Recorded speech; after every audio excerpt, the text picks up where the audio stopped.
Hello there, dear friend. Before we begin this peaceful journey together, I want to know a little about you. How has your day been? Whether it's been filled with joy or challenges, busy moments or quiet pauses, you're exactly where you need to be right now. What time is it where you are in the world? Are you settling in for the night, taking a midday rest, or perhaps greeting the early morning hours? Wherever you are, from the bustling cities of New York to the quiet countryside of England, from the mountains of Colorado to the shores of Australia, you're welcome here in this sacred space. If this story brings you peace, I'd love for you to subscribe to Sacred Slumber, where we gather each week to find rest in timeless tales of faith, hope, and gentle grace. Now, let's begin. Take a deep breath with me. Let your shoulders soften, your jaw relax, and your heart settle into this moment. Whether morning light is streaming through your window, afternoon shadows are dancing on the walls, or midnight quiet surrounds you like a gentle blanket, let us walk together through a story of gentle strength and unseen grace. We're about to enter a time long ago during the days of the judges in ancient Israel. It was a time of chaos and uncertainty, when everyone did what was right in their own eyes. But this is not a story of chaos. This is a story of peace, of quiet faithfulness, of love that chooses to remain when it would be easier to leave. This is the story of Ruth, a young woman whose loyalty would echo through generations and whose humble heart would become part of the greatest story ever told. So close your eyes if you wish, breathe slowly, and let us journey together to the ancient land of Moab, where our story begins beside still waters of the soul. In the rolling hills of Moab, where the morning mist clung to the barley fields like a gentle prayer, lived a young woman named Ruth. She had married into a Hebrew family who had come to Moab during a time of famine in their homeland of Bethlehem. Her husband's name was Mahlon, and his mother was Naomi, a woman whose very name meant pleasant, and whose heart had once been full of joy. But sorrow has a way of finding us, even in the most peaceful places. First, Naomi's husband Elimelech died, leaving her alone with her 2 sons in a foreign land. The boys had grown into men and married Moabite women, Ruth and her sister-in-law Orpah. For 10 years they lived together, and Ruth learned to love not just her husband, but his faith, his God, and especially his mother, who had welcomed her with open arms. Then tragedy struck again, swift and merciless. Both Mahlon and his brother Chilion died, leaving 3 widows to face an uncertain world alone. In those days, a woman without a husband or sons had little hope of survival. They were vulnerable, forgotten, with no one to provide for them or protect them. Naomi sat in her small house, looking at the 2 young women who had become like daughters to her. The silence was heavy with grief, but also with decision. She had heard news from Bethlehem that the famine there had ended, that the Lord had visited his people and given them bread. Her heart longed for home, for the familiar hills of Judah, for the place where she had known happiness before sorrow came calling. "My daughters," she said softly, her voice worn thin by weeping, "I must return to my people. But you are young. You have your whole lives ahead of you. Go back to your mothers' houses. May the Lord deal kindly with you, as you have dealt with the dead and with me." She kissed them both, and they wept together. How can you say goodbye to someone who has been your family, your comfort, your companion through the darkest days? Orpah, after much tears and embracing, finally agreed to return to her people and her gods. It was the practical choice, the safe choice, the choice that made sense to everyone around them. But Ruth clung to Naomi with a determination that surprised them all. When Naomi urged her again to follow her sister-in-law, Ruth spoke words that would echo through history, words that came from the deepest place in her heart. "Do not urge me to leave you or to return from following you. For where you go, I will go, and where you lodge, I will lodge. Your people shall be my people, and your God my God. Where you die, I will die, and there will I be buried. May the Lord do so to me, and more also, if anything but death parts me from you." There was something in Ruth's voice that told Naomi this was not a decision made in the heat of emotion, but a choice carved in stone, written in the very fibre of her being. This young Moabite woman was choosing love over security, faithfulness over comfort, an unknown future over a predictable past. And so they began the long journey from Moab to Bethlehem, two women with nothing but the clothes on their backs and the strength of their love for each other. They walked through valleys where wildflowers nodded in the breeze, past streams that sang ancient songs, under skies that seemed to stretch endlessly toward hope. As they travelled, Ruth would gather berries and herbs along the way, always making sure Naomi had enough to eat. She would find the softest spot for them to rest each night, would share her cloak when the desert air grew cold. She had chosen this path, and she would walk it with grace and dignity, one step at a time. The journey took many days, and with each step toward Bethlehem, Ruth was walking further from everything she had ever known. She was leaving behind the gods of her childhood, the customs of her people, the language of her birth. She was choosing to become a stranger in a strange land, not because she had to, but because love had made the choice for her. When they finally crested the hill that overlooked Bethlehem, the city spread before them like a handful of pearls scattered on brown velvet. The sun was setting, painting the stone houses in shades of gold and amber. Smoke rose from evening fires, and the sound of children playing drifted up to them on the evening breeze. "Look," Naomi whispered, her voice thick with emotion. "There it is, home." But as they descended into the city, the women who had known Naomi in her happier days barely recognized her. "Is this Naomi?" they asked each other, seeing how sorrow had aged her, how loss had bent her shoulders and silvered her hair. "Do not call me Naomi," she told them, her voice steady but sad. "Call me Mara, for the Almighty has dealt very bitterly with me. I went out full, and the Lord has brought me home empty." But Ruth, standing quietly beside her, knew that Naomi was not truly empty. She had brought with her the love of this young woman, who had chosen to forsake all for the sake of faithfulness. And though neither of them knew it yet, they had arrived in Bethlehem at the beginning of barley harvest, when the fields were golden and ready, when provision was about to unfold in ways they could never have imagined. The story was just beginning, and the God who notices every sparrow that falls, who counts every tear that is shed, who remembers every act of kindness, was already preparing the next chapter of their lives. The morning air in Bethlehem was crisp and clean, carrying the scent of ripening grain and the promise of a new day. Ruth woke early, as she always did, listening to the gentle rhythm of Naomi's breathing beside her. They had found a small place to stay, but their provisions were nearly gone, and Ruth knew that something had to be done. She'd heard about the law of gleaning, a beautiful provision that the God of Israel had made for the poor and the stranger. After the reapers went through the fields harvesting the grain, the needy could follow behind and gather what was left. It was honest work, humble work, but it was work that could keep them alive. "Let me go to the fields," Ruth said gently to Naomi, "and glean among the ears of grain after him in whose sight I shall find favour." Naomi nodded, understanding the necessity but also the risk. Ruth was young and beautiful, and the fields could be dangerous places for a woman alone. But there was something in Ruth's quiet determination that spoke of inner strength, of a spirit that could not be easily broken.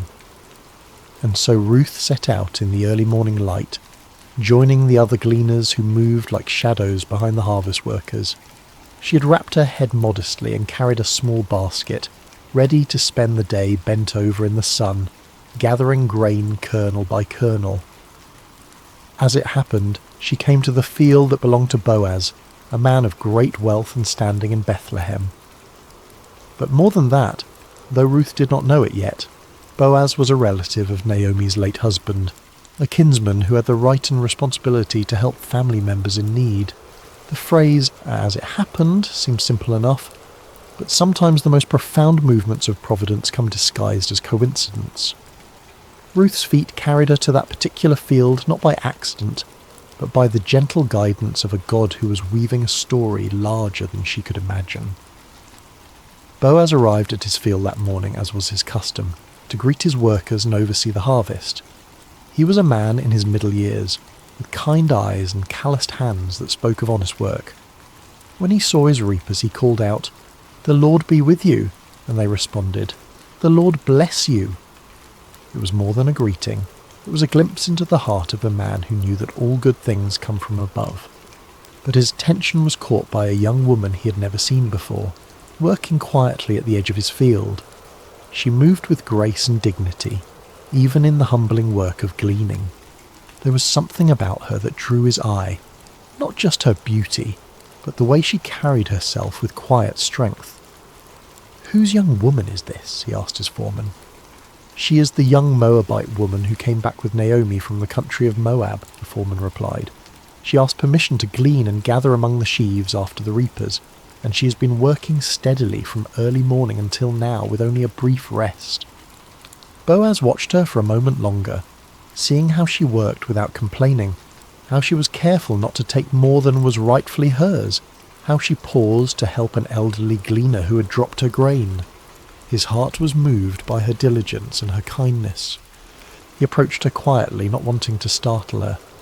"Listen, my daughter," he said gently. "Do not go to glean in another field, and do not leave this one. Stay close to my young women. Keep your eyes on the field that they are reaping, and go after them. I have charged the young men not to touch you, and when you are thirsty, go to the vessels and drink what the young men have drawn." Ruth was so surprised by his kindness that she fell on her face and bowed to the ground. "Why have I found favour in your sight," she asked, "that you should take notice of me, since I am a foreigner?" But Boaz had already heard the story of her loyalty to Naomi, how she had left her own people to care for her mother-in-law. "All that you have done for your mother-in-law since the death of your husband has been fully told to me," he said, his voice warm with admiration. "How you left your father and mother and your native land and came to a people that you did not know before. The Lord repay you for what you have done, and a full reward be given you by the Lord, the God of Israel, under whose wings you have come to take refuge." Ruth's eyes filled with tears at his words. She had not expected such kindness from a stranger, such recognition of her small acts of faithfulness. "You have comforted me and spoken kindly to your servant," she said softly, "though I am not one of your servants." As the day wore on, Boaz continued to watch over her. At mealtime, he invited her to eat with his workers, to dip her bread in the wine and share in the meal. He even made sure she had roasted grain to take home to Naomi. When she returned to her gleaning, he quietly instructed his workers to leave extra grain for her to find, to make her work easier and more fruitful. The sun was beginning to set when Ruth finally made her way home, her basket heavy with grain. She had gathered an ephah of barley, enough to feed herself and Naomi for many days. But more than that, she carried with her the memory of unexpected kindness, of a man who had seen beyond her status as a foreigner and a widow to recognize the faithfulness of her heart. When she showed Naomi all that she'd gathered, and told her about the kindness of Boaz, Naomi's eyes brightened for the first time in months. "Blessed be he by the Lord," she said, "whose kindness has not forsaken the living or the dead. The man is a close relative of ours, one of our redeemers." Ruth continued to glean in the fields of Boaz throughout the barley harvest and the wheat harvest, always welcomed, always protected, always provided for. She would come home each evening with grain, and with stories of the kindness she had experienced. And slowly, so slowly that neither of them noticed it happening, hope began to take root in their hearts once again. Little did they know that this was only the beginning of a story that would change not just their lives, but the course of history itself. For the God who sees every act of kindness, who remembers every sacrifice made in love, was already preparing the next chapter of their beautiful story. The harvest season was drawing to a close, and the grain had been gathered from the fields and brought to the threshing floor. It was a time of celebration and completion, when the hard work of the harvest gave way to the satisfaction of provision secured. The air was filled with the sound of winnowing, as the grain was separated from the chaff in the evening breeze. Naomi had been watching the growing affection between Ruth and Boaz with the wisdom of a woman who had lived long enough to recognize the hand of God in everyday circumstances. She had seen how Boaz's eyes followed Ruth, how he spoke to her with special gentleness, how he made sure she was always provided for and protected. And she had seen how Ruth, despite her natural reserve, had begun to smile more often, how she spoke Boaz's name with a special warmth. One evening, as they sat together in their small dwelling, Naomi took Ruth's hands in hers. "My daughter," she said softly, "should I not seek rest for you, that it may be well with you? Is not Boaz our kinsman, with whose young women you were? See, he is winnowing barley tonight at the threshing floor." Ruth listened carefully as Naomi explained the custom of the kinsman redeemer, how a close relative had the right and responsibility to marry a widow to preserve the family line and inheritance. It was not just about marriage, but about redemption, about restoring what had been lost, about ensuring that the names of the dead were not forgotten. "Wash therefore and anoint yourself," Naomi continued, "and put on your cloak and go down to the threshing floor. But do not make yourself known to the man until he has finished eating and drinking. But when he lies down, observe the place where he lies. Then go and uncover his feet and lie down, and he will tell you what to do." It was a bold plan, one that required great courage and faith. Ruth would be placing herself in a vulnerable position, trusting in the character of a man she had come to respect and admire. But she had learned to trust Naomi's wisdom, and more than that, she had learned to trust the God who had been guiding her steps from the very beginning. "All that you say I will do," Ruth replied simply. As the sun set and the first stars appeared in the clear night sky, Ruth prepared herself carefully. She bathed and anointed herself with fragrant oil, then put on her best garment. But this was not about seduction or manipulation. This was about approaching a good man with dignity and respect, trusting in his honour and in the customs that governed their society. The threshing floor was a place of hard work and celebration, where the grain was separated from the chaff and the harvest was completed. By the time Ruth arrived, the work was done, and the men had eaten and drunk and told stories under the stars. The atmosphere was one of contentment and satisfaction, of work well done and provision secured. Ruth waited in the shadows, watching as Boaz finished his meal and settled down to sleep beside the heap of grain. It was his responsibility to guard the grain through the night, to ensure that nothing was stolen or damaged. The night was warm and peaceful, filled with the sounds of crickets and the gentle rustle of the evening breeze. When all was quiet and Boaz was sleeping peacefully, Ruth approached with silent steps. Her heart was beating fast, but her movements were sure and deliberate. She gently uncovered his feet and lay down, then waited in the darkness for him to wake. It was midnight when Boaz stirred, suddenly aware of someone at his feet. He was startled but not afraid, turning carefully to see who was there. In the dim starlight he could make out the form of a woman, and he recognized her immediately. "Who are you?" he asked softly. "I am Ruth, your servant," she replied, her voice steady despite her racing heart. "Spread your wing over your servant, for you are a redeemer." It was a beautiful way of asking for his protection and provision, using the imagery of a bird sheltering her young under her wing. She was asking him to fulfill the role of kinsman redeemer, to marry her and restore the inheritance of her late husband.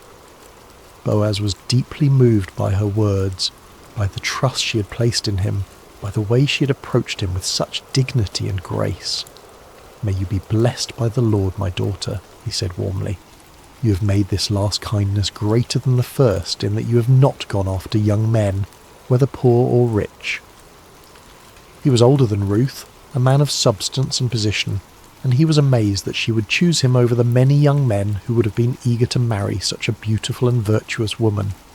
Her choice spoke of wisdom and character, of a heart that valued kindness and faithfulness over youth and passion. "And now, my daughter, do not fear," he continued. "I will do for you all that you ask, for all my fellow townsmen know that you are a worthy woman. And now it is true that I am a redeemer, yet there is a redeemer nearer than I." There was another relative who had the first right of redemption, and Boaz was too honourable to proceed without giving that man the opportunity to fulfil his duty. "Remain tonight," he said gently, "and in the morning if he will redeem you, good, let him do it. But if he is not willing to redeem you, then, as the Lord lives, I will redeem you. Lie down until the morning." Ruth lay down again at his feet, comforted by his words and his promise. She had taken a great risk in coming to him, but she had found in Boaz a man of integrity and honour, someone who would do what was right even when it was difficult. When the morning came, before anyone else was stirring, Boaz quietly measured out 6 measures of barley and helped Ruth arrange it in her cloak. "Do not go back to your mother-in-law empty-handed," he said with a smile. Then he sent her on her way before anyone could see her and misunderstand her presence there. Ruth returned home with her heart full of hope and her arms full of grain. When Naomi saw her coming, she knew immediately that something significant had happened. "How did you fare, my daughter?" she asked eagerly. Ruth told her everything that had happened, every word that had been spoken, every kindness that had been shown. When she finished, Naomi smiled with satisfaction. "Wait, my daughter," she said, "until you learn how the matter turns out, for the man will not rest but will settle the matter today." And so they waited, 2 women who had learned that sometimes the greatest acts of faith happen in the quiet moments, when we trust in the goodness of others and in the providence of God. The next chapter of their story was about to unfold, and with it the fulfillment of promises they had hardly dared to hope for. The morning sun was just beginning to warm the stones of Bethlehem when Boaz made his way to the city gate. This was where the elders gathered, where business was conducted, where legal matters were settled according to the ancient customs of Israel. His heart was full of purpose as he took his seat and waited for the other Redeemer to pass by. He didn't have to wait long. Soon he saw the man approaching, and Boaz called out to him by name. "Come over, friend, and sit down here." The man, curious about what business Boaz might have with him, came and sat down. Then Boaz gathered 10 of the city elders to serve as witnesses, for what he was about to do would affect not just 2 people, but entire family lines and inheritances. "Naomi, who has come back from the country of Moab," Boaz began, his voice carrying clearly in the morning air, "is selling the parcel of land that belonged to our relative Elimelech. So I thought I would tell you of it and say, buy it in the presence of those sitting here and in the presence of the elders of my people. If you will redeem it, redeem it. But if you will not, tell me, that I may know. For there is no one besides you to redeem it, and I come after you." The other man considered this carefully. A piece of land was valuable, an investment that could bring profit and increase his holdings. "I will redeem it," he said confidently.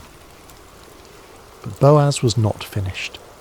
"The day you buy the field from the hand of Naomi, you also acquire Ruth the Moabite, the widow of the dead, in order to perpetuate the name of the dead in his inheritance." Suddenly the proposition became more complicated. To marry Ruth would mean that any children born to them would be considered the heirs of her first husband, not his own. The land would eventually pass to them, not to his existing family line. What had seemed like a good business deal now became a sacrifice that would cost him more than he was willing to pay. "I cannot redeem it for myself," he said, backing away from the commitment, "lest I impair my own inheritance. You take my right of redemption, for I cannot redeem it." It was exactly what Boaz had hoped to hear. According to the custom of the time, the man removed his sandal and gave it to Boaz as a sign that he was transferring his right of redemption. The sandal was a symbol of walking in someone else's place, of taking on their responsibilities and privileges. Boaz accepted the sandal and turned to address the elders and all the people who had gathered to witness this transaction. "You are witnesses this day that I have bought from the hand of Naomi all that belonged to Elimelech and all that belonged to Chilion and to Mahlon. Also Ruth the Moabite, the widow of Mahlon, I have acquired to be my wife, to perpetuate the name of the dead in his inheritance, that the name of the dead may not be cut off from among his brothers and from the gate of his native place. You are witnesses this day." The crowd erupted in celebration and blessing. "We are witnesses," they called out joyfully. "May the Lord make the woman who is coming into your house like Rachel and Leah, who together built up the house of Israel. May you act worthily in Ephrathah and be renowned in Bethlehem, and may your house be like the house of Perez, whom Tamar bore to Judah, because of the offspring that the Lord will give you by this young woman. It was a beautiful blessing, invoking the names of the great matriarchs of Israel and expressing the hope that Ruth would become equally honoured in the history of God's people, and how prophetic those words would prove to be. Meanwhile, Ruth and Naomi had been waiting at home, their hearts full of anticipation and hope. When the messenger came running to tell them what had happened at the gate, they could hardly believe their ears. The legal proceedings had gone exactly as they had hoped. Boaz had redeemed not just the land, but Ruth herself, and they were to be married. The wedding was a joyous occasion, celebrated by the entire community. Ruth, the young Moabite woman who had arrived in Bethlehem as a poor widow, was now the honoured wife of one of the most respected men in the city. But more than that, she had found in Boaz a man who valued her faithfulness, who cherished her loyalty, who would love and protect her for the rest of their days. As the seasons passed, Ruth and Boaz settled into a life of contentment and purpose. Boaz was a generous provider, and Ruth was a wise and gentle wife. Naomi, no longer bitter but filled with joy, lived with them and was cared for in her old age. The house that had once echoed with sorrow now rang with laughter and love. And then came the greatest blessing of all. Ruth conceived and bore a son, a healthy, beautiful child who would be raised in the love and fear of the Lord. The women of the neighbourhood came to congratulate Naomi, saying, "Blessed be the Lord, who has not left you this day without a redeemer, and may his name be renowned in Israel. He shall be to you a restorer of life, and a nourisher of your old age. For your daughter-in-law who loves you, who is better to you than 7 sons, has given birth to him." They named the child Obed, which means servant or worshipper, and Naomi took him on her lap and became his nurse. The child brought healing to her broken heart, restoration to her empty life, and joy to her golden years. But the story doesn't end there. Little Obed grew up to become the father of Jesse, who became the father of David, the great king of Israel, and through David's line would come the Messiah, the Saviour of the world. Ruth, the foreign woman who had chosen loyalty over security, faith over fear, had become part of the most important family tree in all of human history. In the genealogy of Jesus Christ, recorded in the Gospel of Matthew, we find these words: Boaz the father of Obed by Ruth, and Obed the father of Jesse, and Jesse the father of David the king. A Moabite woman's name is written forever in the lineage of the Son of God, a testament to the truth that God's grace knows no boundaries, that his love extends to all who seek refuge under his wings. Ruth's story teaches us that faithfulness in small things leads to blessing in great things, that loyalty and love are never wasted, that God can take our deepest sorrows and weave them into his greatest joys. She reminds us that sometimes the most profound acts of faith happen not in grand gestures, but in quiet decisions to remain faithful, to keep loving, to keep trusting, even when we cannot see the end of the story. As we come to the end of Ruth's story, let us pause beside these still waters and reflect on the gentle truths that flow through this ancient tale.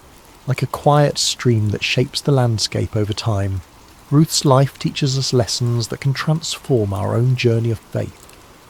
Ruth's story shows us the profound power of remaining faithful, even in seasons of pain and uncertainty. When Naomi urged her to return to her people and her gods, Ruth could have chosen the easier path, the path that made sense to everyone around her. Instead, she chose love. She chose to remain loyal to a woman who had shown her kindness, to a faith that had captured her heart, to a God she was still learning to trust. Her famous words, "Where you go, I will go, and where you lodge, I will lodge. Your people shall be my people, and your God my God," were not spoken in a moment of emotional impulse, but from a deep well of commitment that had been growing in her heart over years of walking with Naomi. In our own lives, we face moments when loyalty is tested, when it would be easier to walk away from relationships, commitments, or callings that have become difficult. Ruth's example reminds us that some of the most beautiful chapters of our lives are written in the ink of faithful love, even when that love costs us something precious. Have you ever chosen love when it would have been easier to walk away? Perhaps you stayed with a friend through a difficult season, remained committed to a calling when it became challenging, or continued to love someone even when they couldn't love you back in the same way. These quiet acts of loyalty are never wasted. They shape us into people of depth and character, and they often open doors to blessings we never could have imagined. One of the most beautiful aspects of Ruth's story is how rarely God's name is mentioned, yet his presence is evident in every chapter. The phrase, "as it happened," appears when Ruth comes to Boaz's field, but we understand that this was no accident. It was divine providence working through ordinary circumstances to bring about extraordinary results. God's guidance in Ruth's life came not through burning bushes or angelic visitations, but through the kindness of a stranger, the wisdom of a mother-in-law, and the legal proceedings at a city gate. He worked through the natural rhythms of harvest and gleaning, through cultural customs and family relationships, through the everyday decisions of people who are simply trying to do what was right. This reminds us that God's hand is often most visible in hindsight, in the moments when we look back and see how perfectly things came together, how doors opened at just the right time, how people entered our lives precisely when we needed them most. The God who numbers our days and knows our needs is constantly at work in the ordinary moments of our lives, weaving together circumstances and relationships for our good and his glory. Can you see moments in your own life where something just happened at the perfect time? Perhaps you met a lifelong friend in an unexpected place, discovered an opportunity through a chance conversation, or found help arriving just when you needed it most. These are not coincidences, but glimpses of a loving God who is intimately involved in the details of our lives. Ruth's story is ultimately about transformation, about how God can take our deepest losses and weave them into his greatest purposes. She began as a young widow in a foreign land, with no prospects and no security. She was an outsider, a foreigner, someone who by all human standards had little to offer the grand story of God's people.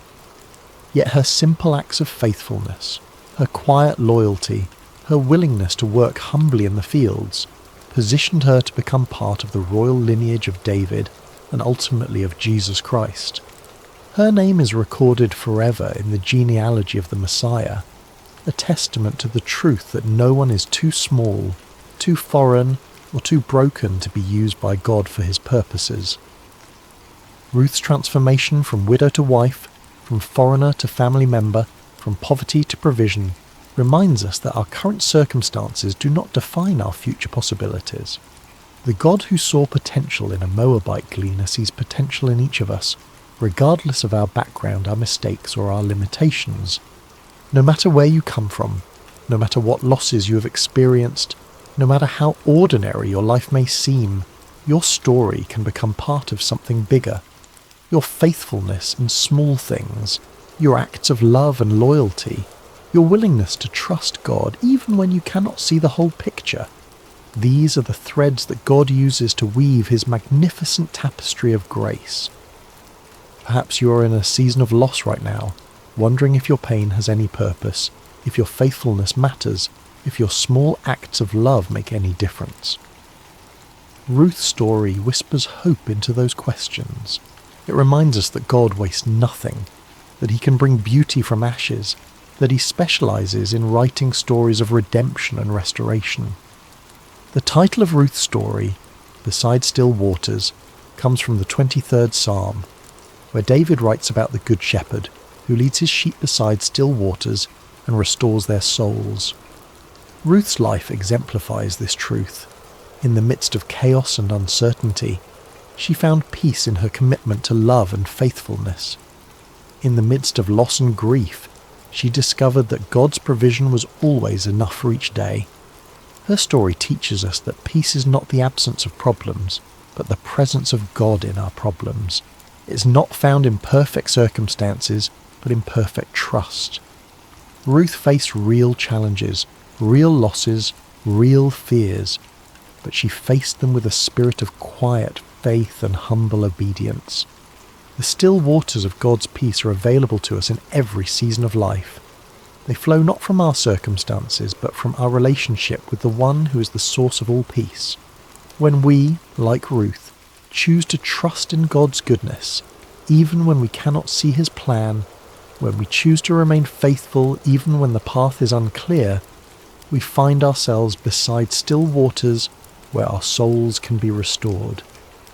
As you drift toward rest tonight, may you carry with you the gentle strength of Ruth's example. May you know that even in quiet places, even in fields of sorrow, even in long roads and sleepless nights, grace is never far away. The God who saw Ruth's faithfulness, who provided for her needs, who wove her story into his greater plan, is the same God who sees you tonight. Your acts of loyalty may seem small, but they matter. Your faithfulness in ordinary moments is building something beautiful. Your willingness to trust when you cannot see the whole picture is positioning you for blessings you cannot yet imagine. Rest now in the peace that comes from knowing you are held by a love that will never let you go, guided by a wisdom that sees the end from the beginning, and called into a story that is bigger and more beautiful than you can possibly imagine. May you sleep beside still waters, where your soul can be restored, your strength can be renewed, and your hope can be refreshed for whatever tomorrow may bring. The God who led Ruth from loss to legacy, from sorrow to joy, from emptiness to fullness is leading you too, and his plans for you are good. Sweet dreams, dear friend. May you wake tomorrow with the quiet confidence that comes from knowing you are deeply loved, perfectly guided, and part of a story that extends far beyond what you can see. Like Ruth, who could never have imagined that her simple decision to stay loyal to Naomi would lead to her becoming the great-grandmother of King David, you too are part of a tapestry being woven by hands far wiser than your own. Your faithfulness today, your love tomorrow, your trust in the unseen God who walks beside you, these are the threads that he is using to create something beautiful, something lasting, something that will echo through generations. Rest now in the shadow of his wings, knowing that you are safe, you are seen, and you are more precious than you know. The same God who led Ruth beside still waters is leading you too, and his love will never fail. Amen. Hello, dear friends, and welcome back to Sacred Slumber. Before we begin tonight's story, I hope your day has been filled with blessings and peace.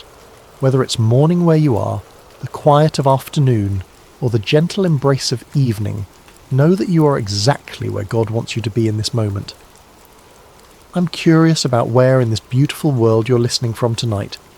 Are you nestled in your bed in a bustling city, or perhaps finding solace in the countryside under a canopy of stars?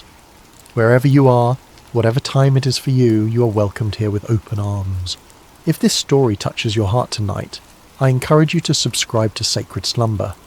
We gather here regularly to explore the profound truths and timeless wisdom found in God's Word, bringing comfort to weary souls and strength to troubled hearts. Your subscription helps us continue sharing these sacred stories that remind us of God's unfailing love and faithfulness. Now let us journey together to ancient Israel, to a time when kingdoms stood at crossroads, when truth was a dangerous commodity, and when one man's courage would echo through the ages. This is the story of Micaiah, the forgotten prophet who dared to stand alone. The sun blazed mercilessly over the ancient city of Samaria, its golden rays dancing across the limestone walls of King Ahab's palace. Within those walls, power brooked no opposition, and truth was often the first casualty of political ambition. It had been 3 years since the last war between Israel and Syria, 3 years of uneasy peace that sat heavy on King Ahab's shoulders like an ill-fitting crown. Ahab paced the marble floors of his throne room, his royal robes rustling with each agitated step. The king of Israel was a man consumed by his desires, a ruler who had long ago traded his soul to the altar of self-interest. His marriage to the foreign princess Jezebel had brought prosperity to his kingdom, but at a cost that would echo through generations. The worship of Baal had infiltrated the very heart of Israel, and the prophets of the Lord had been hunted, killed, or driven into hiding. Yet today something stirred within Ahab's ambitious heart. News had arrived that morning of Syrian movements near Ramoth-Gilead. a strategic city that had once belonged to Israel, but now languished under enemy control. The city's location made it a prize worth fighting for, a gateway that could secure trade routes and strengthen his kingdom's eastern border. As Ahab contemplated this opportunity, word came that King Jehoshaphat of Judah was approaching Samaria with a considerable entourage. Jehoshaphat was everything Ahab was not, a king who sought the Lord's face, who had torn down the high places of idol worship, and who ruled with righteousness as his compass. The irony was not lost on Ahab that he would need the help of such a man to achieve his ambitions. The great doors of the throne room swung open with a resonant boom, and Jehoshaphat entered with the dignity befitting a king of David's lineage. He was a man of medium stature but commanding presence, his beard meticulously groomed, and his eyes holding the wisdom of one who had walked closely with the Almighty. Behind him came his advisors and military commanders, their expressions respectful but cautious, as they entered the domain of Israel's controversial king. "Jehoshaphat, my brother," Ahab called out, his voice echoing through the vast chamber as he descended from his throne. "Welcome to Samaria. Your presence brings honour to my house." The two kings embraced in the customary greeting, though those who knew them well could sense the underlying tension. Jehoshaphat had come seeking alliance, but his heart was troubled by what such an alliance might require of him. "Ahab," Jehoshaphat replied warmly, though his eyes remained watchful. "It has been too long since we have spoken face to face. The Lord has blessed both our kingdoms with peace these past years." "Indeed," Ahab agreed, gesturing toward the laden tables his servants had prepared. "Come, let us feast together and speak of matters that concern us both." The banquet that followed was a spectacle of royal excess. Tables groaned under the weight of roasted meats, exotic fruits, and wine from the finest vineyards. Musicians played softly in the background, while servants moved like shadows, attending to every need. Yet beneath the veneer of celebration, both kings harboured their own purposes. As the evening wore on and the wine loosened tongues, Ahab finally revealed his true intention. Leaning toward Jehoshaphat with the conspiratorial air of old friends, he spoke in measured tones. "My brother, there is a matter that weighs heavily upon my heart," Ahab began, his eyes glinting in the torchlight. "You know that Ramoth-Gilead belongs to us, yet it remains in the hands of the king of Syria. Should we not take back what is rightfully ours?"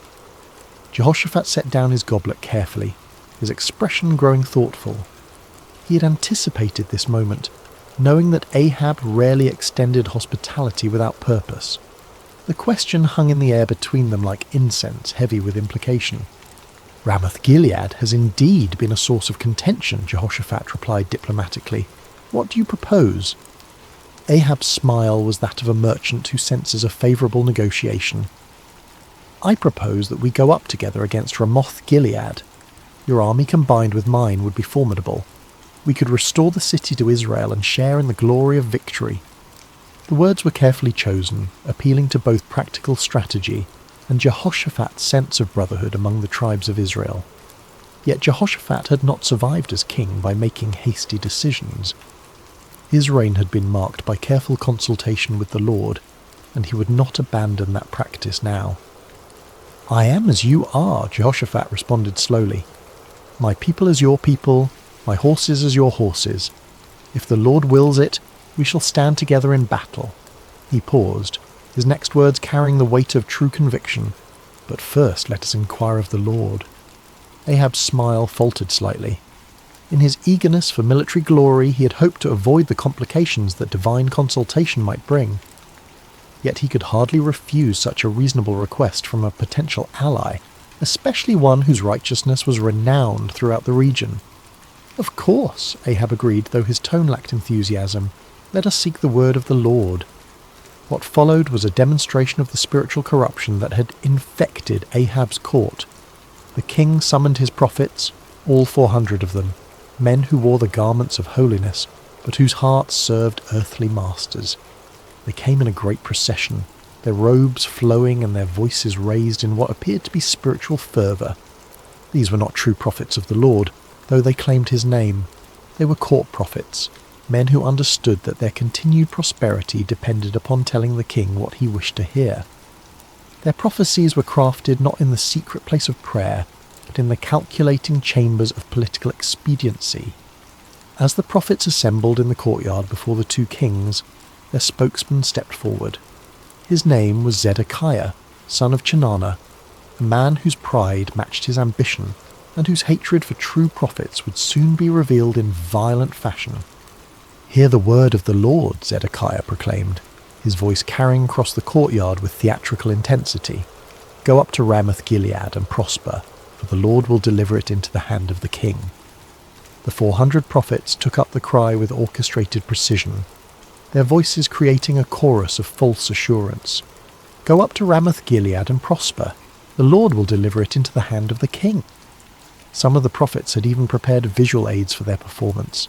They danced and shouted, waving swords and spears, creating a spectacle that would have been impressive to any observer unfamiliar with the ways of true prophecy. The din was tremendous, the enthusiasm seemingly genuine, and the message exactly what Ahab longed to hear.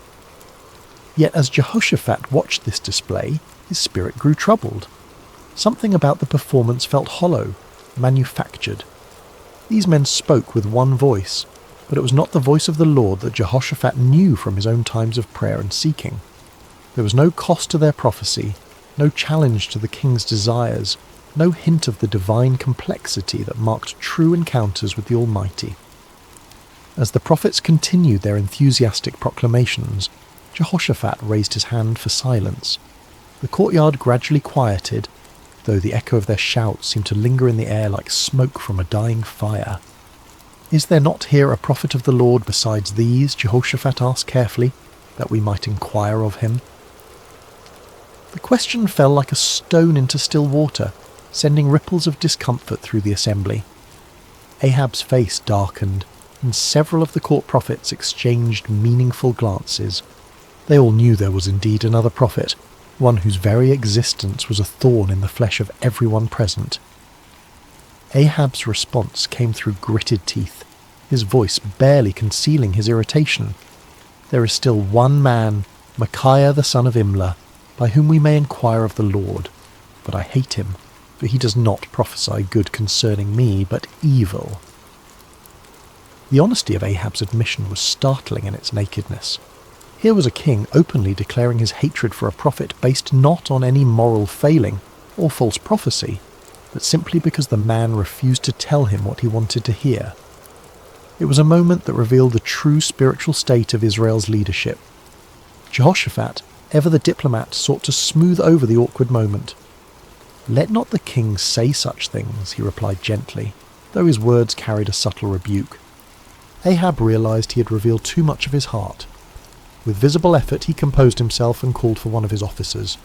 "Bring Micaiah the son of Imlah quickly," he commanded, though his tone suggested he would rather summon a plague upon his house. As the officer hurried away on his grim errand, the two kings settled in to wait.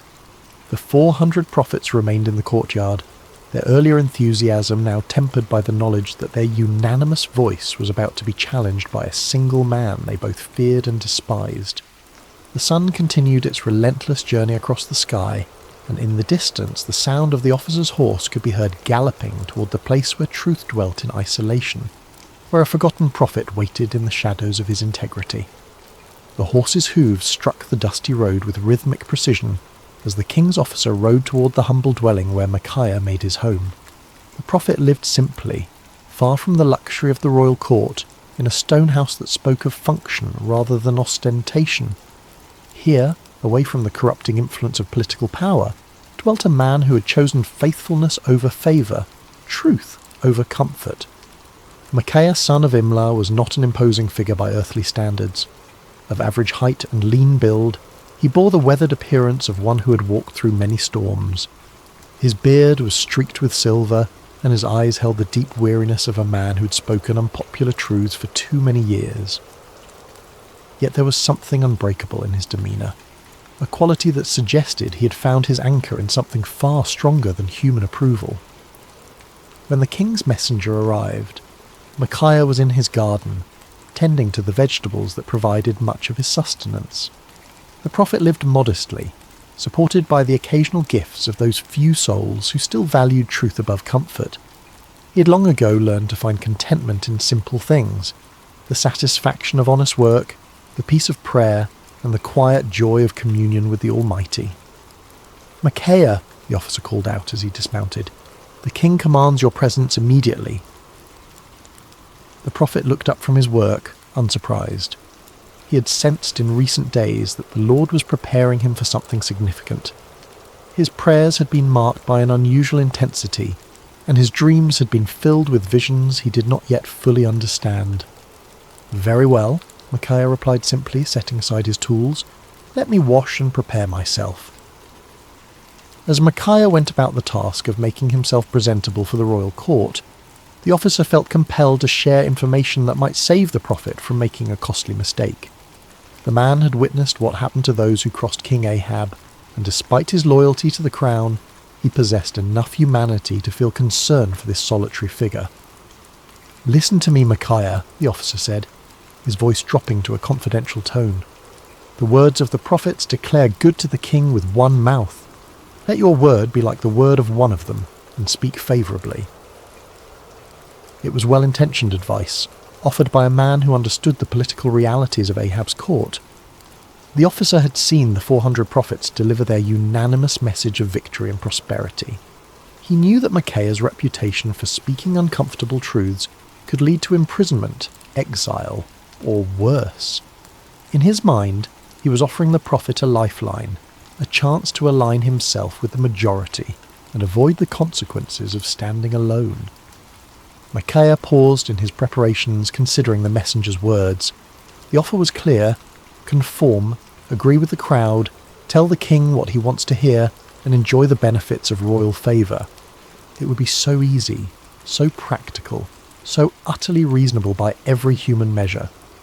But as Micaiah looked into the officer's earnest face, he felt the familiar stirring of the spirit within him, that unmistakable presence that had guided him through decades of faithful service.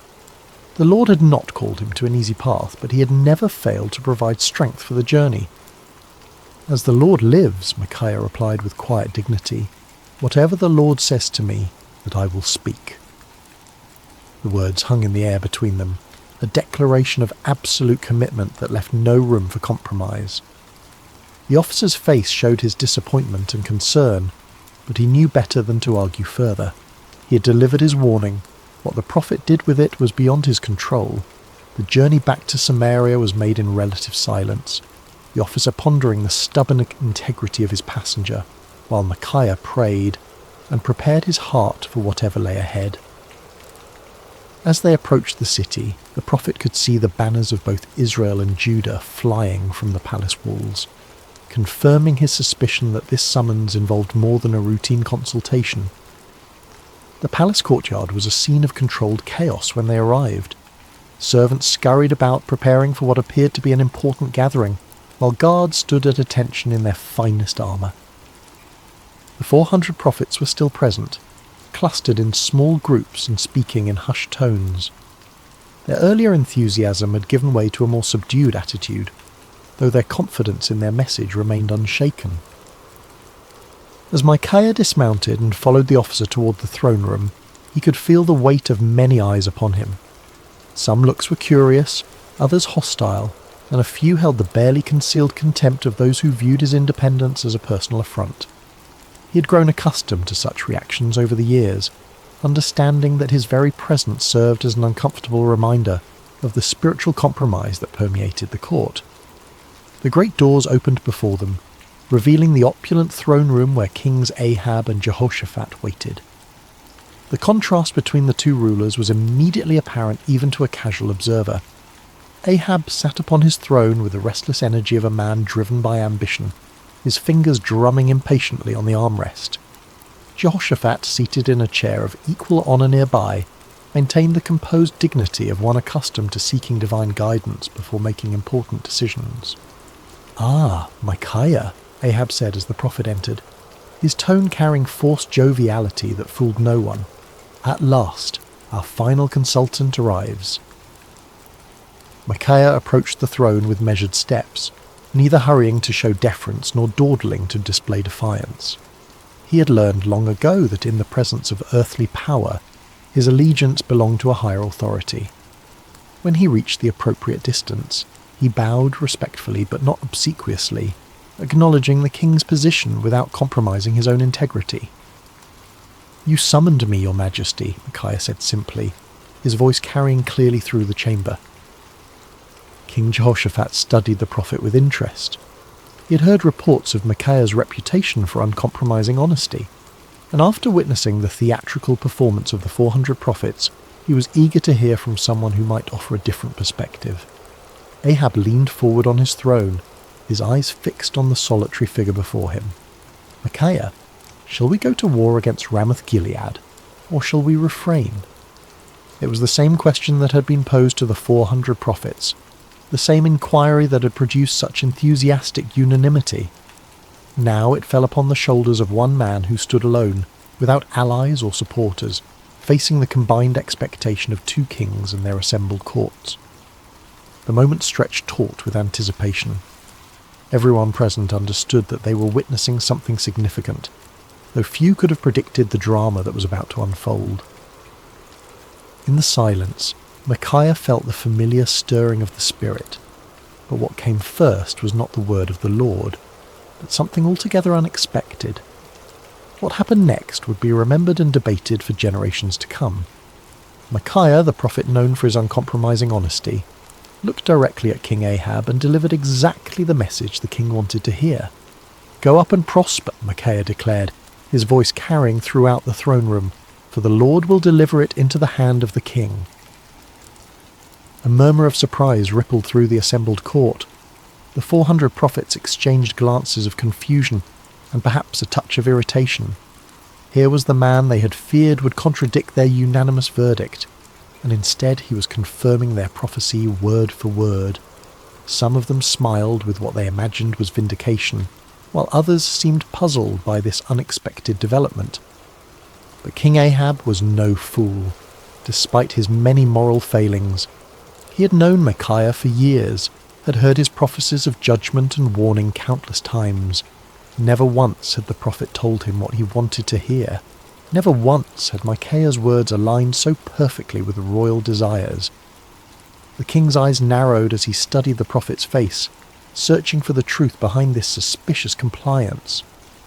There was something in Micaiah's tone, a subtle quality that suggested layers beneath the surface of his words. It was the same tone a parent might use when agreeing with a child's obviously foolish plan, allowing them to proceed while knowing full well what the consequences would be. King Jehoshaphat, too, sensed that something was amiss, though he remained silent, observing the interaction with keen interest. "How many times shall I make you swear," Ahab said slowly, his voice carrying a warning, "that you tell me nothing but the truth in the name of the Lord?" It was a remarkable moment. Here was a king who had just received exactly the prophecy he desired, yet his own conscience convicted him that it could not be genuine. Ahab understood Micaiah well enough to know that such easy agreement was completely out of character. In demanding the truth, the king was inadvertently acknowledging that he recognized the difference between authentic prophecy and the comfortable lies he typically preferred. Micaiah stood silent for a moment, and those watching could see a visible change come over him.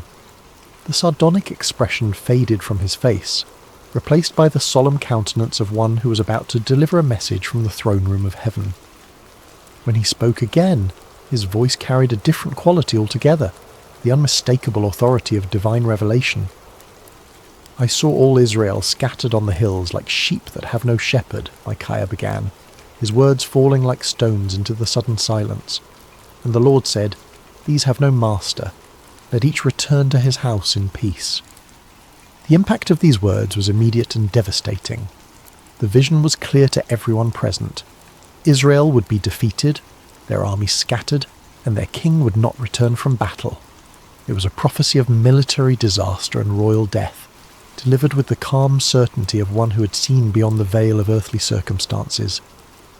King Ahab's face flushed with anger, but beneath the rage was something that looked remarkably like fear. He turned to Jehoshaphat with the bitter satisfaction of one whose worst expectations have been confirmed. "Did I not tell you," Ahab said, his voice heavy with frustration, "that he would not prophesy good concerning me?" but evil." But Micaiah was not finished. The Spirit of the Lord had opened his eyes to see into the very council chambers of heaven, and what he had witnessed there needed to be shared, regardless of the consequences. The prophet's voice took on an even more solemn tone as he continued. "Therefore hear the word of the Lord," Micaiah declared, his words cutting through the tension in the room like a sword. "I saw the Lord sitting on his throne, and all the host of heaven standing by, on his right hand and on his left." The court fell absolutely silent. Even the most worldly and cynical among them recognized that they were hearing something extraordinary. This was not the political maneuvering they were accustomed to, nor the comfortable reassurances of the court prophets. This was a glimpse into eternal realities, a revelation of divine purpose that transcended human understanding. "And the Lord said," Micaiah continued, "Who will persuade Ahab to go up, that he may fall at Ramoth-Gilead?" So one spoke in this manner, and another spoke in that manner. Then a spirit came forward and stood before the Lord and said, "I will persuade him." The Lord said to him, "In what way?" And he said, "I will go out and be a lying spirit in the mouth of all his prophets." And the Lord said, "You shall persuade him and also prevail. Go out and do so." The revelation was staggering in its implications. Micaiah was claiming that the Lord himself had allowed, indeed, had orchestrated, the deception that had been proclaimed by the 400 prophets. It was a divine judgment in the form of false prophecy, a spiritual trap set for a king who had repeatedly chosen lies over truth. "Therefore," Micaiah concluded with inexorable logic, "look, the Lord has put a lying spirit in the mouth of all these prophets of yours, and the Lord has declared disaster concerning you." The silence that followed was deafening. Every person present was forced to grapple with the implications of what they had heard. The 400 prophets found themselves accused not merely of error, but of being unwitting instruments of divine deception. The kings faced the terrifying possibility that their carefully planned military campaign was actually a trap set by the Almighty himself. But the silence was short-lived. Zedekiah, the spokesman for the 400 prophets, was a man of considerable pride and ambition. He had built his reputation on his supposed connection to the divine, and Micaiah's words threatened not only his credibility but his entire worldview. The accusation that he had been deceived by a lying spirit was more than he could bear. With a roar of rage, Zedekiah strode across the throne room until he stood face to face with Micaiah. The contrast between them was striking. Zedekiah in his fine robes and carefully groomed appearance, representing the comfortable religiosity of the court, facing Micaiah in his simple garments, embodying the uncompromising voice of authentic prophecy. "Which way did the Spirit from the Lord go from me to speak to you?" Zedekiah demanded, his voice shaking with fury. It was a desperate attempt to challenge Micaiah's authority, to suggest that if anyone possessed a connection to the divine, it was surely the spokesman for 400 prophets rather than this isolated troublemaker. But before Micaiah could respond, Zedekiah's anger overwhelmed his judgment entirely. The sound of the slap echoed through the throne room like a thunderclap. Zedekiah had struck Micaiah across the face with sufficient force to stagger the prophet, leaving a red mark on his cheek that would serve as a visible reminder of what it cost to speak truth in the face of comfortable lies. The act of violence hung in the air like a poisonous cloud. No one moved or spoke, shocked by the sudden transition from theological debate to physical assault. Micaiah slowly straightened, touching his cheek where Zedekiah's hand had left its mark. When he looked up, there was no anger in his eyes, no desire for retaliation.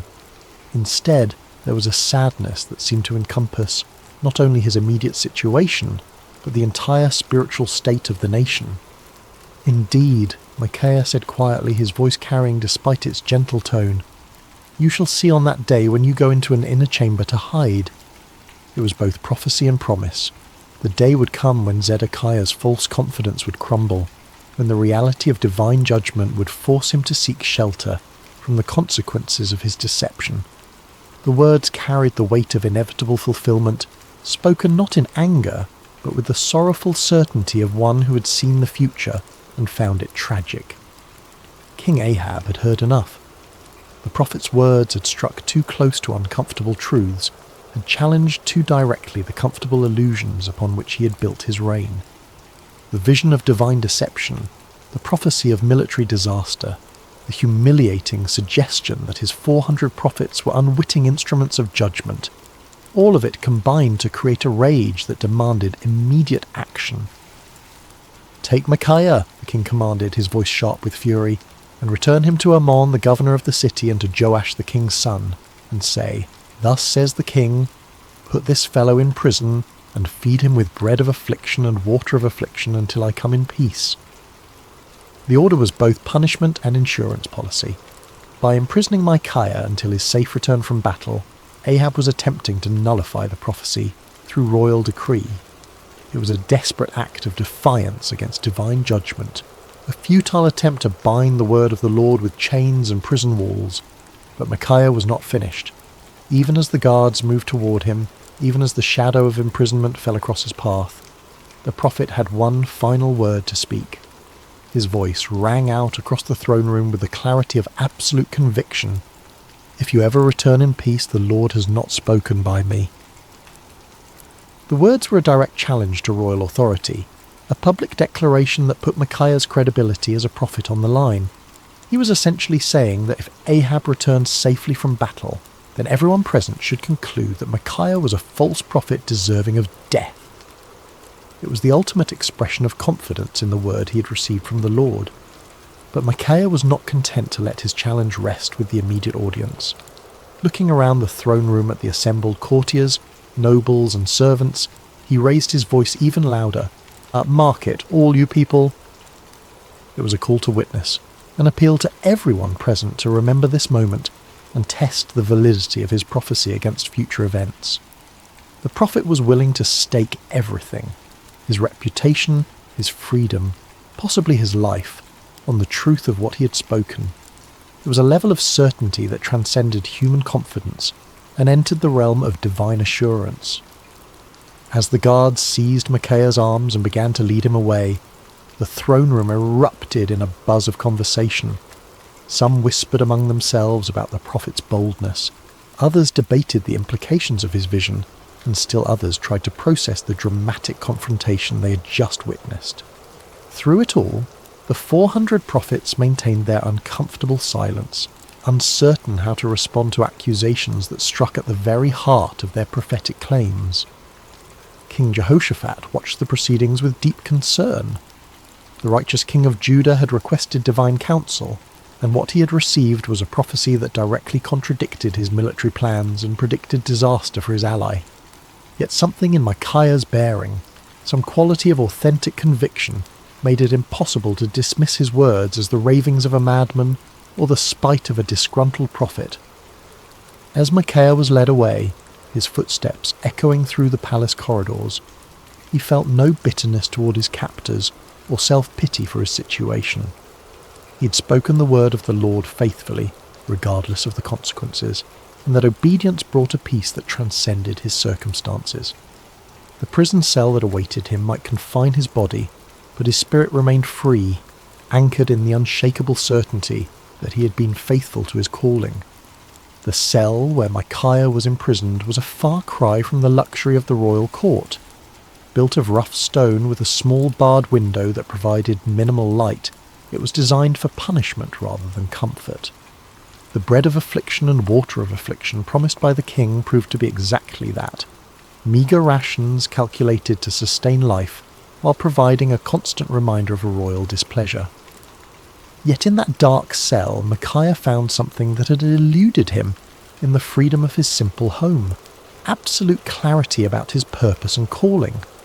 Stripped of all earthly comforts and securities, he was forced to rely entirely upon his relationship with the Lord. In the long hours of solitude, he prayed not for deliverance but for continued faithfulness, not for vindication, but for grace to endure whatever lay ahead. Meanwhile, preparations for war continued with increasing intensity. King Ahab threw himself into military planning with the fervour of a man trying to drown out unwelcome voices of conscience. He consulted with his generals, inspected his troops, and made elaborate arrangements for what he was determined would be a glorious victory. The prophecy of the 400 court prophets was repeated frequently, as if constant repetition could somehow make it more reliable. King Jehoshaphat, however, found himself deeply troubled by the day's events.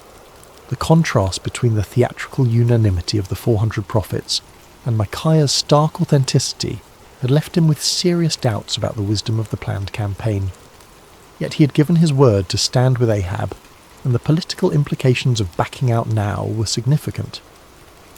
As the day of departure approached, Ahab made one final attempt to circumvent the prophecy that haunted his thoughts. If the word of the Lord through Micaiah was true, then King Ahab was destined to die in battle. But perhaps, the king reasoned, he could outwit divine judgment through human cleverness. "I will disguise myself and go into battle," Ahab announced to his commanders, "but you put on your robes." It was a cunning plan. By dressing as an ordinary soldier while Jehoshaphat wore royal garments, Ahab hoped to deceive the enemy about his identity and location. If the Syrians could not identify him as the king of Israel, perhaps he could survive the battle and prove Micaiah wrong. It was the kind of tactical thinking that had served Ahab well in political manoeuvring. But he was about to discover that divine judgment operates by different rules than human conflict. The morning of battle dawned clear and bright, with a gentle breeze that carried the scent of wildflowers across the plains surrounding Ramoth Gilead. It seemed an unlikely day for the fulfillment of prophecy, too beautiful for the tragic events that were about to unfold.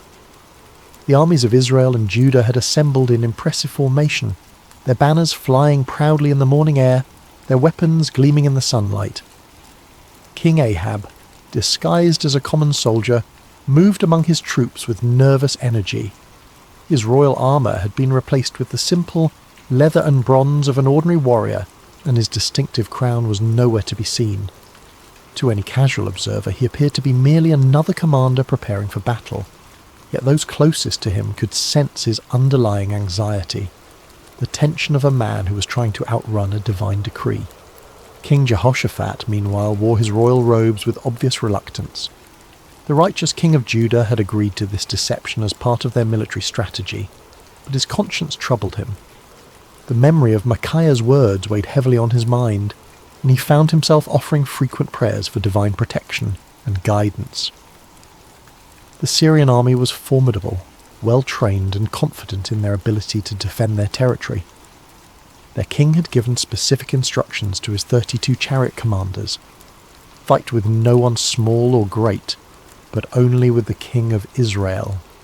It was a strategic decision based on the understanding that killing or capturing the enemy king would effectively end the battle and secure victory.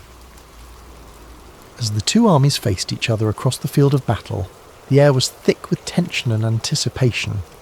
Horses stamped impatiently, armour creaked as soldiers shifted their weight, and commanders made final adjustments to their battle plans. In the distance, the walls of Ramoth Gilead stood as silent witness to the conflict that was about to determine its fate. The battle began with the thunderous clash of armies colliding, the sound of metal against metal mixing with the shouts of warriors and the screams of the wounded. Chariots raced across the battlefield like instruments of divine wrath, their wheels churning up clouds of dust that obscured vision and added to the chaos of combat. For a time, it seemed as though Ahab's strategy might succeed. Hidden among his soldiers, the disguised king fought with the desperation of a man who believed his life depended on remaining unrecognized. His years of military experience served him well as he wielded sword and spear with deadly efficiency, contributing to the initial success of the Israelite forces. But the Syrian chariot commanders were not easily deceived. When they spotted King Jehoshaphat in his royal robes, they immediately assumed they had found their primary target. A group of them converged on the king of Judah with deadly intent, their chariots cutting through the battle lines like ships through stormy seas.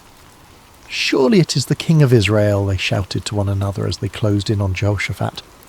The king of Judah found himself surrounded by enemy chariots, their occupants preparing to capture or kill what they believed to be their primary objective.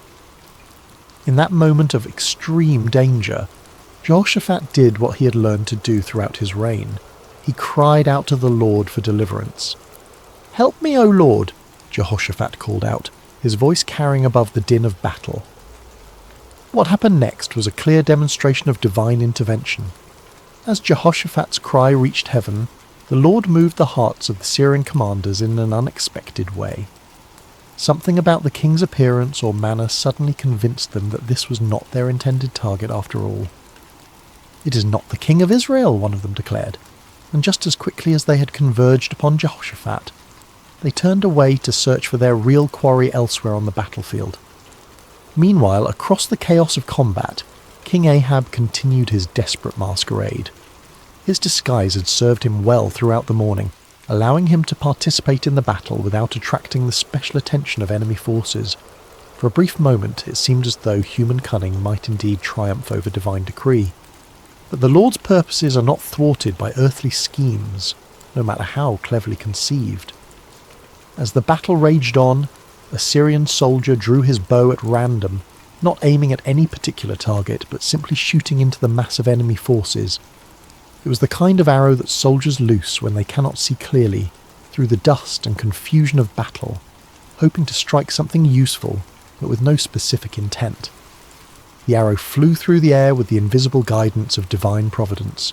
It passed over the heads of common soldiers, sailed between the wheels of racing chariots, and found its mark with the precision of perfect justice.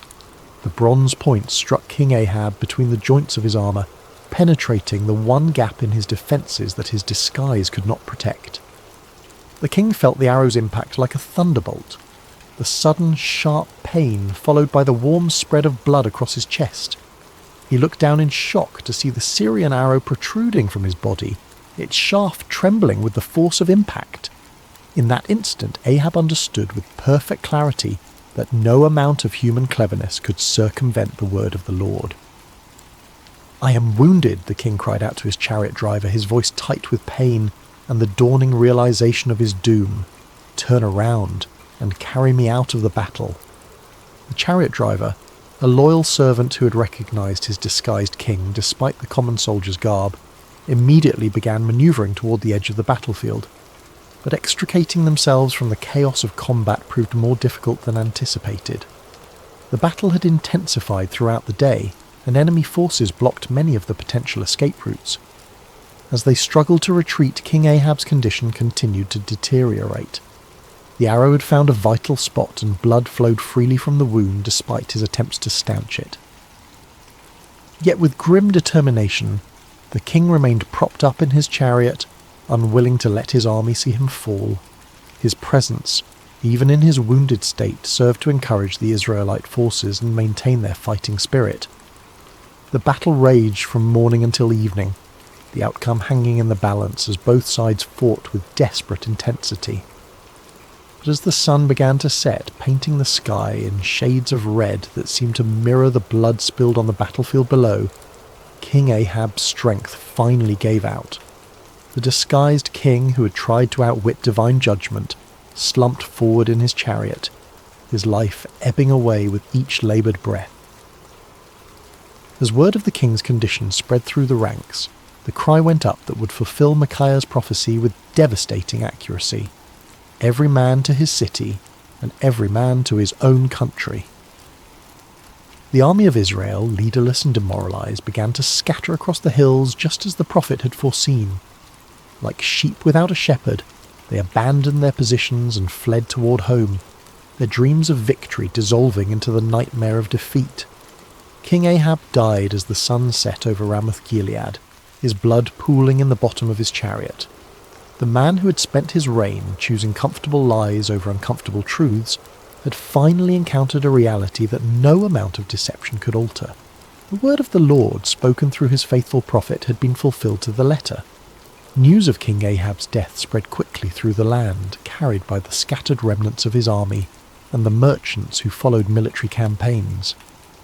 In the palace at Samaria, the reaction was one of stunned disbelief.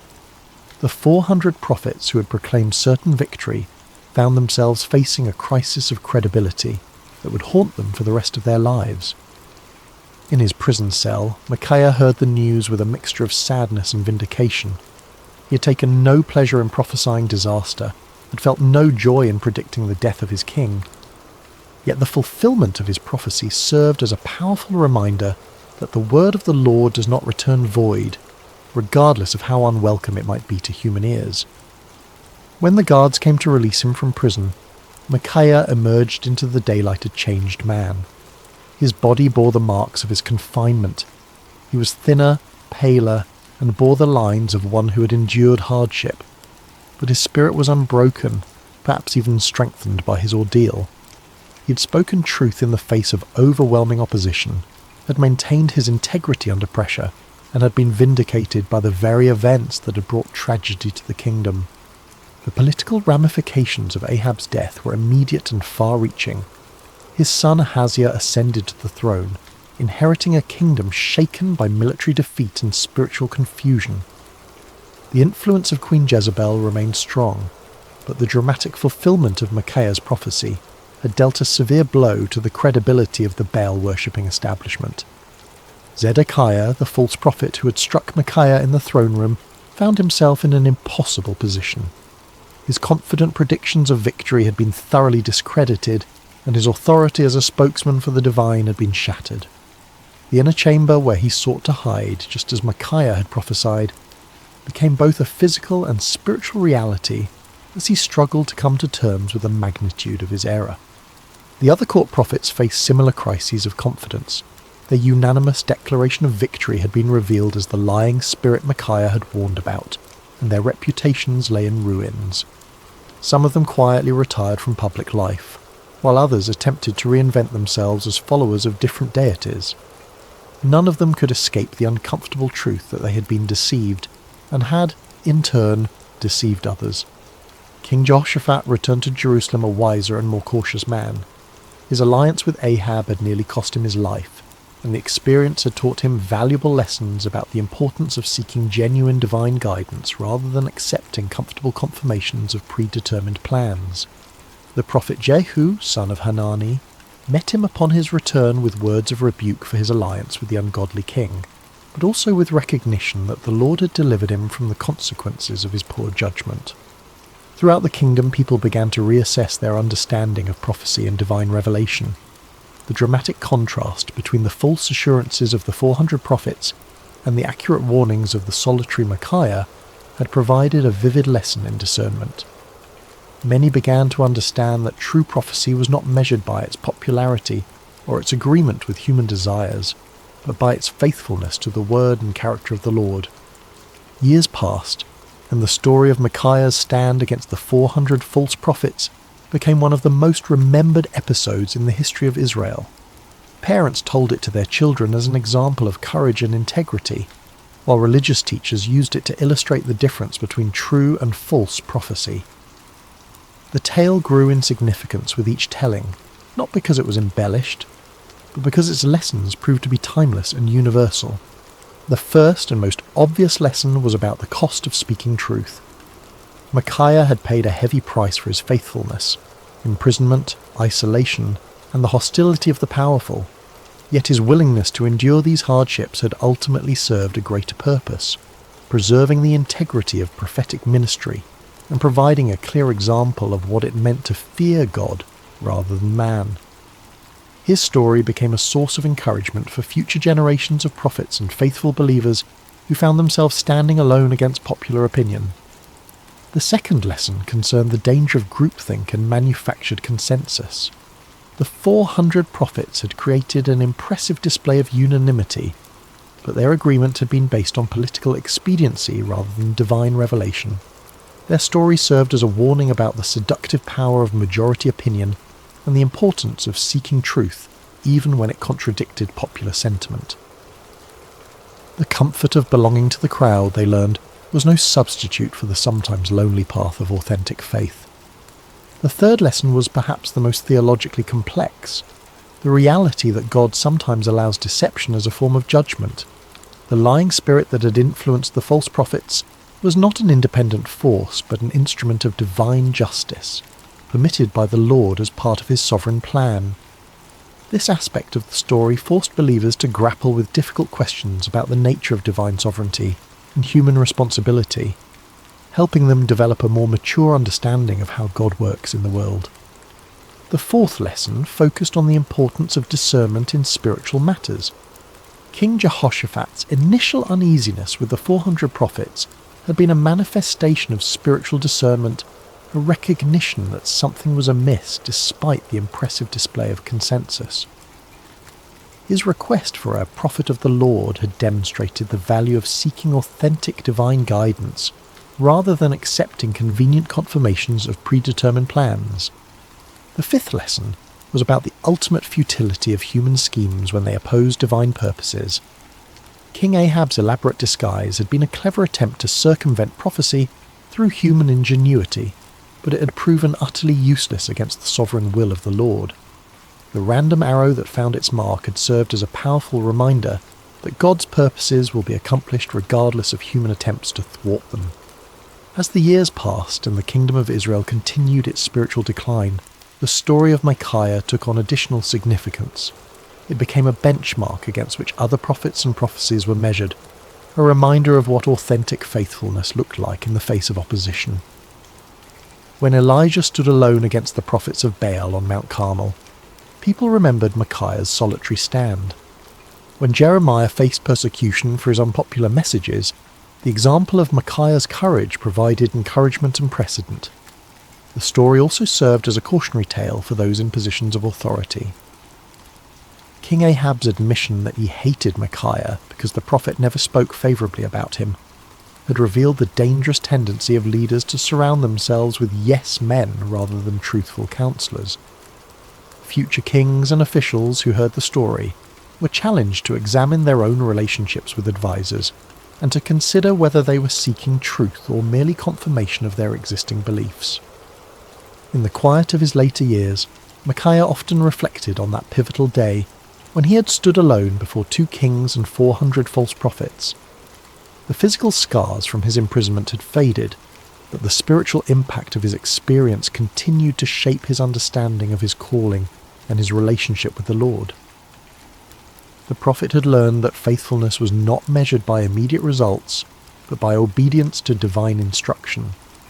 His warning had not prevented the battle or saved King Ahab's life, but it had preserved the integrity of prophetic ministry and provided a clear demonstration of the difference between true and false revelation. Sometimes, he realized, the greatest victories were won not through changing circumstances, but through maintaining faithfulness in the midst of difficult circumstances. Micaiah had also discovered that standing alone was not the same as being alone. In his prison cell, deprived of human companionship and comfort, he had experienced a deeper intimacy with the Lord than he had ever known before. The isolation that had seemed like punishment had actually become a pathway to greater spiritual understanding and strength. He had learned that the approval of the crowd was a poor substitute for the approval of the Almighty. The prophet had come to understand that his role was not to be popular, but to be faithful, not to tell people what they wanted to hear, but to speak what the Lord had given him to say. This understanding had freed him from the burden of trying to manage people's reactions to his messages, and had allowed him to focus entirely on the sacred responsibility of accurate communication of divine truth. The peace that came from this clarity of purpose was worth more than all the royal favour he might have gained through compromise. As news of Micaiah's faithfulness spread beyond the borders of Israel, his story began to influence other nations and cultures. Foreign dignitaries who visited the kingdom often asked to hear the account of the prophet who had stood against 400 false prophets and accurately predicted the death of a king. The story became a testament to the power of truth and the importance of moral courage, inspiring people of various backgrounds to examine their own commitments to integrity and faithfulness. The story also had a profound impact on the understanding of prophecy itself. Future generations would use Micaiah's example as a standard for evaluating prophetic claims, recognizing that true prophecy was characterized by faithfulness to the Lord's character and purposes rather than by popular appeal or immediate gratification. The account helped establish criteria for distinguishing between authentic divine revelation and human manipulation disguised as spiritual authority. In the broader context of Israel's history, Micaiah's stand represented a crucial moment in the preservation of true worship and authentic faith. At a time when the kingdom was sliding towards spiritual apostasy, his unwavering commitment to truth served as a beacon of hope for those who still sought to follow the Lord with integrity. His example encouraged other faithful believers to maintain their convictions even when they seemed to be in the minority. The story of Micaiah also served as a bridge between the ministries of the earlier prophets like Elijah and later ones like Jeremiah and Ezekiel. His experience of standing alone against popular opinion and suffering for his faithfulness would be echoed in the lives of many subsequent prophets who faced similar challenges. The patterns of persecution, vindication, and ultimate triumph that characterized his story became recurring themes in the ongoing narrative of God's relationship with his people. As we reach the end of Micaiah's story, we find ourselves confronted with questions that transcend the ancient world and speak directly to our modern hearts. In an age of social media echo chambers and manufactured consensus, the prophet's example challenges us to examine our own commitment to truth and our willingness to stand alone when necessary. The 400 false prophets of Micaiah's day have their counterparts in every generation. Those who tell us what we want to hear rather than what we need to hear, who offer comfortable lies instead of challenging truths. The temptation to join the crowd, to find safety in numbers, to seek approval rather than accuracy, remains as strong today as it was in ancient Israel. Micaiah's courage reminds us that faithfulness is not a group activity, but an individual responsibility. Each of us must decide whether we will speak truth or remain silent, whether we will stand for what is right or compromise for what is convenient. The prophet's example shows us that the path of integrity is often lonely, but it is never walked alone by those who trust in the Lord. The story also challenges us to examine our own relationship with authority and our tendency to surround ourselves with people who confirm our existing beliefs rather than challenging us to grow. Like King Ahab, we may find ourselves preferring the comfort of familiar lies to the discomfort of unfamiliar truths.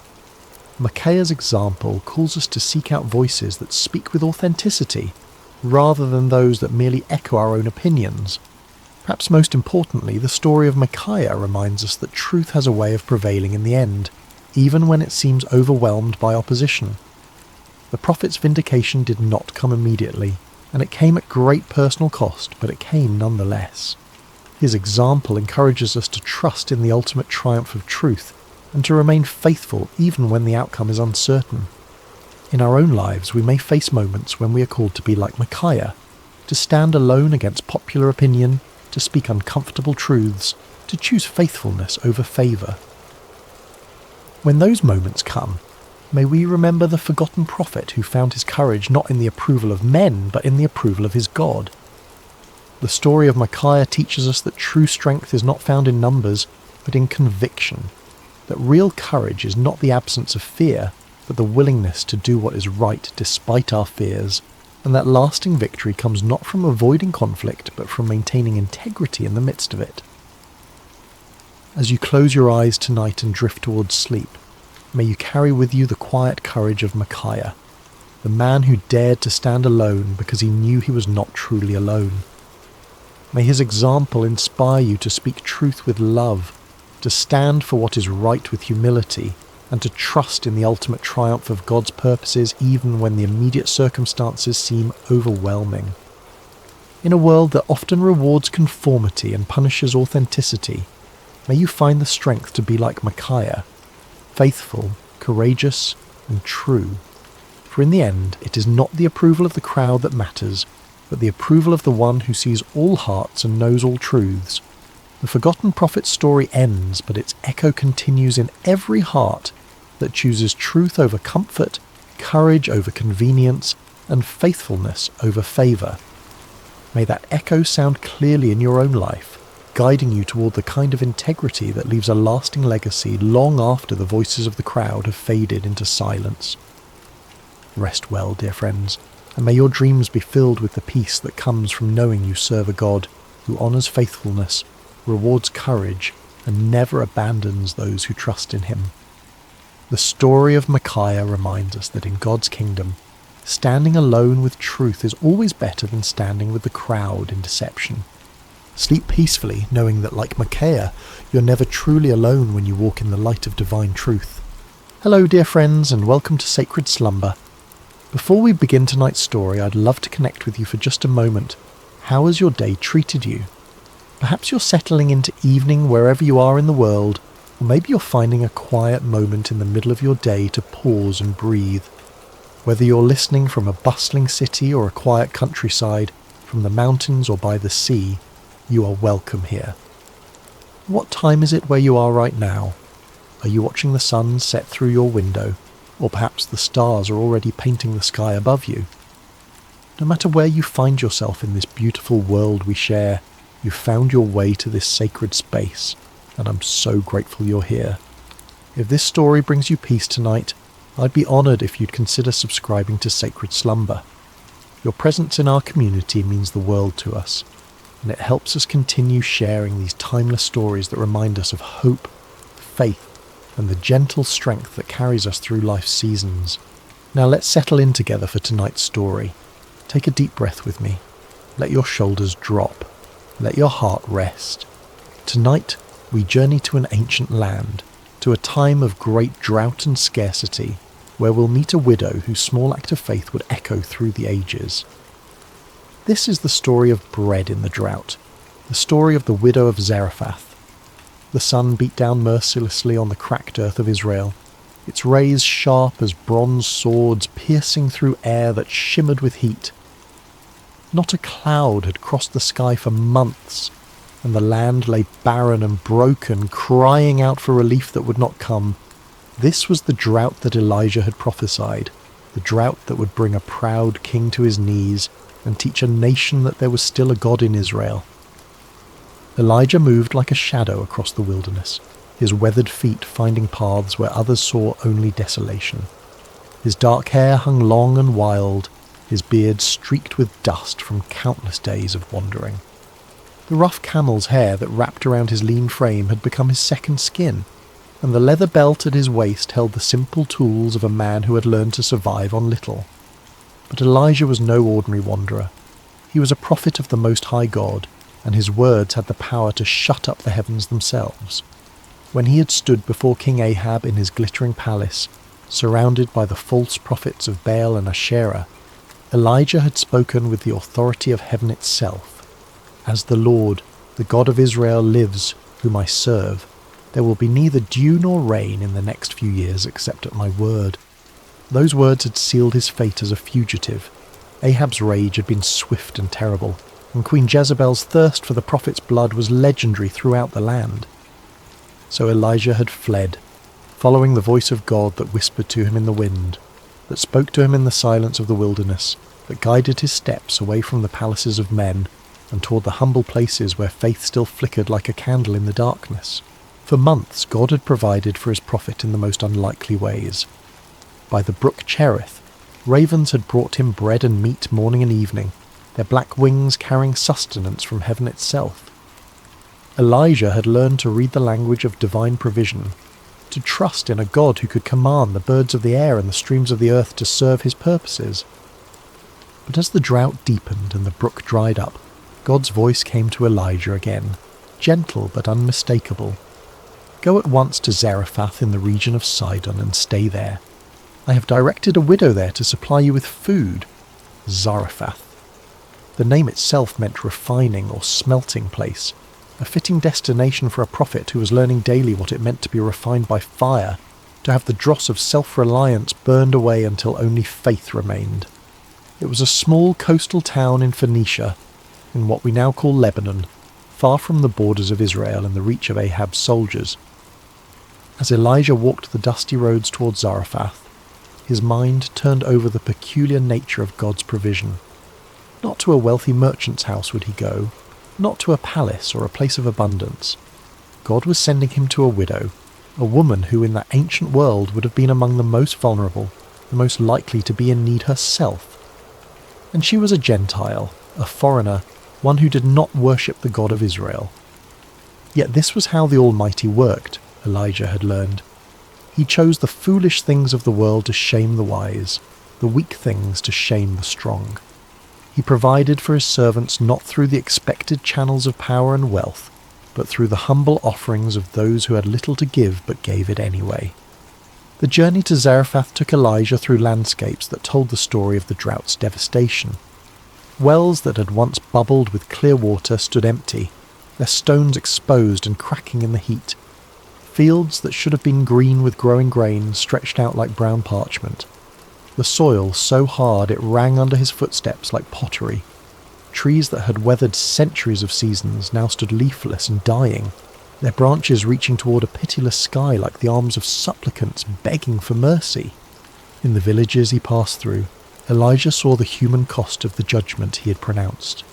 Children with hollow eyes clung to their mothers' skirts, their small faces etched with the premature wisdom that comes from knowing hunger. Men sat in the shade of buildings, their hands idle because there was no work to be done in fields that would not grow. Women walked great distances with empty water jars, returning with barely enough to wet their families' lips. Yet Elijah did not waver in his conviction that he had spoken truly the word of the Lord. This drought would serve its purpose in drawing the hearts of the people back to the God they had abandoned for the seductive promises of Baal, the god of storms and fertility who had proven powerless to bring rain when it was most needed. Sometimes the mercy of God looked like judgment, and the healing had to begin with the pain of truth. As he crested the final hill before Zarephath, Elijah could smell the salt of the Mediterranean Sea, could hear the distant cry of gulls wheeling over waters that mocked the thirsty land with their abundance. The town spread before him, small and unpretentious, its whitewashed buildings clustered around a modest marketplace. Smoke rose from only a few chimneys, and even here, far from Israel, the drought had left its mark in the form of empty gardens and worried faces. Elijah paused at the crest of the hill, looking down at the place where God had promised him provision. Somewhere in that humble town was a widow who would supply him with food, though she herself was surely struggling to survive. The prophet's heart stirred with curiosity and a deep sense of anticipation. What manner of woman would God choose for such a task? What kind of faith would he find in this foreign place? The sun was beginning its descent toward the western horizon as Elijah made his way down the hill and through the narrow streets of Zarephath. The town was quiet in the afternoon heat, most of its people taking shelter in the cool shadows of their homes. A few merchants sat listlessly beside their stalls, their wares meagre and their customers few. Children played half-heartedly in the dust, their games subdued by the oppressive weight of want that hung over everything like a heavy blanket. Elijah walked with purpose toward the town gate, the place where travellers traditionally stopped to rest and where the business of daily life was conducted. It was there, God had whispered to his spirit, that he would find the woman who would provide for him. As he approached the gate, his eyes searched the few people moving about in the late afternoon shadows, looking for a sign, a divine indication of which among them was the widow God had prepared. And then he saw her. She was gathering sticks near the city gate, her movements slow and deliberate, like someone conserving every ounce of strength for an essential task. Elijah knew immediately that this was the woman God had sent him to find, not through any dramatic sign or heavenly voice, but through the quiet certainty that settled in his spirit like dew on morning grass. The widow of Zarephath was neither young nor old, but somewhere in that indefinite middle season of life, where hope and despair wage their daily battle in a woman's heart. Her dark hair was partially covered by a simple headscarf, and her clothes, though clean and carefully mended, spoke of years of making do with little. Her hands, as she bent to gather the dry branches scattered near the gate, were the hands of one who had worked hard for everything she had ever possessed. There was something in her posture, in the careful way she selected each stick and added it to her small bundle, that spoke of finality. These were not the movements of someone gathering fuel for many meals to come, but of someone preparing for a last act, a final ceremony before surrendering to whatever fate awaited. Elijah approached her slowly, not wanting to startle her. In her concentration on her task, she had not yet noticed the travel-worn prophet making his way toward her. When she finally looked up, her eyes registered first surprise, then the wary caution of a woman who had learned to be careful around strangers. "Peace be with you," Elijah said gently. his voice carrying the warmth of one who understood what it meant to be far from home and dependent on the kindness of others. The widow straightened, still holding her bundle of sticks against her chest like a shield. "And with you, traveller," she replied, her voice soft but tinged with the wariness of one who had little left to lose and could therefore afford few mistakes. Elijah gestured toward the well that stood near the gate, its depths long since dry, but its stone rim still serving as a place for travellers to rest. "Could you bring me a little water in a jar so I may have a drink?" The request was simple enough, the kind of hospitality that travellers routinely requested and that kind hearts routinely provided. But as the widow looked toward the well, Elijah saw something flicker across her face, a shadow of pain that told him water too had become precious in this place. Still she nodded. "I will see what I can do," she said, and began to turn away to fulfill his request. But Elijah's voice stopped her. "And bring me, please, a piece of bread." The words hung in the air between them like a bridge that could either be crossed or burned. The widow turned back to face him, and now Elijah could see the full weight of her circumstances written in the lines around her eyes, in the slight tremor of her hands as she clutched her bundle of sticks more tightly.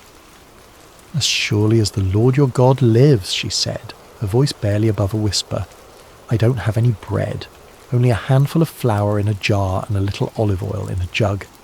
I am gathering a few sticks to take home and make a meal for myself and my son, that we may eat it and die."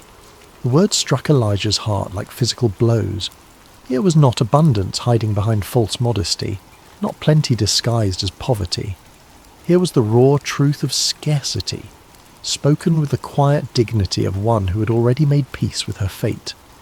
This woman was preparing her last meal, gathering these few sticks to kindle a final fire that would cook the final handful of flour into one last piece of bread for herself and her child. In her simple statement, Elijah heard echoes of every widow's story, every mother's nightmare. She had watched her resources dwindle day by day, week by week, had portioned out ever smaller meals until there was nothing left to portion. Now she had reached the end of her rope, the bottom of her jar, the last of her oil. She'd perhaps spent sleepless nights calculating and recalculating, hoping against hope that somehow her meagre supplies would stretch just one more day, one more meal. And here was a stranger, a foreign prophet, asking her to share even this last morsel. Elijah looked into her eyes and saw not just physical hunger, but the deeper starvation of hope deferred, of prayers that seemed to fall on deaf ears, of a God who had seemed absent in her hour of greatest need. Yet he also saw something else, something that made his heart leap with recognition. He saw faith. Not the bold, declarative faith of those who had much to lose, but the quiet, desperate faith of those who had nothing left but trust. The prophet's next words would either build a bridge of hope or collapse the last foundation of this woman's world. He chose them carefully, knowing that he was not speaking merely his own thoughts, but carrying a message from the heart of God himself. "Don't be afraid," Elijah said, his voice gentle but filled with an authority that seemed to come from somewhere beyond himself. "Go home and do as you have said, but first make a small loaf of bread for me from what you have and bring it to me, and then make something for yourself and your son." The widow's eyes widened. Was this stranger mad? Was he so callous, so utterly without compassion, that he would ask a dying woman to feed him before she fed her own child? The request seemed to defy every principle of human decency, every natural law of survival and maternal love. But Elijah was not finished speaking. "For this is what the Lord, the God of Israel, says, the jar of flour will not be used up, and the jug of oil will not run dry, until the day the Lord sends rain on the land." The promise hung in the air like morning mist, beautiful and insubstantial, the kind of words that could either transform a life or break a heart with false hope. The widow stared at this strange prophet with his wild hair and sun-darkened skin, this man who claimed to speak for the God of Israel, a foreign deity she had heard of but never worshipped. How could she possibly believe such a thing? How could a handful of flour become an endless supply? How could a few drops of oil multiply like the stars of heaven? Every practical bone in her body, every lesson learned through years of careful management and hard-won survival, told her this was impossible. Yet something in Elijah's eyes, something in the quiet confidence with which he spoke these impossible words, awakened an echo in her heart. Perhaps it was the memory of childhood stories her grandmother had told, tales of gods and miracles from the ancient days. Perhaps it was the sheer desperation of a mother who would try anything, believe anything, if it meant one more day of life for her son. Or perhaps it was something deeper, something that recognised in this weathered prophet's promise the voice of the same divine love that had sustained her through every previous trial, that had somehow always provided just enough, just when she needed it most, until now. The widow looked down at her bundle of sticks, then back at Elijah. She thought of her son waiting at home, trusting her to return with enough fuel to cook their final meal. She thought of the empty jar that had once held pounds of flour, now scraped clean except for that last precious handful. She thought of the oil jug that had once gurgled with golden liquid, now holding barely enough to moisten the flour into dough. And then she thought of something else, the strange peace that had settled over her heart as Elijah spoke his impossible promise. It was not the peace of understanding, for she understood nothing of what he proposed. It was not the peace of certainty, for everything in her circumstances screamed that his words were foolishness. It was the peace of surrender, the peace that comes when one has exhausted all human possibilities and stands at the edge of mystery, ready to step into the unknown. "I will do as you have said," she whispered, her voice carrying the weight of a decision that would echo through all eternity. The walk back to her small home felt both eternal and instantaneous to the widow. Each step carried her further from the safety of reasonable despair and closer to the dangerous territory of hope. The bundle of sticks in her arm seemed to grow heavier with each pace, not because of their weight, but because of what they represented, the fuel for a miracle she dared not quite believe in, yet could not quite dismiss. Her house stood at the end of a narrow alley, its walls built of the same white stone as most of the buildings in Zarephath, its roof flat and practical. It was small but carefully maintained, the kind of home that spoke of pride surviving in the face of poverty. A few clay pots stood near the doorway, empty now except for the dust that had settled in them during the long months of drought. As she approached her door, the widow could hear movement inside, the soft sounds of her son moving about in the dim interior. He was perhaps 10 years old, still young enough to trust completely in his mother's ability to provide, yet old enough to understand the gravity of their situation. He had not complained when the meals grew smaller and less frequent, had not questioned why she sometimes gave him her portion while claiming she wasn't hungry. Now she would have to explain to him that she was going to give away their last food to a stranger. The door opened with a soft creak of wood that had swollen and shrunk through many seasons. Inside, the house was cool and shadowy, a welcome relief from the blazing heat of the afternoon sun. Her son looked up from where he sat near the window, his young face brightening at her return. "Did you find enough wood, Mother?" he asked, his voice carrying the careful optimism of a child who'd learned not to expect too much, but could not quite stop hoping. The widow set down her bundle of sticks and looked around the familiar space of her home. Everything was clean and in its place, though there was precious little to arrange. A few cooking vessels, some worn but serviceable garments, a small table, sleeping mats that she rolled up each morning and spread each evening. The jar of flour sat in the corner where she always kept it, and beside it the small jug of oil. The son followed her gaze to the corner where their last provisions waited. He had watched those containers grow emptier day by day, had seen his mother peer into them each morning with expressions that grew more worried as the contents diminished. He knew, with the intuitive wisdom that children possess, that today would be their last day of having anything to eat. "Mother," he said again, sensing something different in her manner, something that hadn't been there when she left to gather the wood. The widow moved to the corner and lifted the flour jar, feeling the pitiful weight of what remained inside. Then she picked up the oil jug, tilting it slightly to gauge how little was left. The sound of the oil moving in the nearly empty vessel was like a whisper, like the last breath of hope dying away. But then she remembered Elijah's words, remembered the strange certainty in his voice when he spoke of jars that would not empty and jugs that would not run dry. She remembered the peace that had settled over her heart when she agreed to his impossible request. "My son," she said gently, kneeling beside him so they were at eye level. "Something wonderful and strange has happened today. A prophet of the God of Israel has come to our town, and he has asked me to share our food with him." The boy's eyes widened. "Our food? But mother, we only have enough for one meal, yes," she finished for him. "I know, but this prophet, his name is Elijah, has promised me something that seems impossible.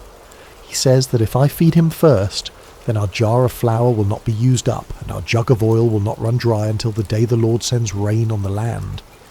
The child stared at his mother, processing this information with the serious concentration of one who had learned that adult decisions often determined whether children lived or died. "Do you believe him, mother?" It was such a simple question, but it cut to the heart of everything. Did she believe? Could she stake their lives on the promise of a foreign prophet? Could she risk her son's survival on words that defied every law of nature she had ever observed? The widow was quiet for a long moment, looking into her son's trusting eyes. Then she smiled, and it was the first real smile that had crossed her face in months. "I don't know if I believe him with my mind, my son, but my heart tells me that we have nothing left to lose, and perhaps everything to gain. Sometimes faith means stepping forward when you cannot see the path." She stood and moved toward the corner where their supplies waited. "Help me build a fire, and we will make bread for the prophet first, as he asked. And then we will see what the God of Israel will do for a widow and her son in Zarephath." The boy nodded solemnly and began arranging the sticks his mother had gathered while she prepared to perform what might be either an act of supreme faith or supreme foolishness. The distinction, she realized, might not matter as much as she had thought. Working together, they built a small fire outside their door, the flames dancing bright against the darkening sky. The widow poured water into her mixing bowl, then opened the flour jar and looked inside. The handful that remained seemed pitifully small, barely enough for one small loaf, certainly not enough for 2 meals as Elijah had promised. But she had given her word, and more than that, she had felt something stir in her heart when the prophet spoke. Perhaps it was only desperation disguised as faith, but it was all she had to offer. Carefully, reverently, she poured half of the remaining flour into her bowl. Then she tilted the oil jug and let a few precious drops fall into the mixture. The oil gleamed golden in the firelight, and she found herself thinking of ancient stories, half-remembered tales of gods who provided for their people in miraculous ways. As she mixed the flour and oil with water, kneading the small portion of dough with practiced hands, the widow felt a strange sense of ceremony settling over the simple task. This was no ordinary bread-making. This was an act of faith performed in the face of impossible circumstances, a leap into the unknown guided only by the promise of a prophet and the whisper of hope in her own heart. The dough came together under her hands, soft and elastic despite the small amount of oil. She shaped it into a small round loaf and placed it on the flat stone they used for baking, setting it carefully over the coals. The bread began to bake, filling the evening air with the ancient comforting aroma of grain transformed by fire. As they waited for the bread to cook, the widow and her son sat quietly by the fire. The boy leaned against his mother's side, and she wrapped her arm around him, holding him close. Whatever happened next, whatever the morning would bring, they had this moment of peace together. When the bread was finished, golden and warm from the stones, the widow wrapped it carefully in a clean cloth and stood. "I will take this to the prophet now," she told her son. "While I am gone, keep the fire burning. When I return, we'll make our own bread and see if the promise holds true." The walk back to the city gate seemed shorter this time, though the weight of what she carried felt immeasurable. This small loaf represented everything she had left in the world, the last of her resources, the final hedge against starvation. She was literally carrying her life in her hands, offering it to a stranger based on nothing more than his word. Elijah was waiting where she had left him, sitting quietly in the gathering dusk. When he saw her approaching with the wrapped bread, his face lit up with a smile that transformed his austere features. It was not the smile of one who had expected to be obeyed, but of one who was genuinely moved by the sacrifice he was witnessing. "Thank you," he said simply as she placed the bread in his hands. "What you have done requires more courage than facing down armies or calling fire from heaven. You have chosen to trust when you had every reason to doubt." The widow watched as he unwrapped the bread, still warm and fragrant from the fire.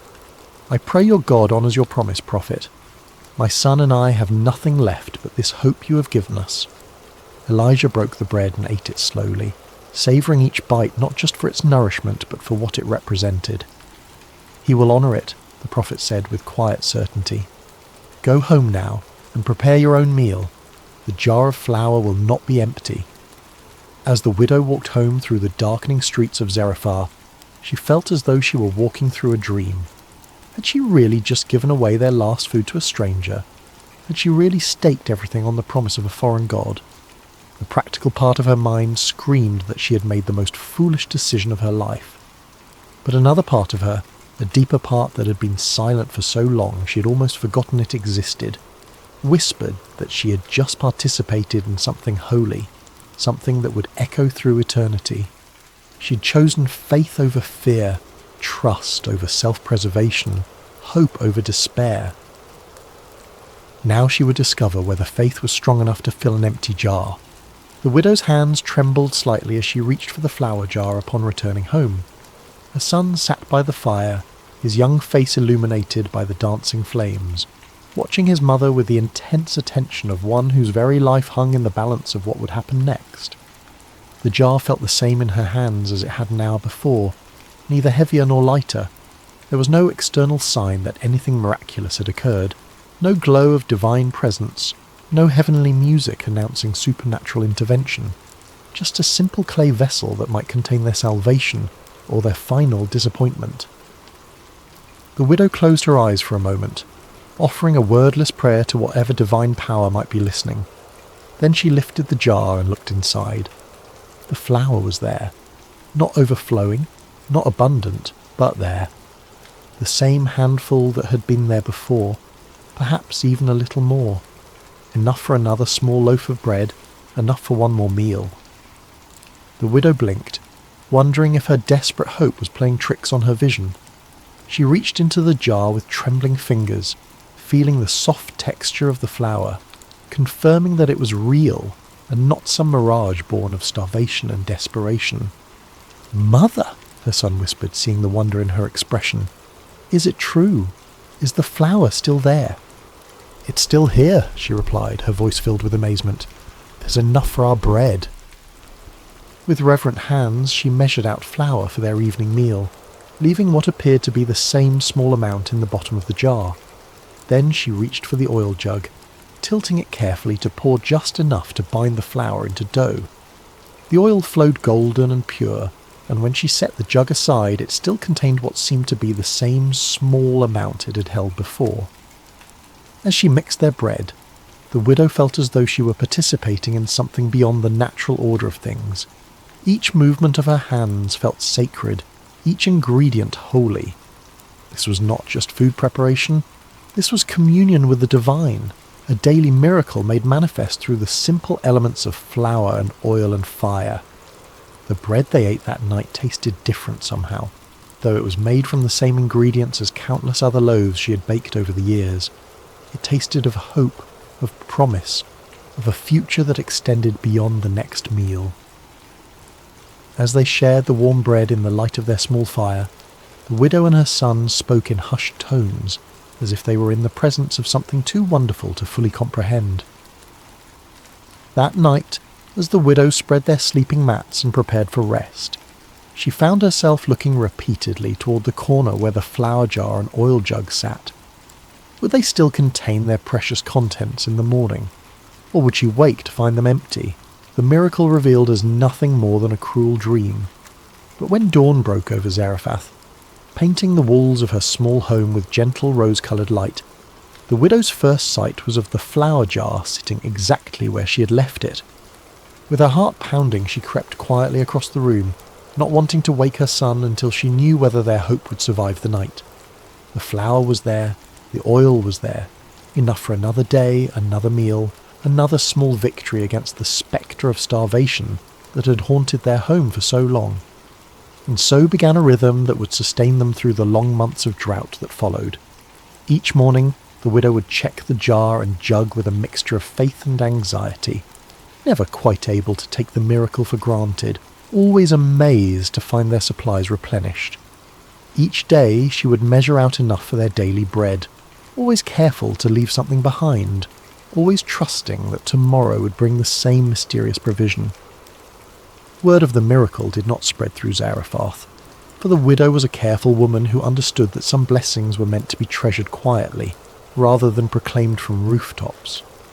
She continued her daily routines, drawing water when it could be found, tending to her small home, caring for her son. To her neighbours, she appeared to be surviving the drought no better or worse than anyone else. But those who knew her well began to notice subtle changes. The hollow look of desperate hunger faded from her eyes. Her son grew stronger rather than weaker as the drought continued. There was a peace about her that seemed strange in such difficult times, a quiet confidence that suggested she had found a source of strength that the drought could not touch. Elijah became a regular visitor to their home, though he was careful to come and go discreetly, not wanting to draw attention that might put the widow and her son in danger.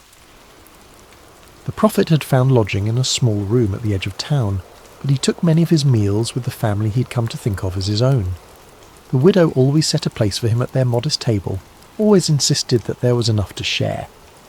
As the weeks turned to months, the relationship between the prophet, the widow and her son deepened into something resembling family.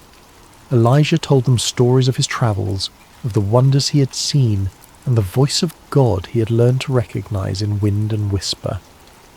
The widow shared the wisdom she had gleaned from years of making do with little, of finding joy in simple things, of holding on to hope when circumstances suggested it was foolish to do so.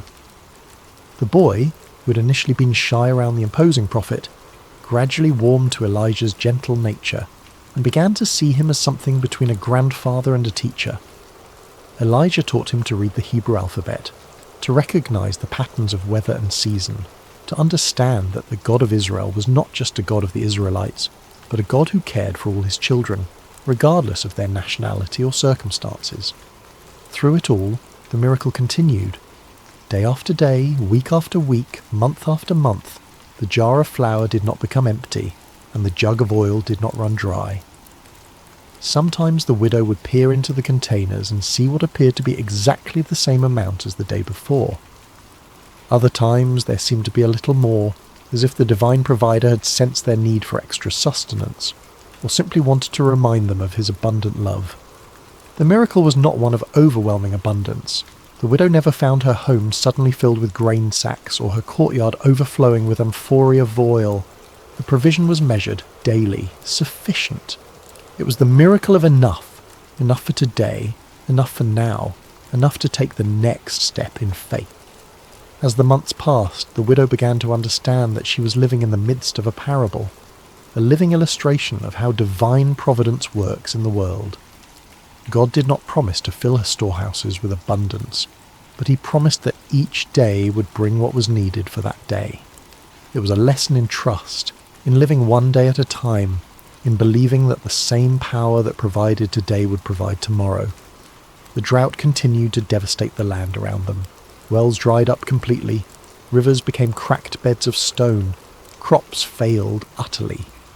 Neighbouring towns reported widespread famine, and travellers brought stories of desperation and death from across the region. Yet in the small home at the end of the narrow alley in Zarephath, a widow and her son and a prophet of God continued to eat bread each day, sustained by flour that did not diminish and oil that did not fail. There were moments when the widow found herself wondering if she was dreaming, if the whole experience was some elaborate fantasy created by a mind pushed to the brink by starvation. But then she would see Elijah's weathered face across their simple table, would hear her son's laughter as he played in the courtyard, would taste the reality of the bread in her mouth, and she would know that she was living in the midst of the miraculous. The widow learned to live with wonder as her constant companion. Each morning brought the possibility of disappointment, yet each morning brought instead the confirmation of promise kept. She learned that faith was not a single dramatic leap, but a daily choice to trust, a daily decision to act on belief rather than sight. As the seasons cycled and the drought persisted, the widow's faith deepened from desperate hope to quiet confidence. She'd seen the faithfulness of God demonstrated not in spectacular signs and wonders, but in the daily grace of provision, in the steady reliability of a promise kept day after day after day. Her son, too, was changed by their experience. The boy who had faced starvation learned that he served a God who provided for his children, who noticed the needs of the small and insignificant, who could be trusted to keep his word even when all evidence suggested otherwise. The lessons he learned at his mother's table, watching flour and oil multiply through divine grace, would shape his understanding of faith for the rest of his life. And Elijah found his own faith strengthened as he witnessed the widow's daily trust. This foreign woman, this Gentile who had no obligation to believe in the God of Israel, demonstrated a quality of faith that put many of his own countrymen to shame. She trusted not because she understood, but because she chose to believe. She obeyed not because the path was clear, but because she was willing to walk into mystery. The miracle of the flour and oil became more than mere physical provision. It became a daily sacrament, a reminder that the God who made the universe was intimately involved in the details of their lives. Every meal was a communion, every shared bread a celebration of divine faithfulness. Through it all, the rhythm of ordinary life continued. The widow swept her floors, mended their clothes, drew what water could be found. Her son played with other children when energy permitted, helped with household tasks, grew taller and stronger despite the famine that surrounded them. Elijah prayed, studied, taught, and waited for the word of the Lord that would eventually send him back to Israel to confront the king and end the drought. But in the quiet moments, when the work was done and the evening meal was finished and they sat together in the glow of their small fire, all three understood that they were witnessing something eternal. They were living proof that God's love extends beyond the boundaries of nation and tribe, that his provision flows to all who trust him, and that faith the size of a mustard seed can move mountains of impossibility. The widow would often reflect on that first day when Elijah had asked for her last handful of flour.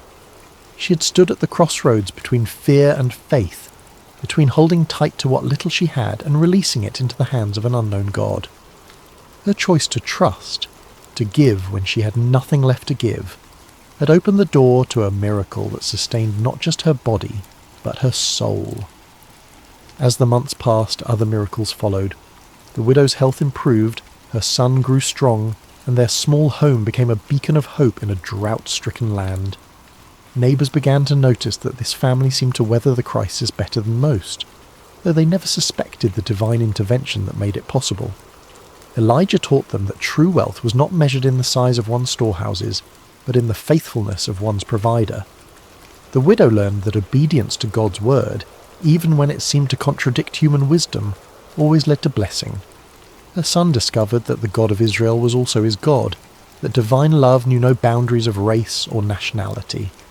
Years later, when the drought finally ended, and rain fell once again on the parched earth, the widow would remember these days as the most precious of her life, not because they were easy, but because they were holy. In her poverty she had discovered riches. In her weakness she had found strength. In her emptiness she had encountered the fullness of God's love.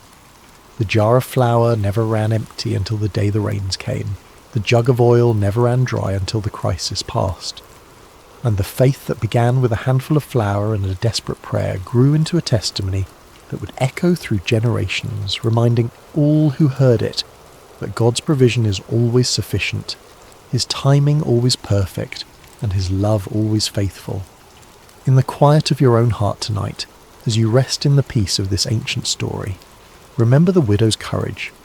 Remember that sometimes faith looks like giving when you have nothing left to give, trusting when you cannot see the way forward, believing when all evidence suggests you should despair.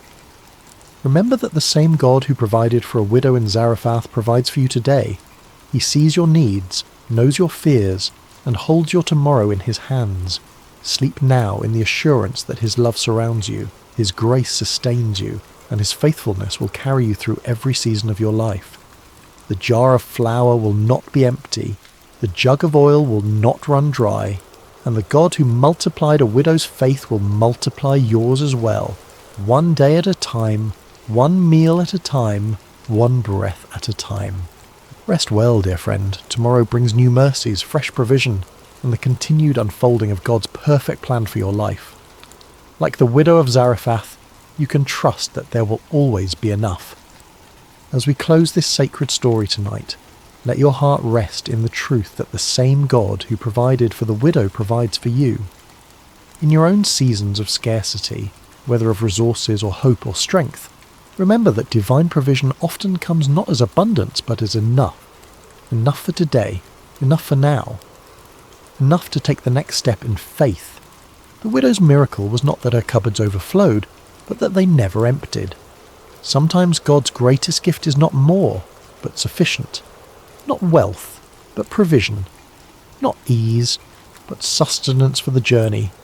Sleep now, knowing that the Keeper of Israel neither slumbers nor sleeps, and that his eye is upon you with the same loving attention he showed to a foreign widow in an ancient town. Your jar will not be empty. Your jug will not run dry. His faithfulness endures forever. Rest well, dear soul, rest well. Hello friends, and welcome to Sacred Slumber.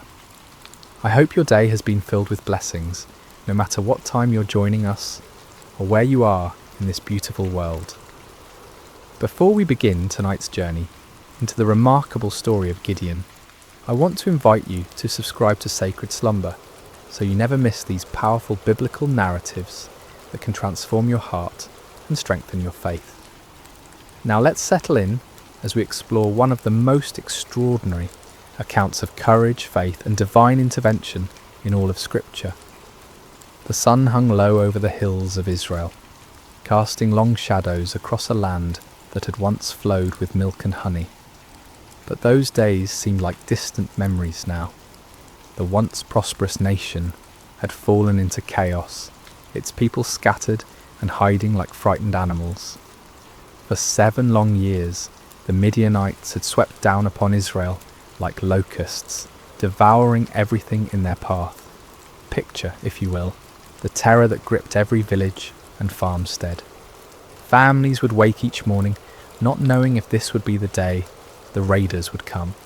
Fathers would venture out to check their crops, only to find them trampled and stolen. Children would be hushed to silence at the first sound of hoofbeats on the horizon. The very air seemed thick with fear and desperation. The Midianites, along with their allies, the Amalekites, and other eastern peoples, had turned the conquest of Israel into an annual ritual. Like a plague of locusts, they would arrive at harvest time, their camels beyond counting, stretching across the landscape as far as the eye could see. They would strip the land bare, taking not only the grain and livestock, but also crushing the spirits of God's chosen people. Farmers had abandoned their fields, choosing instead to hide in mountain caves and underground chambers. The marketplaces that once bustled with commerce now stood empty and silent. What should have been a time of celebration and thanksgiving for the harvest had become a season of dread and starvation. Israel's cities, once proud and strong, had crumbled into mere shadows of their former glory. The walls that should have protected the people lay in ruins, and the gates that once welcomed travellers now hung broken on their hinges. It was as if the very blessing of God had departed from the land, leaving behind only sorrow and defeat. In this atmosphere of despair, mothers would gather their children close and whisper the old stories of how God had delivered their ancestors from Egypt, how he had parted the Red Sea and given them victory over mighty enemies. But those stories seemed like fairy tales now, beautiful, but impossible dreams from a time when God still cared about his people. The elders of Israel shook their heads in bewilderment. Where was the God of Abraham, Isaac, and Jacob? Where was the mighty deliverer who had once fought for them? Had he forgotten his covenant? Had he abandoned them to their enemies forever? It was into this world of darkness and desperation that our story begins, in the small town of Ophrah, where a young man named Gideon was about to discover that God had not forgotten his people, after all. But Gideon, like so many others, had lost hope. He had watched his family's livelihood disappear year after year, and he had grown tired of empty promises and unanswered prayers. On this particular day, the storm clouds gathered on the horizon, both literally and figuratively.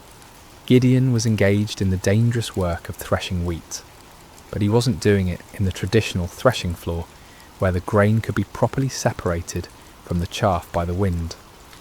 Instead, he was hidden away in a wine press, a place where grapes were normally crushed to make wine. It was cramped, inefficient, and poorly ventilated, but it offered something more valuable than convenience. It offered concealment from enemy eyes. As Gideon worked in his makeshift hiding place, sweat dripping from his brow in the confined space, he embodied the broken spirit of his entire nation. Here was a man reduced to secret, fearful labour just to provide basic sustenance for his family. The very act of threshing wheat, once a joyful community celebration, had become a furtive, isolated struggle for survival. Little did Gideon know that this moment of apparent defeat would become the launching pad for one of the most remarkable displays of God's power in human history. The God who seemed absent was actually watching, waiting, and preparing to use this unlikely hero in ways that would astound both friend and foe alike. The rhythm of Gideon's work was steady but tense. Each strike of his flail against the wheat stalks echoed softly in the confined space of the wine press. His eyes darted frequently toward the opening above, watching for any sign of danger. The precious grain he was salvaging represented not just food for today, but hope for tomorrow, assuming the Midianites didn't discover his hiding place. The silence of the afternoon was broken by an unexpected voice. "The Lord is with you, mighty warrior." Gideon's heart nearly stopped. He spun around, flail raised defensively, expecting to see a Midianite scout who had somehow discovered his secret location. Instead, he found himself face to face with a figure unlike any he had ever encountered. The stranger sat calmly beneath the great oak tree that overlooked the wine press, his presence somehow both commanding and peaceful. The greeting struck Gideon as almost mockingly ironic. Mighty warrior? Him? The man who was reduced to threshing wheat in secret, constantly looking over his shoulder in fear. And the Lord is with you? If that were true, then why was Israel suffering under such devastating oppression? "Pardon me, my lord," Gideon replied, his voice heavy with skepticism and pain. "But if the Lord is with us, why has all this happened to us? Where are all his wonders that our ancestors told us about when they said, 'Did not the Lord bring us up out of Egypt?' But now the Lord has abandoned us and given us into the hand of Midian." The words poured out of Gideon like water from a broken dam. Years of frustration, disappointment, and unanswered questions came tumbling forth. He had grown up hearing the magnificent stories of God's mighty deeds, of pillars of fire and cloud, of armies defeated and nations subdued. But where was that God now? Where were those miracles when his people needed them most? The stranger listened patiently to Gideon's outburst, showing no offence at the young man's boldness or apparent lack of faith. There was something in his eyes that spoke of ancient wisdom and unlimited compassion. When Gideon finished speaking, the visitor's response was both simple and earth-shattering. Go in the strength you have and save Israel out of Midian's hand. Am I not sending you?" The audacity of the command took Gideon's breath away. Save Israel? Him? The implications were staggering. This wasn't a request for him to join an army or support a cause. This was a divine commission to personally lead the deliverance of an entire nation from a seemingly impossible situation. "Pardon me, my lord," Gideon stammered, his mind reeling, "but how can I save Israel? My clan is the weakest in Manasseh, and I am the least in my family." Gideon's response revealed the depth of his feelings of inadequacy. In a culture where tribal strength and family position determined social standing and influence, he saw himself as doubly disqualified. His clan held no political power, commanded no great armies, and possessed no significant wealth. Within that already weak clan, he was the youngest, the most inexperienced, the least likely to be chosen for any position of leadership. But the stranger's next words would echo through the ages as one of the most profound promises ever given to a human being. "I will be with you, and you will strike down all the Midianites, leaving none alive." The promise was comprehensive and absolute. Not some of the Midianites, not most of them, but all of them. The victory would be complete and decisive, but more importantly, it would not depend on Gideon's strength, wisdom, or experience. It would depend entirely on the presence and power of God himself.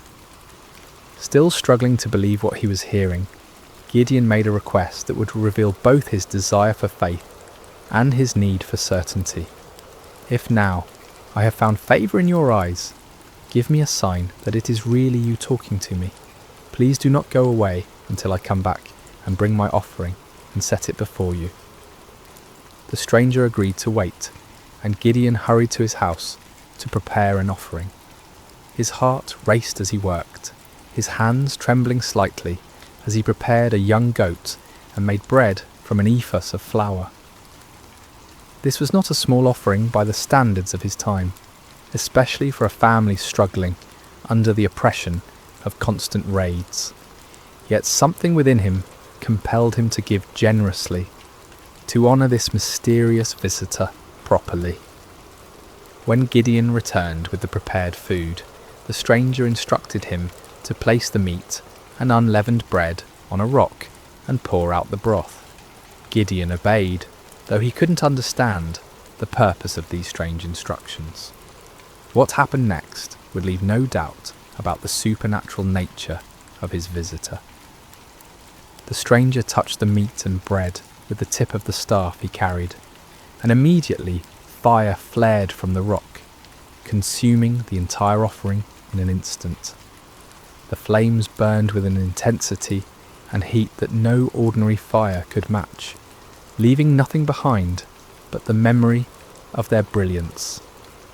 In that same moment, the stranger vanished from sight, disappearing as suddenly and mysteriously as he had appeared.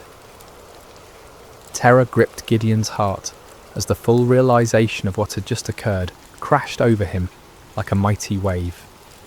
This had been no ordinary man, no mere messenger or prophet. This had been the angel of the Lord, a manifestation of God himself. In that moment of understanding, Gideon was overwhelmed not with joy, but with mortal fear. "Alas, sovereign Lord," he cried out in anguish, "I have seen the angel of the Lord face to face." In the ancient world, it was believed that no human could see God and live. The very encounter that should have filled him with confidence instead filled him with terror. Had his boldness in questioning and testing the Lord sealed his doom? Would he die for having stood in the presence of the Almighty? But even in his moment of greatest fear, God's grace reached out to comfort him. The voice of the Lord came to him again, gentle and reassuring. "Peace, do not be afraid, you are not going to die." With his own hands, Gideon built an altar on that spot and called it, "The Lord is Peace." The place where he had threshed wheat in fear and desperation had become holy ground, the site of a divine encounter that would change not only his life, but the destiny of an entire nation. As night fell over Ophrah, Gideon stood beside his new altar, his mind swirling with the magnitude of what had occurred. The God of his ancestors had not abandoned Israel after all.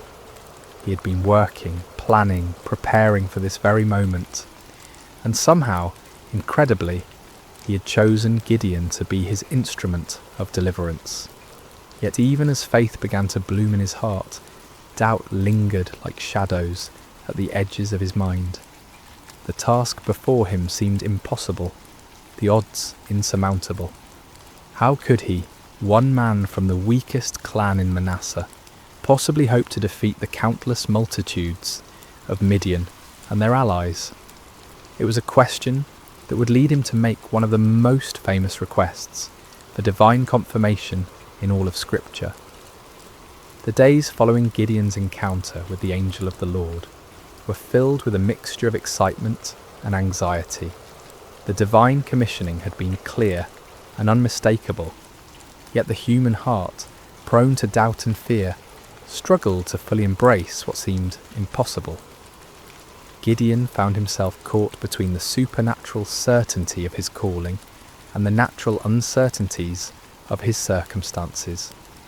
As he went about his daily tasks, Gideon's mind constantly returned to that moment when fire had consumed his offering and the angel had vanished from sight. Had it really happened? In the bright light of day, with the familiar sounds and sights of ordinary life surrounding him, the encounter almost seemed like a dream. Yet the altar he had built stood as a permanent reminder, its stones bearing witness to the reality of what had occurred. Word began to spread quietly through the region about Gideon's calling. Some believed and were filled with hope for the first time in years.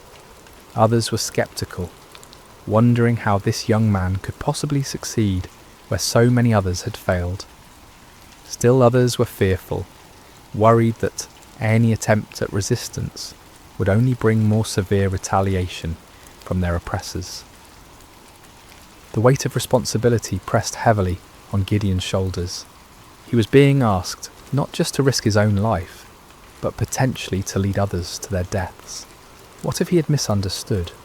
What if his faith had somehow led him astray? The consequences of a mistake would be catastrophic, not just for him, but for all who would follow him. It was in this state of mind that Gideon made his famous request for divine confirmation. The fleece test, as it would come to be known, represented not a lack of faith, but rather a deep desire for certainty in the face of overwhelming responsibility. "If you will save Israel by my hand as you have promised," Gideon prayed earnestly, "look, I will place a wool fleece on the threshing floor. If there is dew only on the fleece, and all the ground is dry, then I will know that you will save Israel by my hand, as you said." The request was specific and measurable. In the normal course of nature, dew would form on all surfaces exposed to the night air.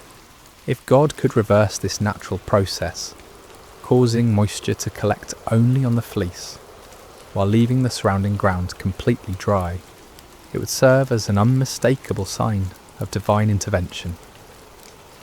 Gideon placed the fleece carefully on the threshing floor as evening approached. All through the night, he must have awakened periodically, wondering what he would find in the morning. As dawn broke, he hurried to the spot where he had placed his test. What he discovered filled him with wonder and awe. The fleece was thoroughly saturated with dew, so much so that when he wrung it out, he was able to fill an entire bowl with water. Yet all around it, the ground was completely dry, as if an invisible barrier had prevented any moisture from settling anywhere but on the wool. The sign was clear and unmistakable, yet Gideon's human nature craved even greater certainty. The magnitude of what he was being called to do seemed to justify asking for additional confirmation. With remarkable humility, and boldness he approached God with yet another request. "Do not be angry with me," Gideon prayed, acknowledging that his repeated testing might seem to indicate a lack of trust. "Let me make just one more request. Allow me one more test with the fleece, but this time make the fleece dry and let the ground be covered with dew." This second test was even more remarkable than the first. It would be one thing for God to cause dew to collect on a single object, while keeping the surrounding area dry, but it would be quite another to keep one small piece of wool completely dry while saturating everything around it. This second sign would demonstrate not just God's power over nature, but his precise control over the smallest details. Again, Gideon placed the fleece on the threshing floor and waited through the night. When morning came, he found exactly what he had requested. The fleece was bone dry without a trace of moisture, while the ground all around it sparkled with heavy dew. The grass, the stones, the nearby trees, everything was wet with the night's moisture, except for that one small piece of wool. God had patiently granted both requests, demonstrating not anger at Gideon's need for reassurance, but understanding and compassion for human weakness. The fleece tests revealed important truths about the nature of faith and the character of God. Faith is not the absence of questions or doubts. Rather, it is the willingness to act in obedience despite those questions and doubts. Moreover, God's response to Gideon's requests showed his patience with those who seek him earnestly. He did not rebuke Gideon for his need for confirmation, nor did he withdraw his calling because of the young man's hesitation. Instead, he graciously provided the assurance that Gideon needed to step forward in faith. The fleece tests also demonstrated the balance between seeking divine guidance and taking action. There comes a point when further testing can become an excuse for inaction, when the desire for certainty becomes a barrier to obedience. Gideon wisely limited his requests to 2 clear signs, then proceeded to act on what he'd received. As news of these miraculous signs spread throughout the tribes of Israel, hope began to stir in hearts that had been dormant for years. Perhaps God had not forgotten them after all. Perhaps deliverance was indeed coming through this unlikely young man from Ophrah. But before Gideon could lead Israel into battle against their oppressors, he would need to assemble an army. The call went out throughout the territories of Manasseh, Asher, Zebulun, and Naphtali. Men who had been hiding in caves and mountain strongholds began to emerge, drawn by the promise of freedom and the reports of God's miraculous confirmations. The response was overwhelming. 32,000 men answered the call, a substantial army by any measure. These were not professional soldiers, but farmers and craftsmen, fathers and sons, united by their hatred of oppression and their desperate hope for liberation. They came carrying whatever weapons they could find, swords that had been hidden from enemy raids, spears hastily fashioned from farming tools, bows that had been used for hunting game in the wilderness. As Gideon looked out over this vast assembly of volunteers, he might have felt a surge of confidence. Surely with 32,000 men, even amateur fighters, he could mount a credible challenge to the Midianite forces. The odds were still daunting, given that the enemy could field armies many times larger, but at least now they had a fighting chance. Yet God had other plans. The fleece tests had been preparation not just for Gideon's faith, but for an even greater demonstration of divine power. The true test was not whether Gideon could trust God with impossible signs, but whether he could trust God with an impossible strategy. What happened next would shock both Gideon and his army, challenging every human assumption about warfare and victory. God was about to demonstrate that his ways are not our ways, and that his power is made perfect, not in human strength, but in human weakness. The morning sun cast long shadows across the camp as 32,000 men prepared for what they believed would be their march to war. Weapons were sharpened, provisions were packed, and final prayers were offered. The air buzzed with nervous energy as farmers turned warriors contemplated the battle that lay ahead. Gideon moved among his troops, offering words of encouragement and trying to project the confidence that a leader must display. Yet privately, he was still awed by the magnitude of what was happening. Just weeks earlier, he had been hiding in a wine press, and now he stood at the head of the largest volunteer army Israel had assembled in generations. But as the army prepared to march toward the enemy encampment, God spoke to Gideon with words that must have sent shockwaves through his entire being. "You have too many men. I cannot deliver Midian into their hands, or Israel would boast against me. Our own strength has saved us." Too many men? The statement seemed to defy all military logic. The Midianites and their allies numbered in the hundreds of thousands. Their camels alone described as being like locusts for multitude. How could 32,000 possibly be considered too many? Yet God's reasoning revealed a profound truth about the nature of divine deliverance.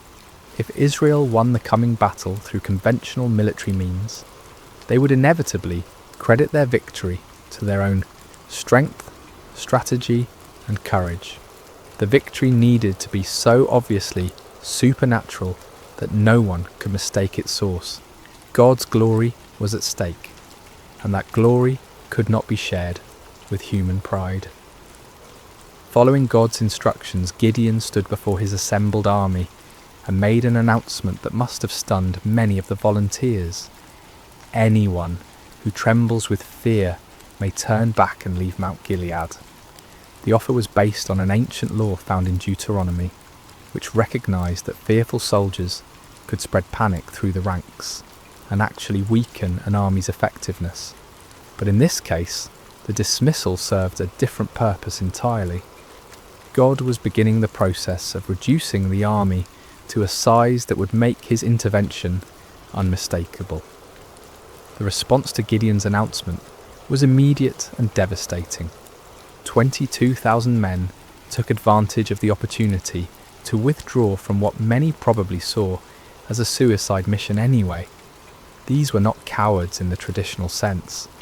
They were ordinary people facing an extraordinary situation, and they chose the safety of their families over the uncertainties of battle. As Gideon watched more than 2/3 of his army walk away, his heart must have sunk. 10,000 men remained, still a respectable force, but far fewer than what seemed necessary for the task ahead. Surely now they could proceed with God's blessing. But God was not finished with his reductions. "There are still too many men," came the divine word. "Take them down to the water, and I will thin them out for you there. If I say, 'This one shall go with you,' he shall go. But if I say, 'This one shall not go with you,' he shall not go." The instruction was puzzling and specific. Gideon was to observe how the men drank water and select his final army based on their drinking method. Of all the criteria that might be used to choose warriors, how they consumed water seemed among the least relevant to military prowess. At the water's edge, the 10,000 men revealed their character through their approach to drinking.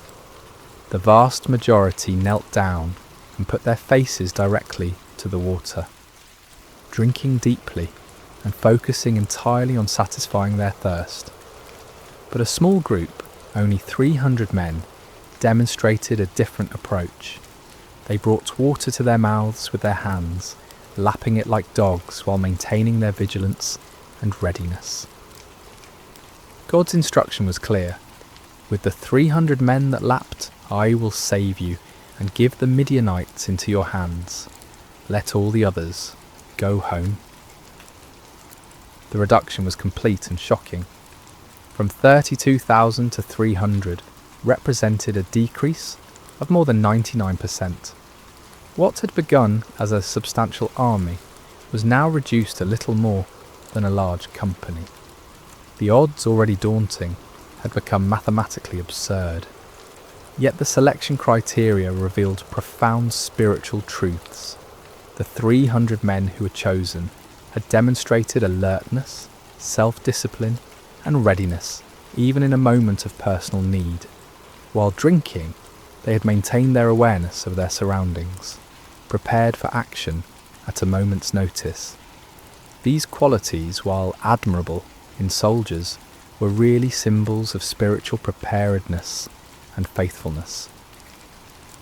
As the dismissed soldiers departed, taking most of the weapons and supplies with them, Gideon was left with 300 men who looked more like a ceremonial guard than a fighting force. The enemy they faced was described in terms that emphasized their overwhelming numbers. All the Midianites, the Amalekites, and the other eastern peoples had settled in the valley, thick as locusts. Their camels could no more be counted than the sand on the seashore. The disparity was so extreme that it moved beyond the realm of military strategy into the realm of the miraculous. No human commander would voluntarily reduce his forces to such a level when facing such overwhelming odds. Yet this was precisely God's point. The victory that was coming would be so clearly divine in origin that no one could attribute it to human planning or prowess. For Gideon, this final reduction must have been the ultimate test of faith. Everything in his military thinking, everything in his natural instincts, everything in conventional wisdom screamed against such a strategy. Yet his experiences with the fleece had prepared him for this moment. He had learned to trust God's ways even when they contradicted human logic. The 300 men who remained showed remarkable faith as well.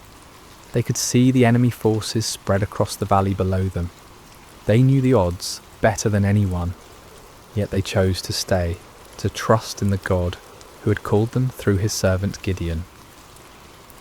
As night fell over the Israelite camp, the 300 men prepared for what would be the most unconventional battle in military history. They had no idea that they were about to participate in a victory that would be remembered and celebrated for thousands of years, a victory that would demonstrate God's power to use the weak to confound the mighty. The stage was set for a night that would change everything. The Midianites slept in their countless tents, confident in their overwhelming superiority. The 300 Israelites made their final preparations, trusting in a God who specialized in impossible victories. The hours before dawn are often the darkest, both literally and figuratively. As Gideon and his 300 men crouched in the hills overlooking the vast enemy encampment, the weight of their impossible mission pressed down upon them like a physical burden. The valley below was filled with the tents of their enemies, stretching as far as the eye could see in the starlight, a sea of canvas that housed an army larger than any they had ever faced. Despite the miraculous signs he had witnessed and the divine assurances he had received, Gideon still struggled with doubt. God, in his infinite understanding of human nature, provided one more confirmation before the battle commenced. "Get up, go down against the camp," the Lord instructed, "because I am going to give it into your hands. If you are afraid to attack, go down to the camp with your servant Purah and listen to what they are saying. Afterward, you will be encouraged to attack the camp." The offer revealed God's compassionate understanding of Gideon's anxiety. Rather than rebuking him for his continued fears, the Lord provided an opportunity for reassurance. Taking his servant Purah with him, Gideon crept down toward the perimeter of the enemy camp under cover of darkness. The Midianite camp was massive beyond imagination. Thousands upon thousands of tents housed warriors from multiple nations united in their conquest of Israel. The sounds of the sleeping army filled the night air, snoring soldiers, restless camels, the occasional challenge of sentries. The very scale of the enemy forces should have been overwhelming to any reasonable observer. As Gideon and Purah approached the outer edge of the camp, they overheard a conversation between two Midianite soldiers. One was telling his companion about a disturbing dream he had experienced. "I had a dream. A round loaf of barley bread came tumbling into the Midianite camp. It struck the tent with such force that the tent overturned and collapsed." The interpretation offered by his fellow soldier was even more remarkable. This can be nothing other than the sword of Gideon, son of Joash, the Israelite. God has given the Midianites and the whole camp into his hands. The irony was profound. Here in the heart of the enemy camp, God was providing confirmation through the mouths of Israel's oppressors themselves. The barley bread in the dream was significant. Barley was considered the food of the poor, inferior to wheat. Yet in the dream, this humble loaf had the power to destroy the entire enemy position. The symbolism was clear. God would use the humble and despised to bring down the mighty and proud. That Gideon's name was already known to the enemy indicated that word of the gathering Israelite resistance had reached their ears. Rather than being encouraged by their overwhelming numerical superiority, some among the Midianites were apparently experiencing anxiety about this upstart Hebrew leader. God was already working in the hearts and minds of the enemy, preparing them for defeat. Gideon and Purah retreated to their own lines, hearts pounding with excitement and renewed confidence. The doubt that had plagued Gideon was finally dispelled by this remarkable confirmation. When they reached the Israelite position, Gideon called his men together for final instructions. "Get up," he announced with newfound authority and confidence. "The Lord has given the Midianite camp into your hands." What followed was perhaps the most unusual battle plan in military history. Instead of swords and spears, Gideon distributed trumpets, empty clay jars, and torches to each of his 300 men. The weapons of conventional warfare were set aside in favour of items that seemed more suited to a religious ceremony than a military campaign. Gideon divided his small force into 3 companies of 100 men each. The strategy was simple, yet audacious. They would surround the enemy camp and at Gideon's signal create as much noise and confusion as possible while giving the appearance of a much larger force. "Watch me," Gideon instructed his men. "Follow my lead. When I get to the edge of the camp, do exactly as I do. When I and all who are with me blow our trumpets, then from all around the camp blow yours and shout, 'For the Lord and for Gideon.'"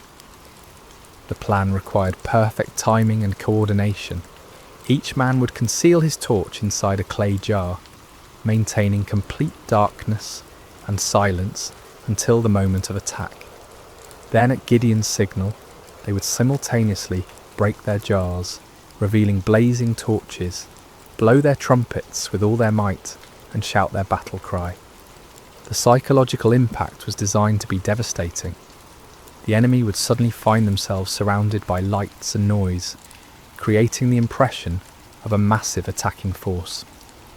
In the confusion of a night assault, with limited visibility and the disorientation of being awakened from sleep, even experienced soldiers could panic and lose their sense of direction. As the 3 companies moved into position around the vast perimeter of the enemy camp, each man must have felt the weight of the moment. They were not professional soldiers, but ordinary citizens who had answered the call to fight for their freedom. Now they found themselves in the most critical moment of their lives, armed with the most unconventional weapons imaginable, trusting in a God who had promised victory through seemingly impossible means. The middle watch around midnight was traditionally the time when sentries were changed and vigilance was often at its lowest point.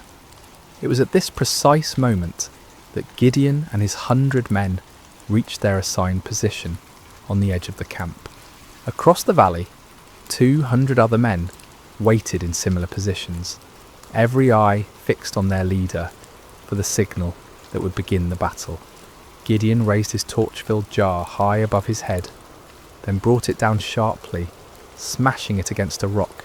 The clay shattered with a sound that seemed to echo across the silent valley, and immediately his torch blazed forth in the darkness. At the same instant, he lifted his trumpet to his lips and blew a long, piercing blast. "For the Lord and for Gideon!" he shouted at the top of his lungs. The signal rippled around the camp as 300 jars smashed simultaneously. 300 torches burst into flame, and 300 trumpet hags sounded their defiant call. The battle cry of "For the Lord and for Gideon" echoed from every direction, creating the impression that the Midianite camp was completely surrounded by a massive army. The effect was instantaneous and devastating. Thousands of sleeping soldiers were jolted awake to find their camp surrounded by blazing lights and deafening noise. In the confusion and darkness, panic spread like wildfire through the ranks. Soldiers stumbled from their tents, grabbing whatever weapons they could find, unable to determine the size or direction of the attacking force. In their panic and confusion, the Midianites and their allies began attacking each other. Unable to distinguish friend from foe in the darkness, and hearing battle cries in their own languages from every direction, they assumed they had been betrayed by their allies. The coalition that had seemed so formidable began to tear itself apart. The 300 Israelites maintained their positions around the perimeter, continuing to blow their trumpets and hold their torches high, creating the illusion of a massive army that had the enemy completely surrounded. They watched in amazement as God fulfilled his promise in the most spectacular fashion imaginable. The panic spread throughout the entire camp like a plague. What had begun as confusion quickly escalated into a full-scale rout as the enemy forces fled in every direction, abandoning their weapons, supplies, and even their camels in their desperate attempt to escape what they perceived as certain destruction. The victory was complete and overwhelming, achieved not through superior numbers or military might, but through divine intervention, working through the obedience of 300 faithful men. The God who had called Gideon from his hiding place in the winepress had once again demonstrated that his power is made perfect in human weakness. As dawn broke over the valley, an astonishing sight greeted the 300 Israelites. Where the night before had stood the mighty encampment of Israel's oppressors, now lay only scattered debris and abandoned supplies. Tents stood empty, their guy ropes cut by fleeing soldiers. Weapons lay discarded where they had fallen from panicked hands. The camels that had been described as innumerable as locusts wandered aimlessly, their owners having fled into the wilderness. The ground itself told the story of the night's chaos. Bloodstains marked the spots where confused allies had struck down one another in the darkness. Personal belongings were strewn across the landscape as the fleeing army had abandoned everything that might slow their escape.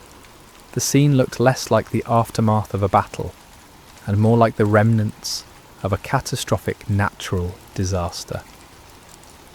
Gideon and his men moved through the abandoned camp in wonder, scarcely believing what their eyes were witnessing. The victory was so complete, so overwhelming, that it seemed almost too good to be true. Yet the evidence was undeniable. The army that had terrorized Israel for 7 years had been routed by 300 men armed with trumpets and torches. But God's deliverance was not yet complete. Even as the 300 marvelled at what had occurred in the valley, word of the miraculous victory was spreading throughout the hill country of Israel. Men who had dismissed Gideon's call to arms, who had remained hidden in their caves and strongholds, now emerged with renewed courage and determination. The tribes of Naphtali, Asher and Manasseh rallied to pursue the fleeing Midianites. What had begun with 300 faithful men now swelled into a national movement of liberation. The psychological impact of the victory was as important as the military result. The myth of Midianite invincibility had been shattered in a single night, and the spirit of resistance that had been dormant for so long now burst forth like a river breaking through a dam. Gideon sent messengers throughout the hill country of Ephraim with urgent instructions. Come down against the Midianites and seize the waters of the Jordan ahead of them as far as Beth Barah. This strategic move would cut off the enemy's escape routes and ensure that the victory would be complete. The Ephraimites responded with enthusiasm, capturing the fords of the Jordan and trapping many of the fleeing Midianites. In the pursuit that followed, they captured two of the Midianite leaders, Oreb and Zeb, whose names meant raven and wolf. These princes, who had struck terror into Israelite hearts for years, were now defeated and killed at the places that would forever bear their names: the rock of Oreb and the winepress of Zeb. The pursuit continued beyond the Jordan as Gideon and his original 300, though exhausted, pressed on to capture the remaining Midianite kings, Zaba and Zalmunna. The victory was total and decisive. An empire that had dominated the region for 7 years was completely destroyed in a matter of days. The land of Israel enjoyed peace for 40 years during Gideon's lifetime. The oppression that had driven families into hiding was replaced by prosperity and security. Fields that had been abandoned were cultivated again. Markets that had stood empty bustled with commerce. Children who had grown up knowing only fear could now play freely in their villages. But perhaps the greatest victory was not military but spiritual. Israel had rediscovered that their God was still the same mighty deliverer who had brought their ancestors out of Egypt. The impossible victory served as a permanent reminder that with God all things are possible. The story of Gideon and the 300 speaks across the centuries, with timeless truths that challenge and encourage us today. First, we see that God uses the unlikely. Gideon was not a seasoned warrior or a natural leader. He was a fearful farmer, hiding from his enemies. Yet God saw potential that others missed.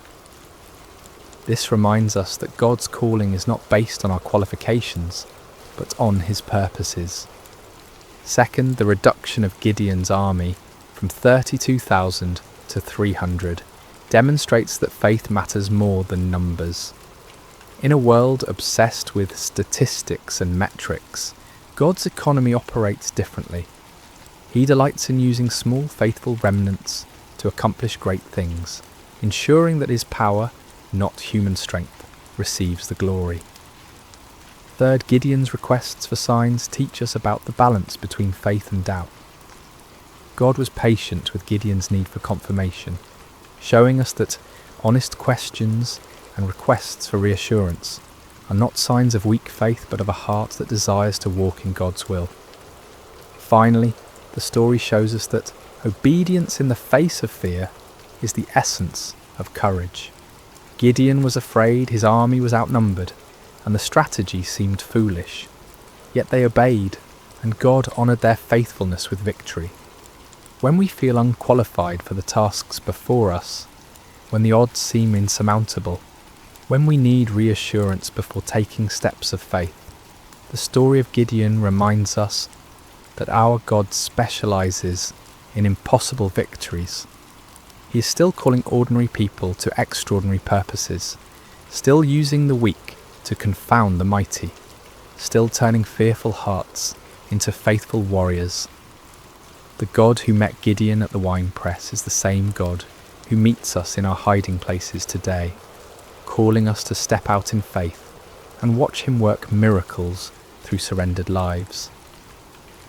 Just as the 300 trumpets and torches became instruments of divine victory, our simple obedience can become the means through which God accomplishes his purposes in our generation. May we have the courage to answer when he calls, the faith to trust when he leads, and the persistence to follow when he sends us into battles that seem impossible to win. For with God, the 300 can defeat the multitudes, and faith can move mountains that seem immovable.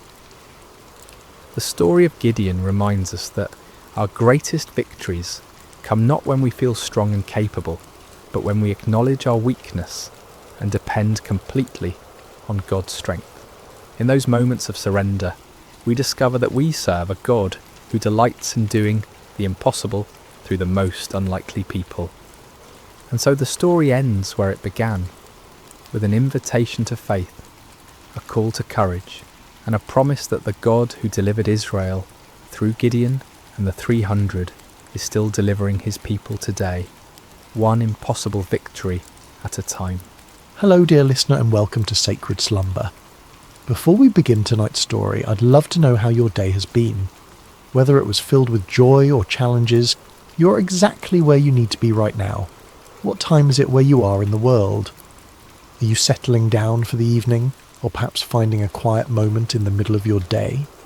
Wherever you are listening from, know that you are part of our global community of souls, seeking peace and spiritual connection. If this is your first time joining us, please consider subscribing to Sacred Slumber. We're here to bring you stories that nourish the spirit and calm the mind.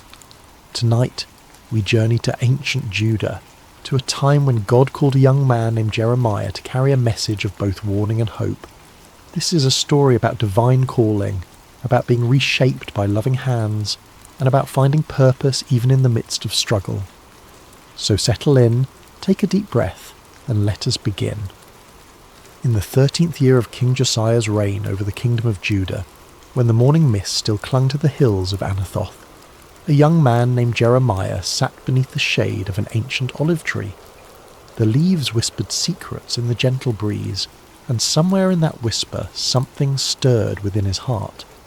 Something he couldn't yet name, but could feel as surely as the warm earth beneath his feet. Jeremiah was not like the other young men of his village. While they spoke boldly of their plans and dreams, he preferred the quiet company of his thoughts.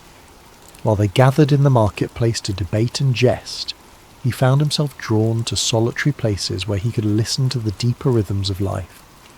His father, Hilkiah, was a priest, and perhaps that was why Jeremiah felt such a natural pull toward the sacred, toward the spaces where heaven seemed to touch earth.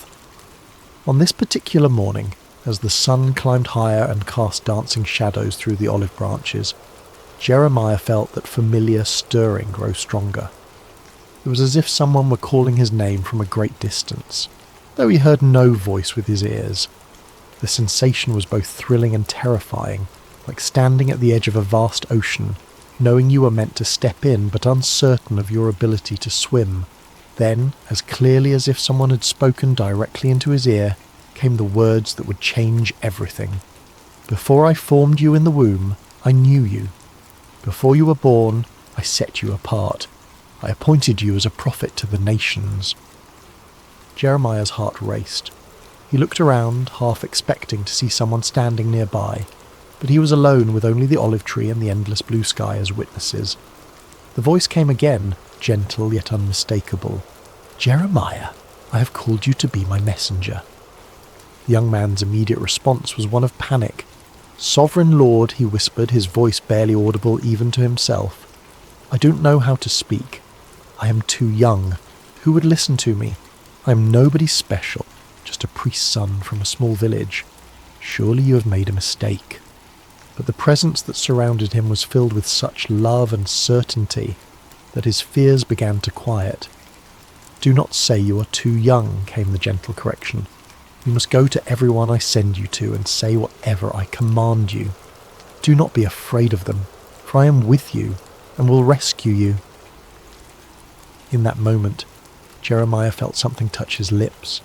Not a physical touch, but something deeper, more real than anything he had ever experienced. I have put my words in your mouth, the voice continued. See, today I appoint you over nations and kingdoms to uproot and tear down, to destroy and overthrow, to build and to plant. As the presence gradually faded, leaving only the normal sounds of morning, birds singing, leaves rustling, the distant lowing of cattle. Jeremiah remained sitting beneath the olive tree, stunned by what had just occurred. His life had been ordinary just moments before, and now he was being called to something extraordinary. The weight of it should have crushed him, but instead he felt a strange peace settling over his spirit. He didn't yet understand what lay ahead, couldn't foresee the years of rejection and persecution that awaited him, or the deep wells of sorrow he would have to draw from. He only knew that the God of his fathers had spoken to him, had chosen him for a purpose that was both terrible and wonderful, and though he trembled at the thought of it, something deep within him whispered back, "Yes, Lord, I will go." Months passed after Jeremiah's calling, and he found himself struggling with the enormity of his task. The messages that came to him were not easy ones. Words of warning about the spiritual condition of Judah, prophecies of coming judgment if the people didn't turn back to their God. How could he, a young man with no credentials or authority, stand before the elders and priests and kings with such heavy words? One morning, as Jeremiah prayed in the quiet of his chamber, seeking guidance for this impossible mission, he heard the familiar voice of the Lord speaking to him once again. "Go down to the potter's house, and there I will give you my message." Jeremiah had passed by the potter's house countless times in his life, but had never paid it much attention. It was a humble building on the outskirts of the village, marked by the constant sound of the spinning wheel and the earthy smell of wet clay. As he approached that day, however, he felt a sense of anticipation, as if he were about to witness something profound. The potter was an elderly man named Malachi, whose hands bore the calluses and clay stains of decades spent at his craft. His hair was white as wool, and his eyes held the patient wisdom of someone who had spent his life creating beauty from formless earth. When Jeremiah arrived, Malachi looked up from his wheel and smiled, as if he'd been expecting him. "Shalom, young prophet," Malachi said, his voice warm with genuine kindness. "Please sit and watch. I have work to do." Jeremiah settled himself on a wooden stool in the corner of the workshop, fascinated despite himself. He had never really watched a potter at work before, had never paid attention to the intricate process of creation that happened in this simple space. The wheel began to turn, and Malachi placed a lump of clay in the centre, his hands moving with practiced precision. At first the clay seemed to resist, wobbling and threatening to collapse, but Malachi's hands were steady and sure, applying just the right amount of pressure, guiding the clay upward into the beginning of what would become a vessel. Jeremiah watched in wonder as the formless lump slowly took shape, a wide base, curving sides, the promise of something beautiful and functional. But then something went wrong. Perhaps there was a stone in the clay, or a dry patch that wouldn't bend. The emerging vessel began to collapse, its sides caving in despite the potter's careful ministrations. Jeremiah expected to see frustration on Malachi's face, perhaps anger at the ruined work. Instead, the old man simply smiled and pressed the clay back into a lump, ready to begin again. "The clay has its own nature," Malachi explained, his hands already starting to reshape the material. "Sometimes it has hard spots, or air bubbles, or impurities that make it difficult to work with. But clay is forgiving. It can always be reformed, reshaped, made into something new." As Jeremiah watched, the potter began again, this time working the clay more thoroughly, removing the impurities that had caused the first attempt to fail. Slowly, patiently, lovingly, a new vessel began to emerge, different from the first but no less beautiful. In fact, this second creation seemed to have a character all its own, shaped by the very challenges that had destroyed its predecessor. It was then that Jeremiah heard the voice of the Lord speaking to him, as clear as if someone were standing beside him. "Can I not do with you, Israel, as this potter does? Like clay in the hand of the potter, so are you in my hand." The words hit Jeremiah like a revelation. He understood now why he had been sent to this place, why he needed to witness this simple yet profound act of creation. The people of Judah were like clay in God's hands, sometimes stubborn, sometimes marred by the impurities of sin and rebellion. But God was not a harsh taskmaster who would discard them when they failed to take shape properly. He was like Malachi, patient and loving, willing to reshape them again and again until they became the vessels he had always intended them to be. The message I want you to carry, the Lord continued, is not just one of judgment, but of hope. Yes, I must sometimes tear down what is corrupt and broken, but I tear down in order to build up again, in order to create something better and more beautiful than before. Jeremiah felt tears welling up in his eyes as he watched the potter's hands continue their gentle work. Here was a picture of God's character that he had never fully grasped before. Not the angry judge he had sometimes imagined, but the patient artist who sees potential in every lump of clay, who never gives up on his creation, who can bring beauty from the most unlikely materials. "Thank you," he whispered to Malachi as he prepared to leave. The old potter looked up from his work and smiled. "The clay thanks the potter by yielding to his hands," Malachi replied. "Perhaps that is all any of us can do, yield to the hands that know how to shape us into something beautiful." As Jeremiah walked home through the narrow streets of his village, he felt a new understanding of his calling beginning to take root in his heart. He was not just a bearer of bad news, but a messenger of hope. The God who had called him was not a destroyer but a creator, not a tyrant but a loving craftsman who would never abandon his work. The words came to him then, the message he would carry to the people of Judah. "If at any time I announce that a nation or kingdom is to be uprooted, torn down and destroyed, and if that nation I warned repents of its evil, then I will relent and not inflict on it the disaster I had planned. And if at another time I announce that a nation or kingdom is to be built up and planted, and if it does evil in my sight and does not obey me, then I will reconsider the good I had intended to do for it." It was a message of both warning and promise, of judgment and mercy intertwined. Like the potter's hands, God's discipline was always aimed at restoration, always working toward the creation of something more beautiful than before. Armed with this new understanding, Jeremiah began his prophetic ministry in earnest. But if he had hoped that his message of God's love and patience would be readily received, he was quickly disillusioned. The people of Judah, from the poorest peasant to the most powerful priest, seemed determined to resist the very hands that were trying to reshape them.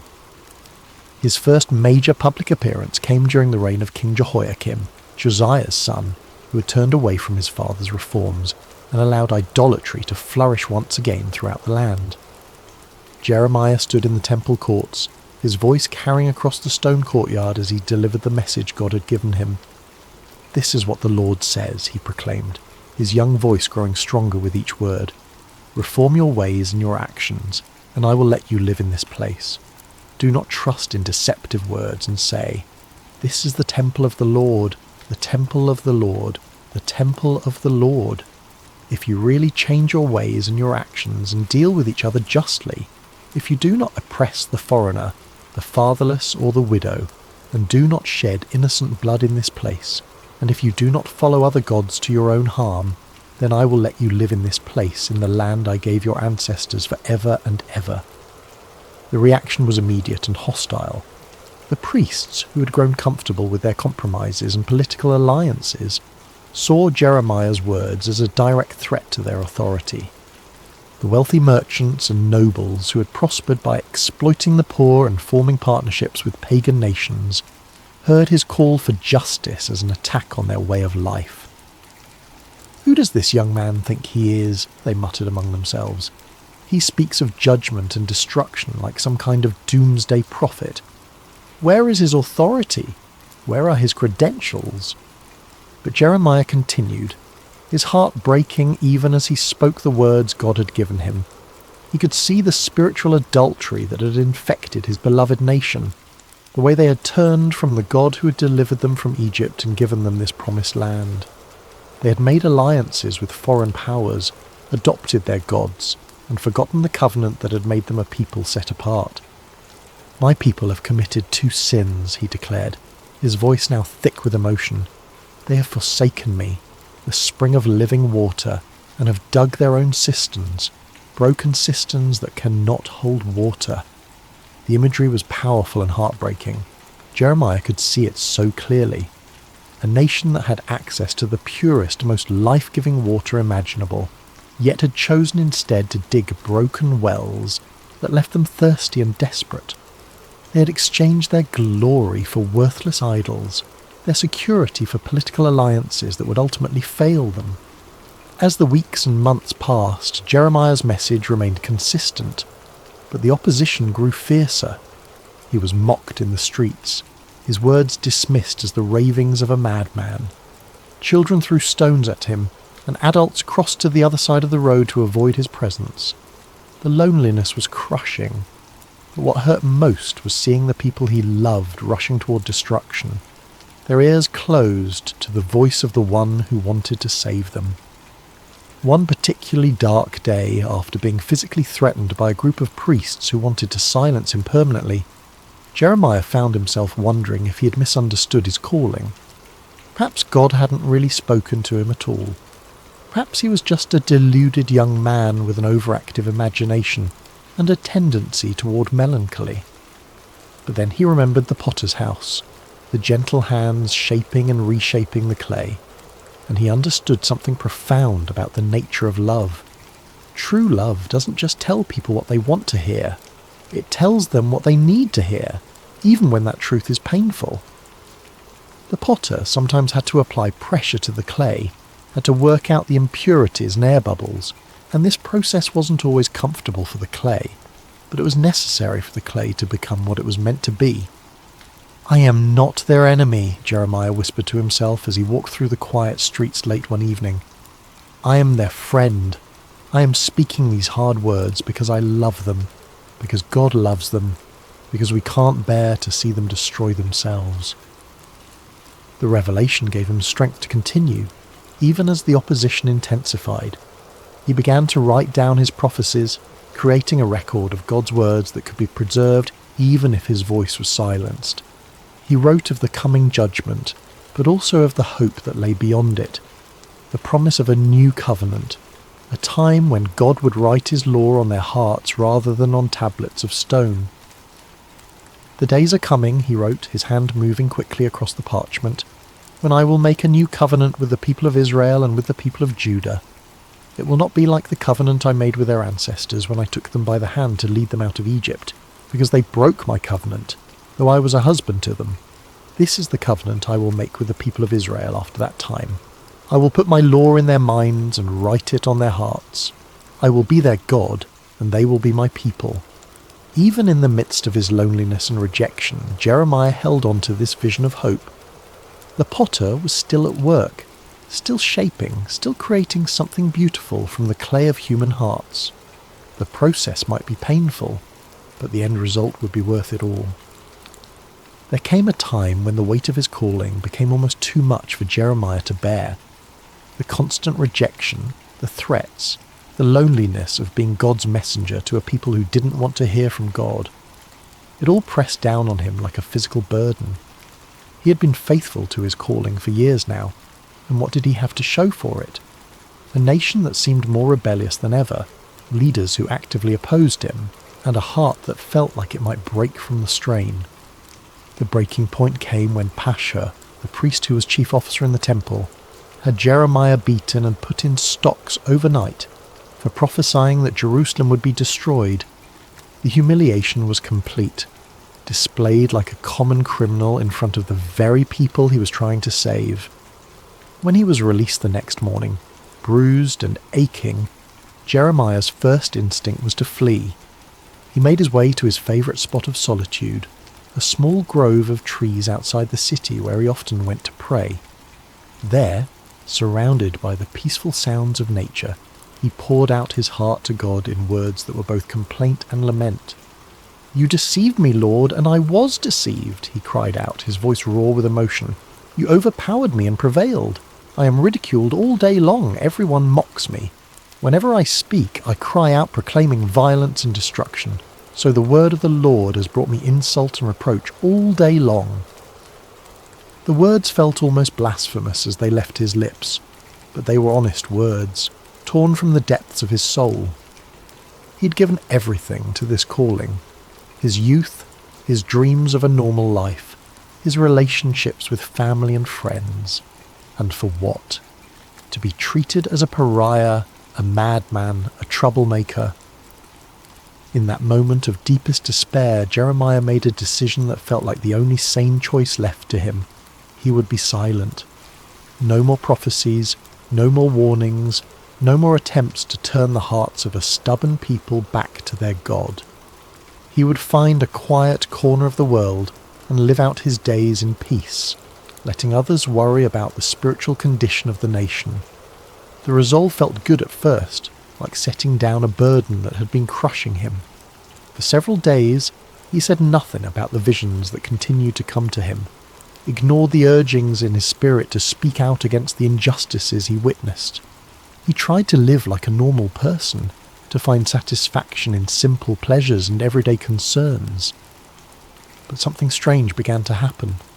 The more he tried to suppress the words God had given him, the more they seemed to burn within him. It was as if a fire had been kindled in his bones, a flame that grew hotter the more he tried to smother it.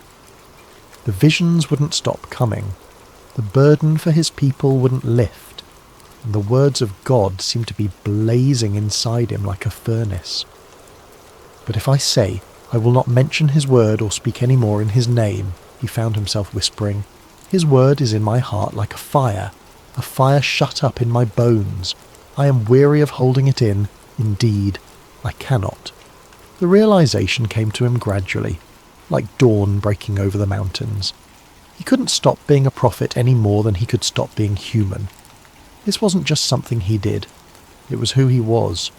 God had formed him in the womb for this purpose, had written this calling into the very fabric of his being. To deny it would be to deny himself, to attempt to live as someone he was never meant to be. But more than that, he began to understand that his struggles and sufferings were not signs that he had failed in his calling, but evidence that he was fulfilling it exactly as God intended. The potter sometimes had to apply intense heat to the clay to make it strong and durable. The fire in his bones wasn't a punishment. It was the very thing that qualified him to speak for God. "The Lord is with me like a mighty warrior," he declared, his voice growing stronger with each word. "So my persecutors will stumble and not prevail. They will fail and be thoroughly disgraced. Their dishonour will never be forgotten." The change in perspective was revolutionary. Instead of seeing his sufferings as evidence of God's abandonment, Jeremiah began to understand them as proof of God's presence. The fire in his bones wasn't consuming him. It was refining him, purifying him, making him into the kind of vessel that could carry God's words to a broken world. He thought again of the potter's house, of the way Malachi had worked the clay with such patience and skill.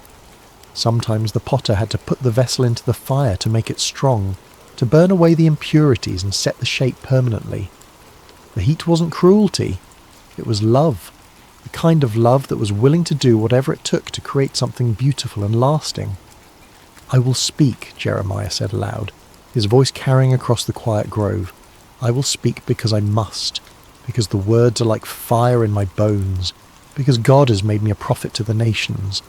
I will speak not because it's easy, but because it's necessary. I will speak not because people want to hear, but because they need to hear. I will speak because the potter is still at work and I am his instrument."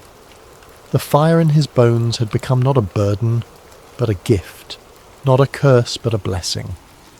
It was the very thing that enabled him to continue when everything else told him to quit, the divine energy that sustained him through rejection and persecution. He was not just a messenger, he was a burning message, a living embodiment of God's passionate love for his people. The years passed, and Jeremiah's prophecies began to unfold with heartbreaking accuracy. The Babylonian army, led by King Nebuchadnezzar, laid siege to Jerusalem just as God had warned through his prophet.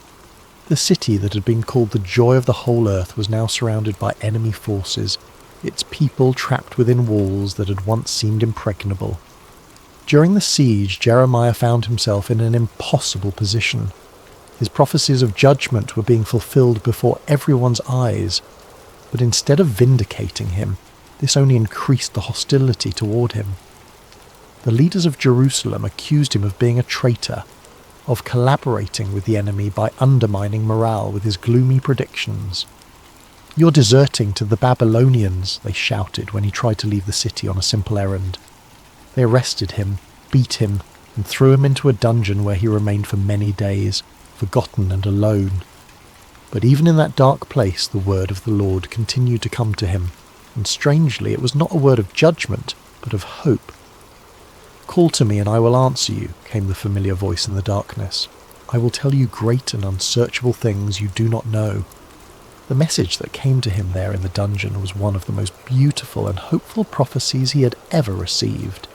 It spoke of a time when the city would be rebuilt, when the people would return from exile, when joy and celebration would once again fill the streets of Jerusalem. It was a promise of restoration so complete and wonderful that it seemed almost too good to be true.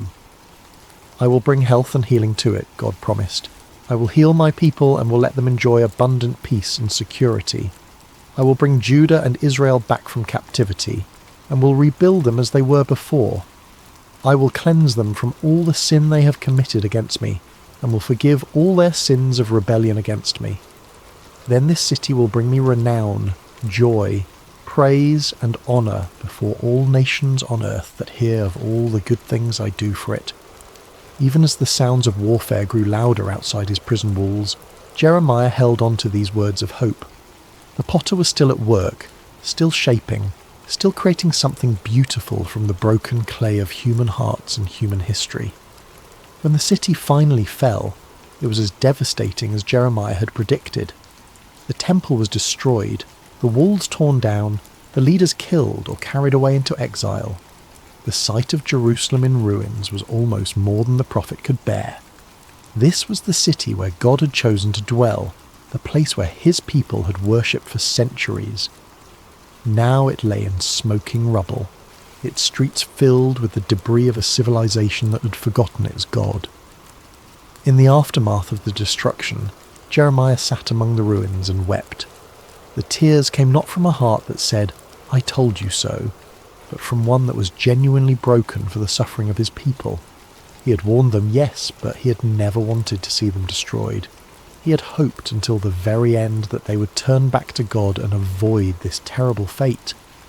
It was then that he began to write what would become known as the Book of Lamentations, a collection of funeral songs for a dead city, poems of grief and mourning that captured the full depth of the tragedy that had befallen Jerusalem.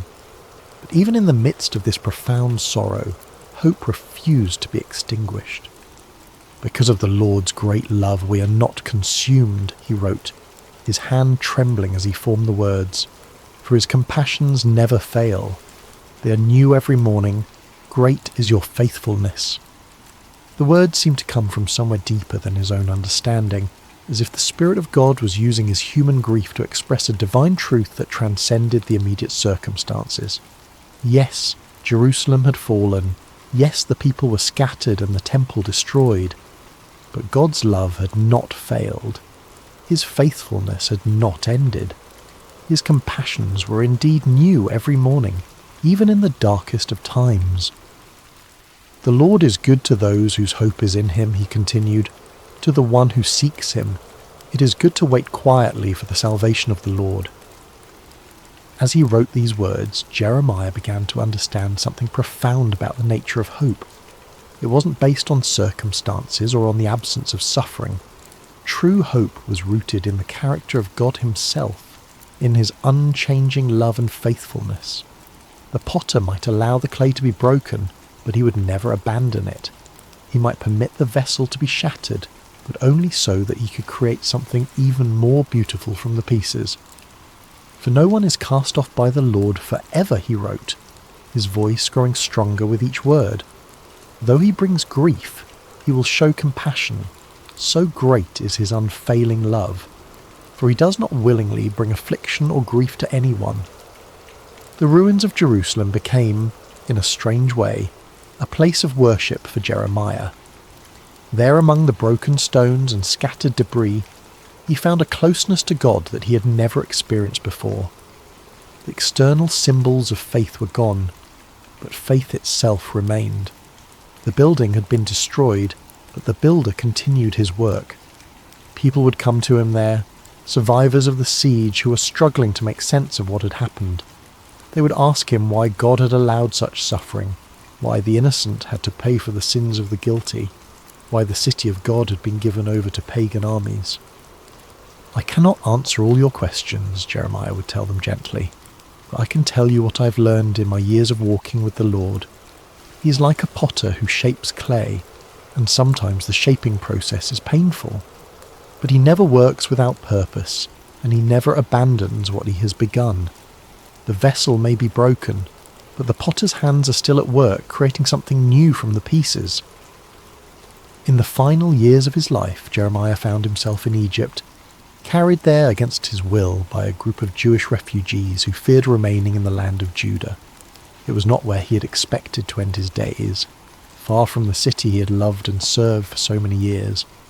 But even in this foreign land, he continued to speak the words God gave him, continued to comfort and challenge the people who had been scattered by the winds of history. As he sat one evening by the banks of the Nile watching the sunset over the ancient land of the Pharaohs, Jeremiah reflected on the long journey that had brought him to this place. He was no longer the young man who had trembled beneath the olive tree at his first calling. His hair was now white, his hands marked by years of writing and rewriting God's words, his heart scarred by decades of rejection and persecution. But he was not bitter. Somehow, through all the pain and struggle, he had learned to see his life as part of a larger tapestry that God was weaving through history. He was just one thread in that tapestry, but he had been woven in exactly the right place, at exactly the right time, for exactly the right purpose. A young Jewish woman approached him as he sat by the water, her eyes reflecting the same uncertainty and pain he had seen in so many faces over the years. "Prophet," she said softly, "my heart is broken. I have lost everything. My home, my family, my future. How can I believe that God still cares about me?" Jeremiah smiled and gestured for her to sit beside him. "Let me tell you a story," he said, his voice warm with the wisdom of long experience. "Once God sent me to a potter's house to watch him work. The potter was shaping a vessel on his wheel, but something went wrong. The clay became marred, misshapen, useless for its intended purpose." The young woman leaned forward, intrigued despite her sorrow. "I expected the potter to throw the clay away," Jeremiah continued. "After all, it was ruined, wasn't it? But instead, he gathered it up and began again. He worked the clay, removed the impurities, and slowly shaped it into something new. The second vessel was different from the first, but it was beautiful in its own way. Perhaps even more beautiful because it bore the marks of the potter's patient love." "But what does this mean for me?" the woman asked. "How does this help me with my broken heart?" Jeremiah reached down and picked up a small piece of clay from the riverbank. "This is what God showed me that day," he said, working the clay gently in his hands. "You are not ruined, you are not beyond hope. You are clay in the potter's hands, and he is still shaping you. The breaking you've experienced is not the end of your story. It's the beginning of a new chapter." As he spoke, the clay in his hands began to take shape, becoming a small but perfectly formed vessel. "God's love is like this potter's skill," he continued.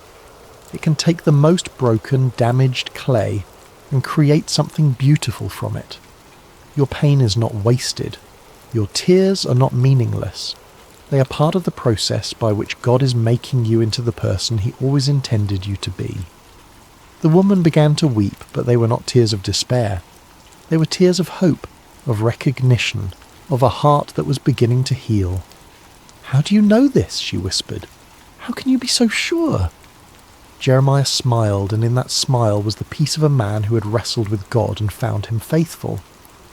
"Because I have been clay in the potter's hands for 40 years, he said simply. "I have been broken and reshaped more times than I can count. I have questioned, doubted, even tried to run away from his calling. But through it all, I have learned one thing. The potter never gives up on his clay. He never throws it away. He keeps working, keeps shaping, keeps creating until the vessel is exactly what he envisioned it to be. As the stars began to appear in the darkening sky, Jeremiah continued to speak with the young woman and others who had gathered around them. He told them of the promises God had made, of a time when the exiles would return, when the city would be rebuilt, when God would make a new covenant with his people. He reminded them that their current suffering was not the end of the story, but part of a larger narrative of redemption and restoration. The potter is still at work, he said as the evening drew to a close. In your lives, in the life of our nation, in the great sweep of history itself, he's shaping something beautiful from the clay of human hearts and human history. Trust his hands, yield to his touch, and know that whatever he is creating in you and through you, it will be more wonderful than you can imagine. That night, as Jeremiah lay down to sleep, he thought once more of the potter's house and the lesson that had shaped his entire ministry. He had been privileged to be God's messenger, to speak his words to a generation that desperately needed to hear them. He had endured rejection, persecution, and exile, but he had also experienced the incredible intimacy of walking with God through every trial. His life had not been easy, but it had been meaningful. He had been clay in the potter's hands, shaped and reshaped according to God's perfect will. And though he would not live to see the full fulfillment of the promises he had proclaimed, he knew with absolute certainty that the potter's work would continue. The hands that had shaped him would continue to shape others, generation after generation, until the final masterpiece was complete. The last words he wrote in his journal that night were these: "The steadfast love of the Lord never ceases. His mercies never come to an end. They are new every morning. Great is your faithfulness. The Lord is my portion, says my soul, therefore I will hope in him." And in the quiet darkness of a foreign land, far from the ruins of Jerusalem but close to the heart of God, Jeremiah slept peacefully, knowing that the potter's hands were still at work, still shaping, still creating something beautiful from the clay of human hearts. The message he had carried for 4 decades would outlive him, would speak to countless generations of broken people who needed to know that they were not beyond hope, that the potter never gives up on his clay, and that his love truly is new every morning. The story of Jeremiah reminds us that even in our darkest moments, even when our lives seem shattered beyond repair, we are never beyond the reach of the potter's hands. Like clay on the wheel, we may be broken, but we are never discarded. We are loved, shaped, and reshaped by hands that know exactly what we can become. And in the end, that is enough. That is everything. In the quietness of this story's end, may you find the peace that comes from knowing you too are clay in the potter's hands, being shaped with infinite love and patience into something beautiful beyond your wildest dreams. The potter is still at work, still shaping, still creating, and his love for you is new every morning.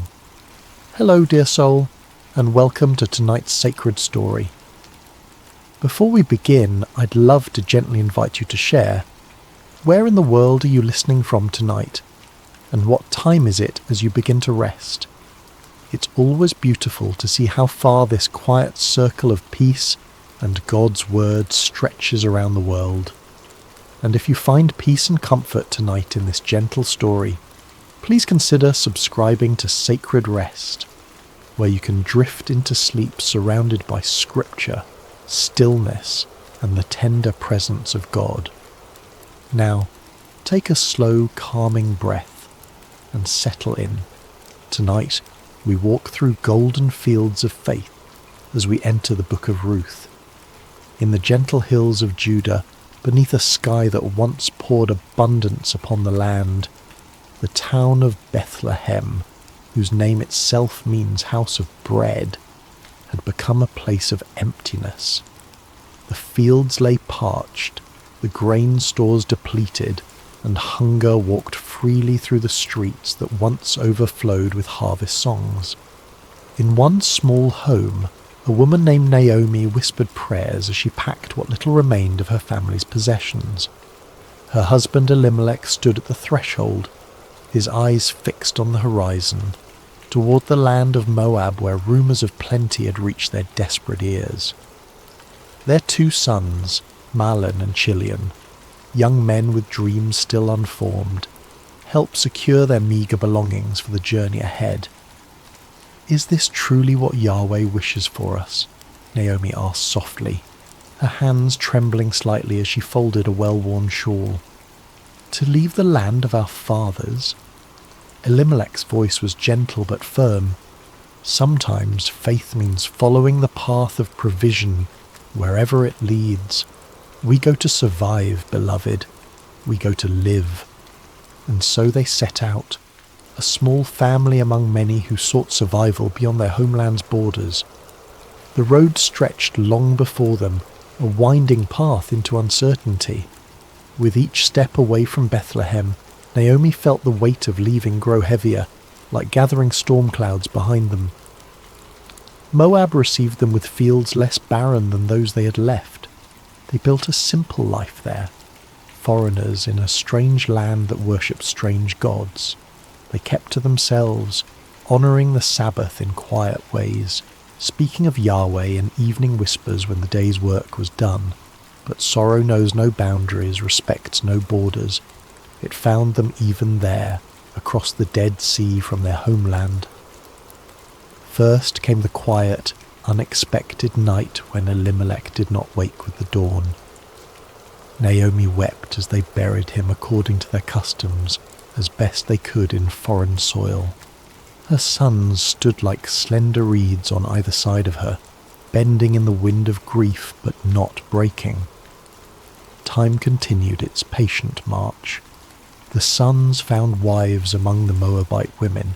Mahlon married Ruth, a woman with gentle eyes and a voice like summer rain. Chilion took Orpah, whose laughter could brighten even their darkest days of longing for home. For 10 years they lived thus, not in abundance, but in enough, until enough became too little and the shadows returned.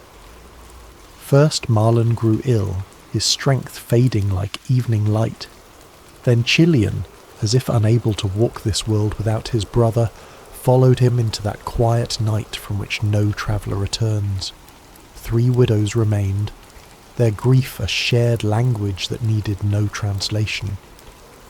When news reached them that the famine had lifted in Judah, Naomi's heart turned homeward. What remained for her in this land of sorrows? Better to die in the place of her birth, among her own people, than to continue as a stranger in a land that had taken everything she loved. "Go back," she told her daughters-in-law, her voice thick with both love and sorrow. "Return to your mothers' homes. May Yahweh deal kindly with you, as you have dealt with the dead and with me." She kissed them farewell, and the 3 women wept together, their tears mingling like rivers converging. Orpah's departure was a slow, reluctant walking away, her form growing smaller on the horizon, turning back once, twice, before finally disappearing around a bend in the road. But Ruth stayed.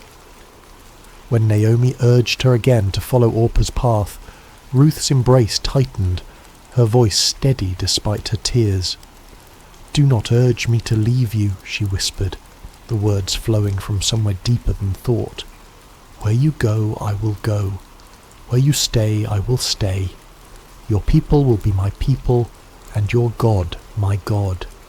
Where you die, I will die, and there I will be buried. May Yahweh deal with me, be it ever so severely, if even death separates you and me." Naomi, who had thought herself empty of all feeling save grief, felt something stir within her breast, small as a mustard seed, fragile as a sparrow's first flight. Not quite hope, but perhaps its distant cousin. And so they walked together, 2 widows on the road to Bethlehem, Naomi returning, Ruth arriving. The older woman's steps were heavy with memories, the younger's light with the strange freedom that comes from choosing one's path with complete clarity. They arrived as the barley harvest was beginning. the fields around Bethlehem rippling like a green sea in the gentle breeze. Women drawing water recognized Naomi despite the years and sorrows that had reshaped her face. "Can this be Naomi?" they asked, voices bright with surprise. "Do not call me Naomi," she replied, the name that meant pleasant now a bitter irony on her tongue. "Call me Mara, for the Almighty has made my life very bitter. I went away full, but Yahweh has brought me back empty." As the women of Bethlehem welcomed them with curious eyes and hesitant embraces, Ruth stood quietly by Naomi's side, her hand a steady presence on the older woman's arm. In this moment, on this threshold between past and future, neither could know what fields of possibility lay before them, what harvest Yahweh was already preparing, or how their names would one day be spoken with reverence across centuries yet unborn.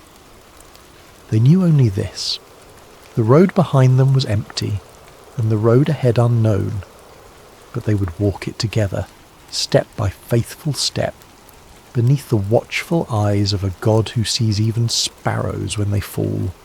The sun had barely lifted itself above the eastern hills when Ruth rose from her mat, careful not to disturb Naomi's rare peaceful sleep.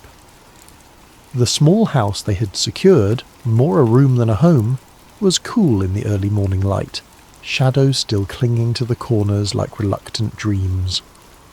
Ruth wrapped herself in a shawl, the fabric thin but serviceable, and tied back her hair with practiced movements. She had been a daughter of comfort in Moab. Now she was a gleaner in a foreign land. The transition might have broken someone with less resilience, but Ruth had discovered a quiet strength within herself, not the kind that roars or demands attention, but the kind that simply continues, putting one foot before the other when all other options have vanished. "I will go to the fields today," she had told Naomi the night before. "Perhaps someone will allow me to glean behind their harvesters." Naomi had nodded, gratitude and sorrow mingling in her tired eyes. "Go, my daughter," she'd whispered. "May Yahweh guide your steps." Now, as Ruth stepped into the awakening streets of Bethlehem, she carried those words like a small flame against the uncertainty of the day ahead. The law of Moses provided for the poor, the widow, the foreigner. They were permitted to gather what the harvesters missed or deliberately left behind. It was not charity but dignity, the way of working for one's bread even when one owned no land. But Ruth was doubly vulnerable, both widow and foreigner. Which field would welcome her? Would the law's protection extend to a Moabite woman? These questions followed her like shadows as she made her way to the edges of town where the barley fields began their gentle roll toward the horizon. She paused at the boundary of the first field she encountered, watching as workers began to form lines, their sickles catching the morning light with brief flashes of brilliance. The field's owner was not present, but the foreman eyed her with suspicion. "Move along," he called, not unkindly but firmly. "We have enough local gleaners already." Ruth nodded and continued, her heart sinking slightly but her resolve undiminished. The second field brought similar results. By the time she reached the third, the sun had climbed higher, and her throat was dry with thirst and unspoken prayers. This field seemed different somehow. The workers moved with a relaxed efficiency, and there was conversation, even occasional laughter among them. Ruth hesitated, then approached the foreman, her eyes modestly lowered but her voice clear. "Please, sir," she said, "might I glean among the sheaves behind your harvesters? I will be careful not to disturb their work." The foreman studied her for a long moment, noting her foreign accent, the quality of her garments that spoke of better days now past. Something in her demeanour, a dignity that hardship had failed to diminish, made him nod slowly. "You may," he said. "Stay close to my servant girls, drink from our water jars when you thirst, and rest in the shade when the sun grows too fierce." Ruth's gratitude was a physical sensation, warm in her chest. "Thank you," she whispered. "You're most kind to a stranger." The work was harder than anything she'd done before. Bending, searching, gathering the scattered stalks left behind. The sun climbed higher, its heat a heavy blanket across the fields. The other gleaners, mostly local widows and their children, kept their distance, though their curious glances sometimes found her. But Ruth worked steadily. Her determination measured in each stalk added to her growing bundle. By midday she'd gathered enough to make the effort worthwhile, though her back ached and her hands were rough with new blisters. She was resting briefly in the shadow of a large sycamore at the field's edge when a commotion among the workers drew her attention. A man had arrived, tall, broad-shouldered, with the bearing of someone accustomed to respect. The foreman hurried to greet him, and the workers called out blessings. "The Lord be with you," the man responded, his voice carrying across the field. "The Lord bless you," they answered in unison. This, then, was the owner of the field where Ruth had found favour. She watched as he moved among his people, speaking to each, asking after families, offering words that brought smiles to weary faces. There was something different about him, a kindness that seemed as natural as breathing. When his circuit of the field brought him near where Ruth rested, he paused, his gaze falling on her with quiet curiosity. "Who is this young woman?" he asked his foreman. "She is the Moabite who came back with Naomi," the man replied. "She asked permission to glean behind the harvesters. She has worked steadily since morning, with only this brief rest." The owner, Boaz was his name, Ruth heard someone nearby whisper, approached her then. Instinctively she rose and bowed slightly, uncertain of the proper protocol but determined to show respect. "Listen, my daughter," he said, his voice gentle but firm. "Do not go to glean in another field. Stay here with my servant girls. Watch where they harvest and follow them. I have told the men not to touch you, and when you are thirsty, drink from the jars the men have filled." Ruth's surprise made her bold. She bowed lower, her voice barely audible even to herself. "Why have I found such favour in your eyes that you notice me, a foreigner?" Boaz's answer was unexpected in its thoughtfulness. "I have been told all that you have done for your mother-in-law since your husband's death, how you left your father and mother and your homeland to come to a people you did not know before. May Yahweh repay you for what you have done. May you be richly rewarded by the God of Israel, under whose wings you have come to take refuge." His words washed over Ruth like cool water on a parched day. For so long she'd been defined by what she had lost: husband, homeland, security. Now, for the first time, someone saw what she'd chosen, what she had given, what she had become. "You have put me at ease, my lord," she said, her voice steadier now. "You have spoken kindly to your servant, though I do not have the standing of one of your servant girls." When the meal break came, Boaz himself invited her to share bread with the harvesters. He handed her roasted grain, more than she could eat, and she saved some for Naomi. Throughout the afternoon, Ruth noticed that the harvesters seemed to be dropping more grain than seemed accidental. Once she caught the foreman's eye as he instructed a worker to deliberately leave a small bundle behind. He looked away quickly, but not before she glimpsed something like approval in his gaze. When evening came and Ruth gathered her gleaning, an effort of barley, far more than she had dared hope for, she felt something she had not expected to feel again. The quiet satisfaction of provision, of having enough for tomorrow. As she walked back toward Bethlehem, the setting sun painting the limestone buildings in shades of amber and rose, Ruth carried not just barley, but something weightier. The knowledge that in this strange new land, under the wings of a God she was still coming to know, she had been seen. Not as Naomi's burden, not as an unwelcome foreigner, but as someone worthy of kindness. And in the shadow of that kindness, small seeds of possibility had begun to stir in the soil of her heart. The soft glow of oil lamps pushed back the evening darkness as Ruth entered the small dwelling she shared with Naomi. Her mother-in-law sat in the dimness, her hands, once strong and capable, now resting idle in her lap, testament to a weariness that went beyond physical exhaustion. "Is that you, my daughter?" Naomi called, her voice brightening slightly. "It is," Ruth answered, setting down her bundle with a soft thud. The sound seemed to fill the small space with promise. Naomi leaned forward, her eyes widening as Ruth opened the cloth to reveal the day's gleaning, golden barley catching the lamplight like treasure. "Where did you glean today?" she asked, running her fingers through the grain with wonder.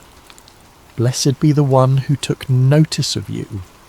Ruth began to prepare a portion of the grain for their evening meal as she recounted the day's events, the field, the unexpected kindness, the owner who had spoken to her with respect rather than suspicion. "The man's name was Boaz," she finished, watching as something flickered across Naomi's face. Recognition, then a sudden animation that had been absent for so long. "Boaz!" Naomi exclaimed, her voice stronger than Ruth had heard it in months. "That man is a relative of ours, one of our guardian redeemers." "Guardian redeemer?" Ruth echoed, unfamiliar with the term. Naomi's eyes held a spark now, like embers rekindling. "In our laws, in our customs, a guardian redeemer is a relative who has the responsibility to protect the interests of the needy members of the extended family, to redeem property that has been sold in times of hardship, to continue the family line." Her voice trailed off, her thoughts clearly racing ahead of her words. "The Lord has not stopped showing his kindness," Naomi whispered, almost to herself.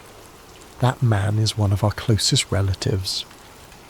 As they ate their simple meal of roasted grain and water, Ruth noticed that Naomi ate with more appetite than she had shown since their return to Bethlehem. Occasionally, the older woman would pause, her head tilted slightly as if listening to distant music only she could hear. The barley harvest continued, and Ruth returned to Boaz's fields each day. True to his word, she was protected, provided for, included in the shared meals. Some of the local women began to speak to her, their initial wariness giving way to cautious friendship. Ruth learned their names, heard stories of their children, shared in the communal rhythm of the harvest. When the barley harvest gave way to wheat, she remained in Boaz's fields, her presence now familiar, her diligence respected. Each evening she returned to Naomi with her gleanings. Each morning she rose before dawn to begin again. As the wheat harvest neared its end, Naomi called Ruth to sit beside her one evening. The older woman's face was thoughtful, her voice quiet but determined. "My daughter," she began, "should I not seek rest for you, that it may be well with you?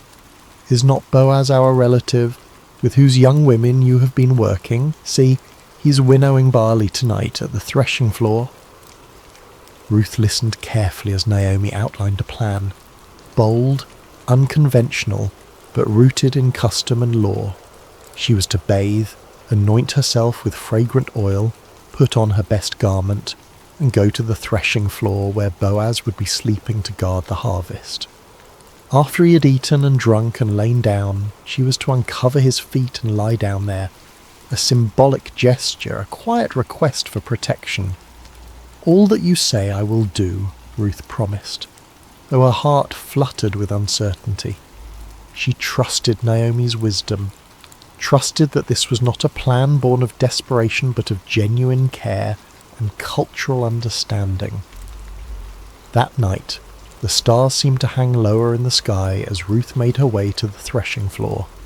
The celebration of harvest's end was winding down.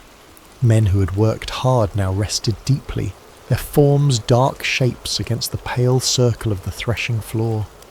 She moved quietly, carefully, finding Boaz where he slept at the edge of a heap of grain.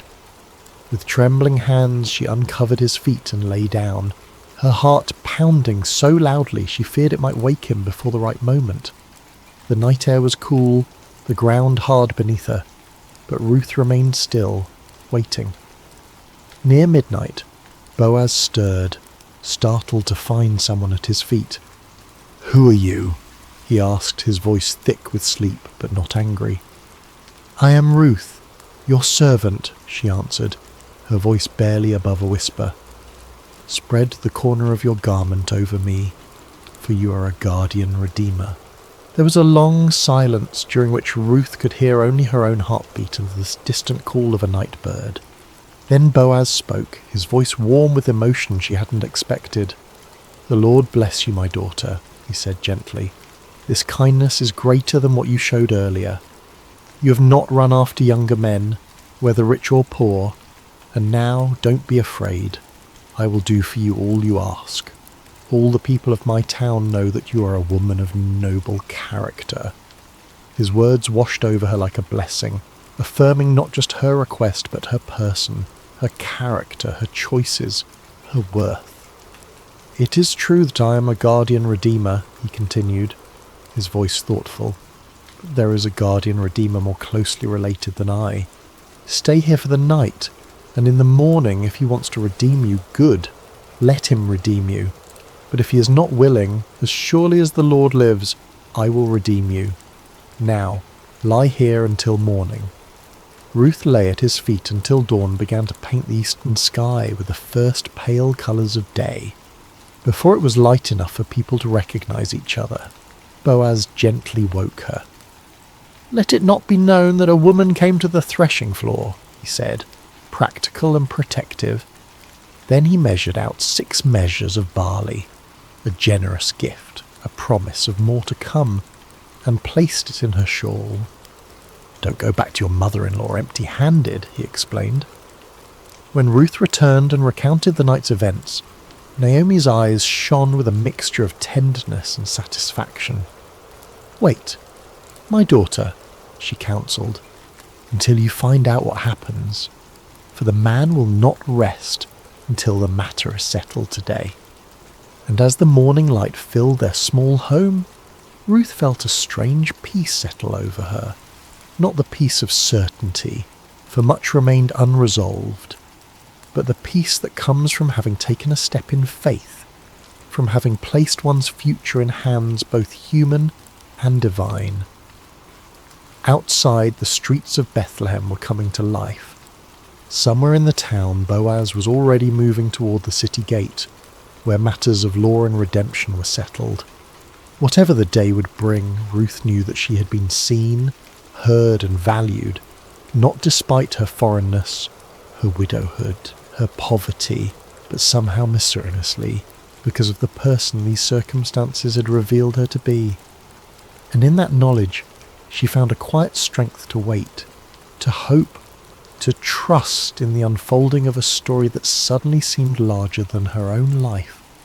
A story written in fields of barley and wheat, in promises spoken in the darkness, in the steadfast love of a God who sees the sparrow fall and counts the hairs on every head. The morning light spilled across Bethlehem like honey warm and golden. Boaz had risen early, his mind filled with purpose, his heart with a mixture of hope and determination. He made his way to the town gate, the place where elders gathered, where business was conducted, where justice was administered in full view of the community. He had barely settled himself when the guardian redeemer he had mentioned to Ruth approached. "Come over here, my friend," Boaz called, motioning to a seat beside him. "Sit down here." The man complied, curious about this formal invitation. Boaz then gathered 10 elders of the town, asking them to sit as witnesses. What was about to transpire was no small matter. It concerned inheritance, redemption, the continuation of a family line that had nearly been extinguished. "Naomi, who has returned from Moab," Boaz began carefully, "is selling the piece of land that belonged to our relative Elimelech. I thought I should bring the matter to your attention and suggest that you buy it in the presence of these seated here and in the presence of the elders of my people."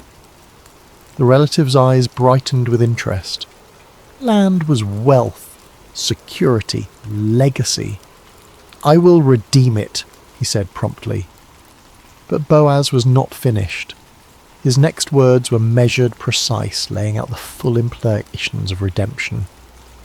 "On the day you buy the land from Naomi, you also acquire Ruth the Moabite, the dead man's widow, in order to maintain the name of the dead with his property." The relative's expression shifted. To redeem the land was one thing, a sound investment, but to marry Ruth meant dividing his own inheritance, complicating his family line. His enthusiasm visibly cooled. "Then I cannot redeem it," he said. "Because I might endanger my own estate. You redeem it yourself. I cannot do it."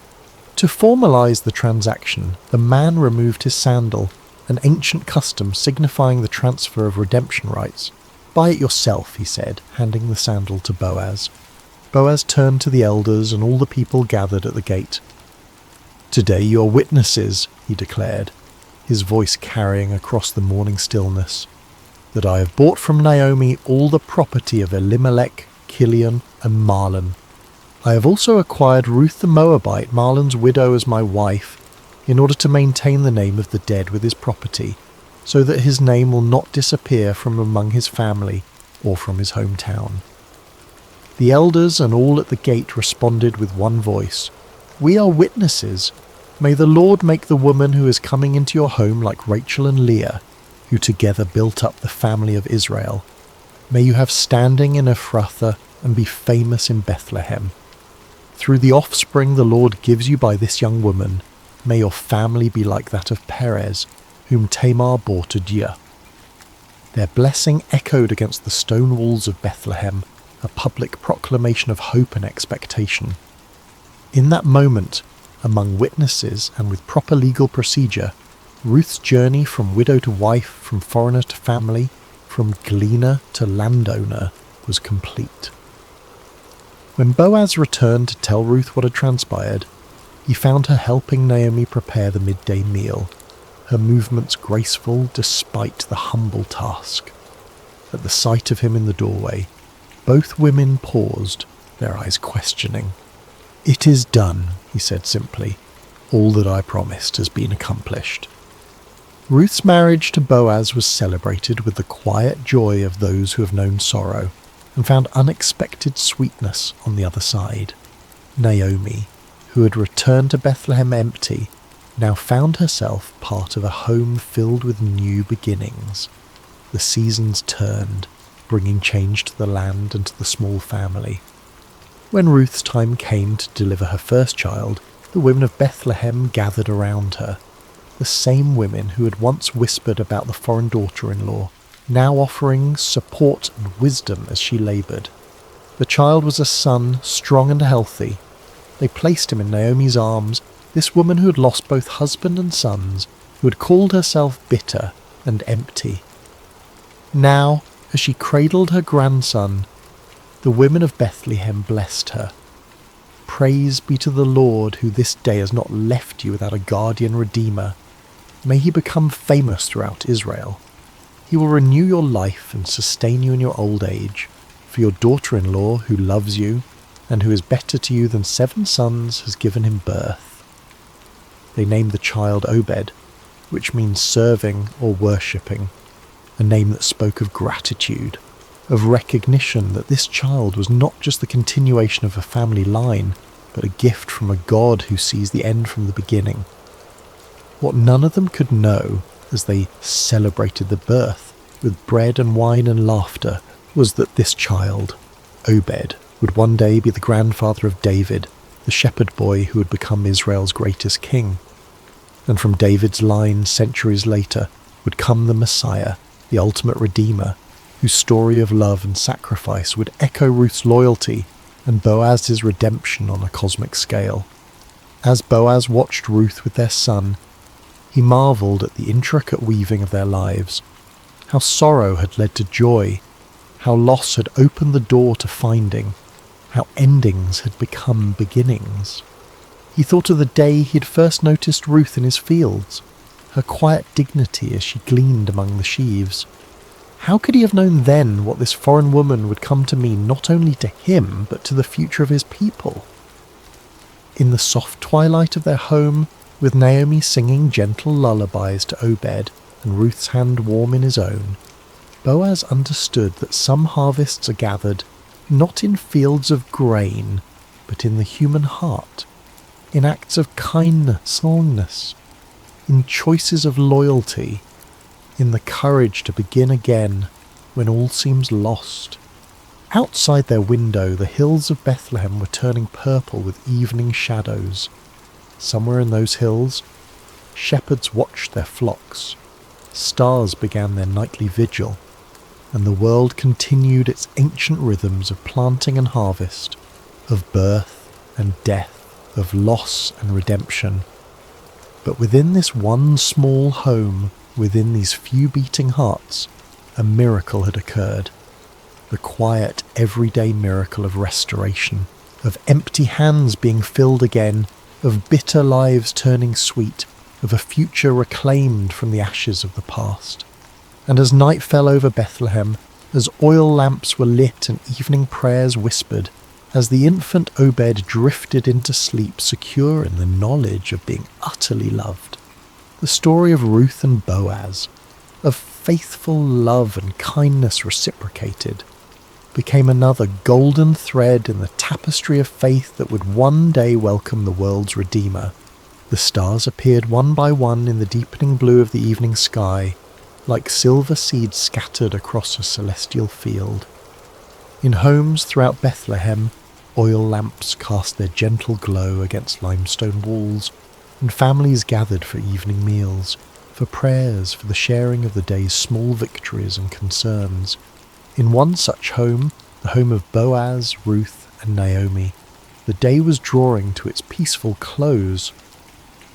Little Obed, now a toddler with his father's strong build and his mother's gentle eyes, had been tucked into bed after a story from his grandmother Naomi. His breathing had deepened into the steady rhythm of childhood sleep, innocent and complete. Ruth sat in the courtyard, her fingers working methodically at a loom, creating fabric for their household. The rhythmic movement of the shuttle was soothing, meditative, a dance between yarn and skill that produced something both beautiful and necessary. Boaz watched her from the doorway, struck again by the quiet grace that had first drawn him to her in the fields. "Your hands create such beauty," he said softly, joining her in the cool evening air. Ruth smiled, her eyes never leaving her work. "My mother taught me to weave when I was a child," she replied. "She said that the making of cloth is like the making of a life, thread by thread, day by day, until a pattern emerges that was invisible at the beginning." Naomi appeared in the doorway, carrying a small cup of wine. "The child sleeps," she announced, her voice warm with contentment. "He asked again for the story of how his mother came from a distant land." "And did you tell him?" Boaz asked, making room for Naomi on the bench beside him. "I did," Naomi nodded, taking a small sip of wine. "I told him how Ruth chose love over safety, how she gleaned in the fields, how you noticed her and showed kindness." "He likes that part," Ruth added with a smile, "the part where his father was the hero." Boaz shook his head gently.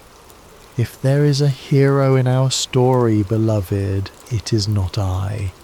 It is you who left everything familiar to follow Naomi. It is Naomi who endured loss upon loss, yet found the strength to return home. It is the Lord who guided each step, though we could not see the path ahead." The three sat in comfortable silence for a moment, each lost in their own thoughts. The night air was cool but not cold, fragrant with the scent of ripened fruit from the small orchard that bordered their property. In the distance, a shepherd's flute played a melancholy tune, its notes drifting over the sleeping town like a blessing.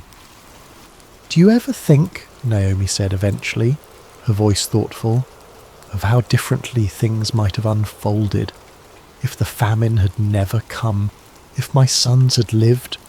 If Ruth had returned to her mother's house as Orpah did. Boaz reached for Ruth's hand, his calloused palm enveloping her smaller one. I think of it often, he admitted. How 1,000 different choices, 1,000 different circumstances might have led us all elsewhere. Yet here we are, brought together by both sorrow and joy. Ruth set aside her weaving, her eyes reflecting the first bright stars.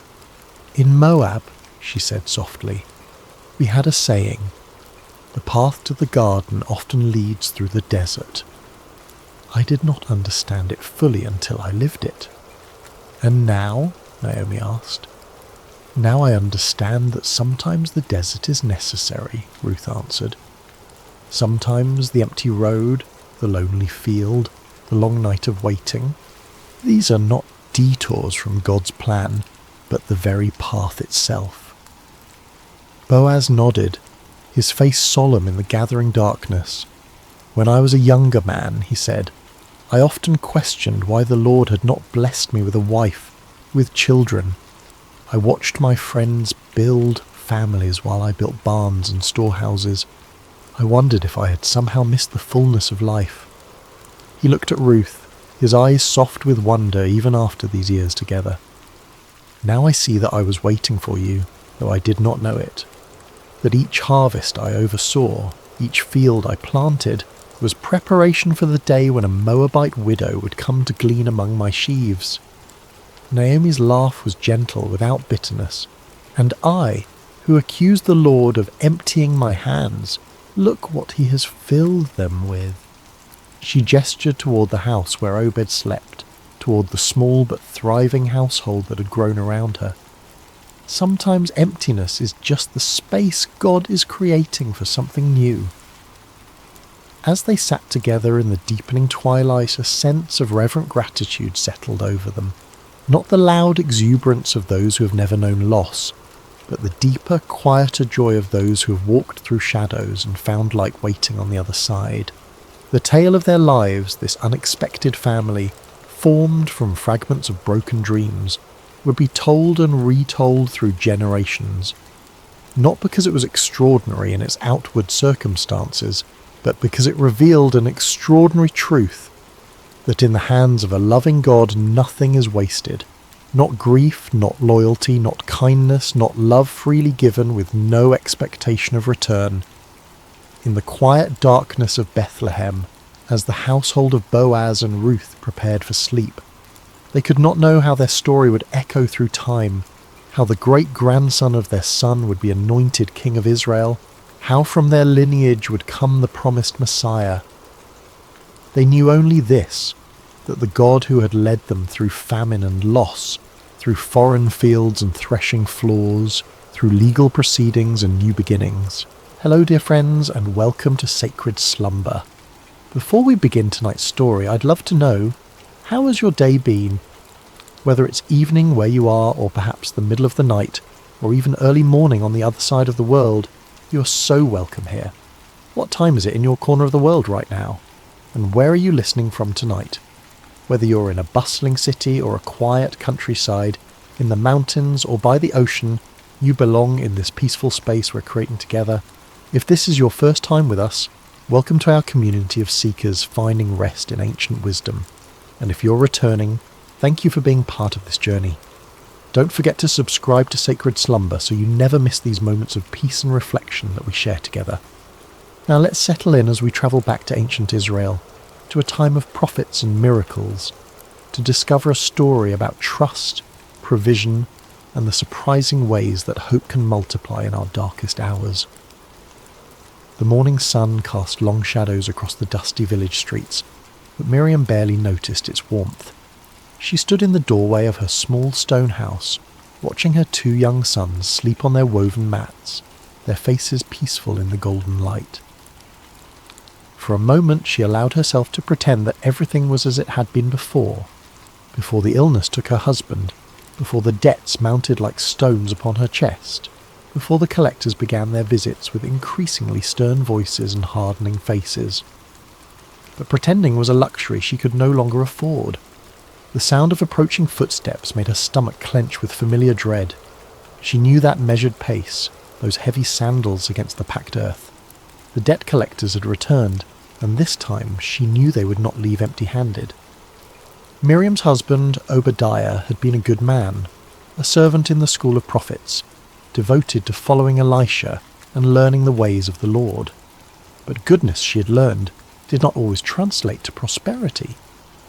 When the drought had stretched on for months, when the harvest had failed, Obadiah had borrowed money to keep food on their table and oil in their lamps. He had been certain that better times were coming, that the Lord would provide as he always had. Then the fever came, swift and merciless, taking Obadiah before the rains returned, before the debts could be repaid, before he could see his sons grow into men. Now 3 men stood at her threshold, their faces grim with business. The lead collector, a man named Josiah with calculating eyes and soft hands that had never known hard labour, stepped forward. "Miriam, widow of Obadiah," he announced formally, though they all knew each other's names in this small village. "The time for payment has come and gone. Your husband's debts must be settled." Miriam's throat felt as dry as sand. "Please, I have explained our situation. I am a widow with nothing. Give me more time, and I will find a way." "Time is a luxury that costs money," Josiah interrupted, his voice neither cruel nor kind, simply matter-of-fact. "We have been patient, but patience does not feed our families, or pay our own obligations. The law is clear about what must be done when debts cannot be paid." Behind him, the other 2 men shifted uncomfortably. They knew what came next, and while they might not relish it, they would not hesitate to carry out what the law demanded. "Your sons," Josiah continued, his eyes flicking toward the doorway where the boys still slept. "They will come with us. 7 years of service will settle your husband's debt. It is more merciful than we are required to be." The words hit Miriam like a physical blow. She gripped the door frame to keep from falling, her knuckles white against the worn wood. 7 years. Her sons were only 8 and 10 years old. By the time they returned, they would be grown men who barely remembered their mother's face. "No," she whispered, then louder. "No, please. They're all I have left. There must be another way." But even as she spoke, she knew the futility of her words. She had nothing of value to offer. No jewellery, no livestock, no land. The house itself belonged to her husband's brother, who had graciously allowed her to remain but could offer no financial help of his own. "I will give you until tomorrow morning to say your goodbyes," Josiah said, and there was perhaps the smallest note of sympathy in his voice. "We will return at sunrise." As the men walked away, their sandals raising small clouds of dust that caught the morning light, Miriam sank to her knees in the doorway. The weight of hopelessness pressed down upon her like a stone, threatening to crush what little breath remained in her lungs. Her sons stirred behind her, waking to another day they assumed would be like all the others. Simple, poor perhaps, but together. How could she tell them that their childhood was about to end? How could she explain that the law that was meant to protect would now tear their family apart? But as the sun climbed higher, and the reality of her situation settled like dust around her, Miriam remembered something her husband used to say when times were difficult. When we have nowhere else to turn, we can always turn upward. Obadiah had learned this truth in his years following the prophet Elisha, and even in death, his faith whispered to her across the veil of grief. Elisha. The prophet was still in the region, still teaching and performing the wonders that had made him famous throughout Israel and beyond. If anyone could help her, if anyone might know a way where there seemed to be no way, it would be the man of God who had been her husband's teacher and guide. Miriam rose to her feet, dust falling from her simple brown robe. She looked back at her sons, now awake and eating the last of their bread, with the unconscious contentment of children who trust that tomorrow will somehow provide for itself. "Aaron, Micah," she called softly, "I must go into the village. Stay close to home and watch out for each other." The boys nodded, accustomed to their mother's brief errands, unaware that she was about to embark on a journey that would either save their family or confirm their worst fears. As Miriam walked through the village streets, her heart hammered against her ribs like a caged bird. The prophet Elisha was known to be staying with a family on the far side of the village, and with each step she rehearsed what she would say, how she would explain their desperate situation without sounding like she was demanding a miracle. But by the time she reached the modest house where Elisha was lodging, all her carefully planned words had evaporated like morning dew. She stood at the gate, paralysed by the enormity of what she was about to ask and the crushing possibility that even a prophet might not be able to help her. The courtyard was quiet except for the gentle murmur of voices from within the house. Miriam could see Elisha through the open doorway, seated on a low cushion with several young men gathered around him, students perhaps, or local villagers seeking wisdom. His presence was immediately recognisable, not because of any physical grandeur, but because of a quality of stillness that seemed to radiate from him like heat from a hearth. Miriam had seen the prophet before, of course. In a village this small, everyone knew when such a significant figure was present. She had watched from a distance as people brought their sick children for healing, their troubled hearts for counsel, their impossible situations for divine intervention. But she had never imagined herself among their number, never thought her own need would drive her to such a desperate act. A woman emerged from the house, evidently the hostess, and noticed Miriam standing uncertainly at the gate. "Can I help you, sister?" the woman asked kindly, but there was a protective quality in her voice. She had probably dealt with many people seeking the prophet's attention. Before Miriam could answer, Elisha's voice came from within. "Let her come. The Lord has brought her here for a reason." The woman's expression immediately softened, and she gestured for Miriam to enter. "Come, the prophet will see you." Miriam's legs felt unsteady as she crossed the threshold. The young men who had been listening to Elisha's teaching respectfully moved aside, creating a space for her to approach. The prophet's eyes, kind but penetrating, met hers, and she felt as though he could see not just her present desperation, but the entire story of her life written in her face. "You're Obadiah's widow," Elisha said gently. It was not a question. Miriam nodded, surprised that he knew her by sight. "Yes, my lord. I am Miriam. Your husband was a faithful servant, both to the Lord and to this community. His loss has been felt by many." Elisha's words were spoken with genuine warmth, and Miriam felt tears prick at her eyes, partly from grief that was still fresh, partly from gratitude that someone remembered her husband's worth. "Thank you, my lord," she managed, "but I have come because—" The words stuck in her throat like thorns. How did one ask a holy man to solve what seemed unsolvable? "Speak freely, daughter. What troubles you?" The kindness in his voice broke through her restraint like water through a cracked dam. The whole story poured out. The debts, the collectors, the threat to take her sons, the sunrise deadline that loomed like an executioner's blade. She spoke of her husband's faithful service, of their family's long devotion to the Lord, of her complete bewilderment at how faithfulness could lead to such devastating circumstances. When she finished, the courtyard was silent except for the distant sound of children playing in another street, a sound that reminded Miriam acutely of what she stood to lose. Elisha listened without interruption, his expression grave but not hopeless. When she fell silent, he sat quietly for a moment, as though listening to a voice only he could hear. Finally he spoke. "Tell me, what do you have in your house?" The question caught Miriam off guard. What did she have? The very essence of her problem was that she had nothing. No money, no valuables, no resources with which to pay her debts, or provide for her family. "Nothing, my lord," she said, her voice barely above a whisper. "I have nothing at all." But Elisha's gaze remained steady, patient. "Look again. What do you have in your house?" Miriam searched her memory, walking through their small home in her mind. A few pieces of simple furniture, some clay pots, worn clothing, sleeping mats. Nothing of any value. Certainly nothing that could solve a debt large enough to require 7 years of servitude to repay. Then she remembered. There is a small jar of olive oil," she said hesitantly. "Just a little. Barely enough for a few meals." She almost apologized for mentioning something so insignificant, but the prophet's face had changed. There was something in his expression now, not quite a smile, but a kind of quiet intensity that made the air in the courtyard feel charged with possibility.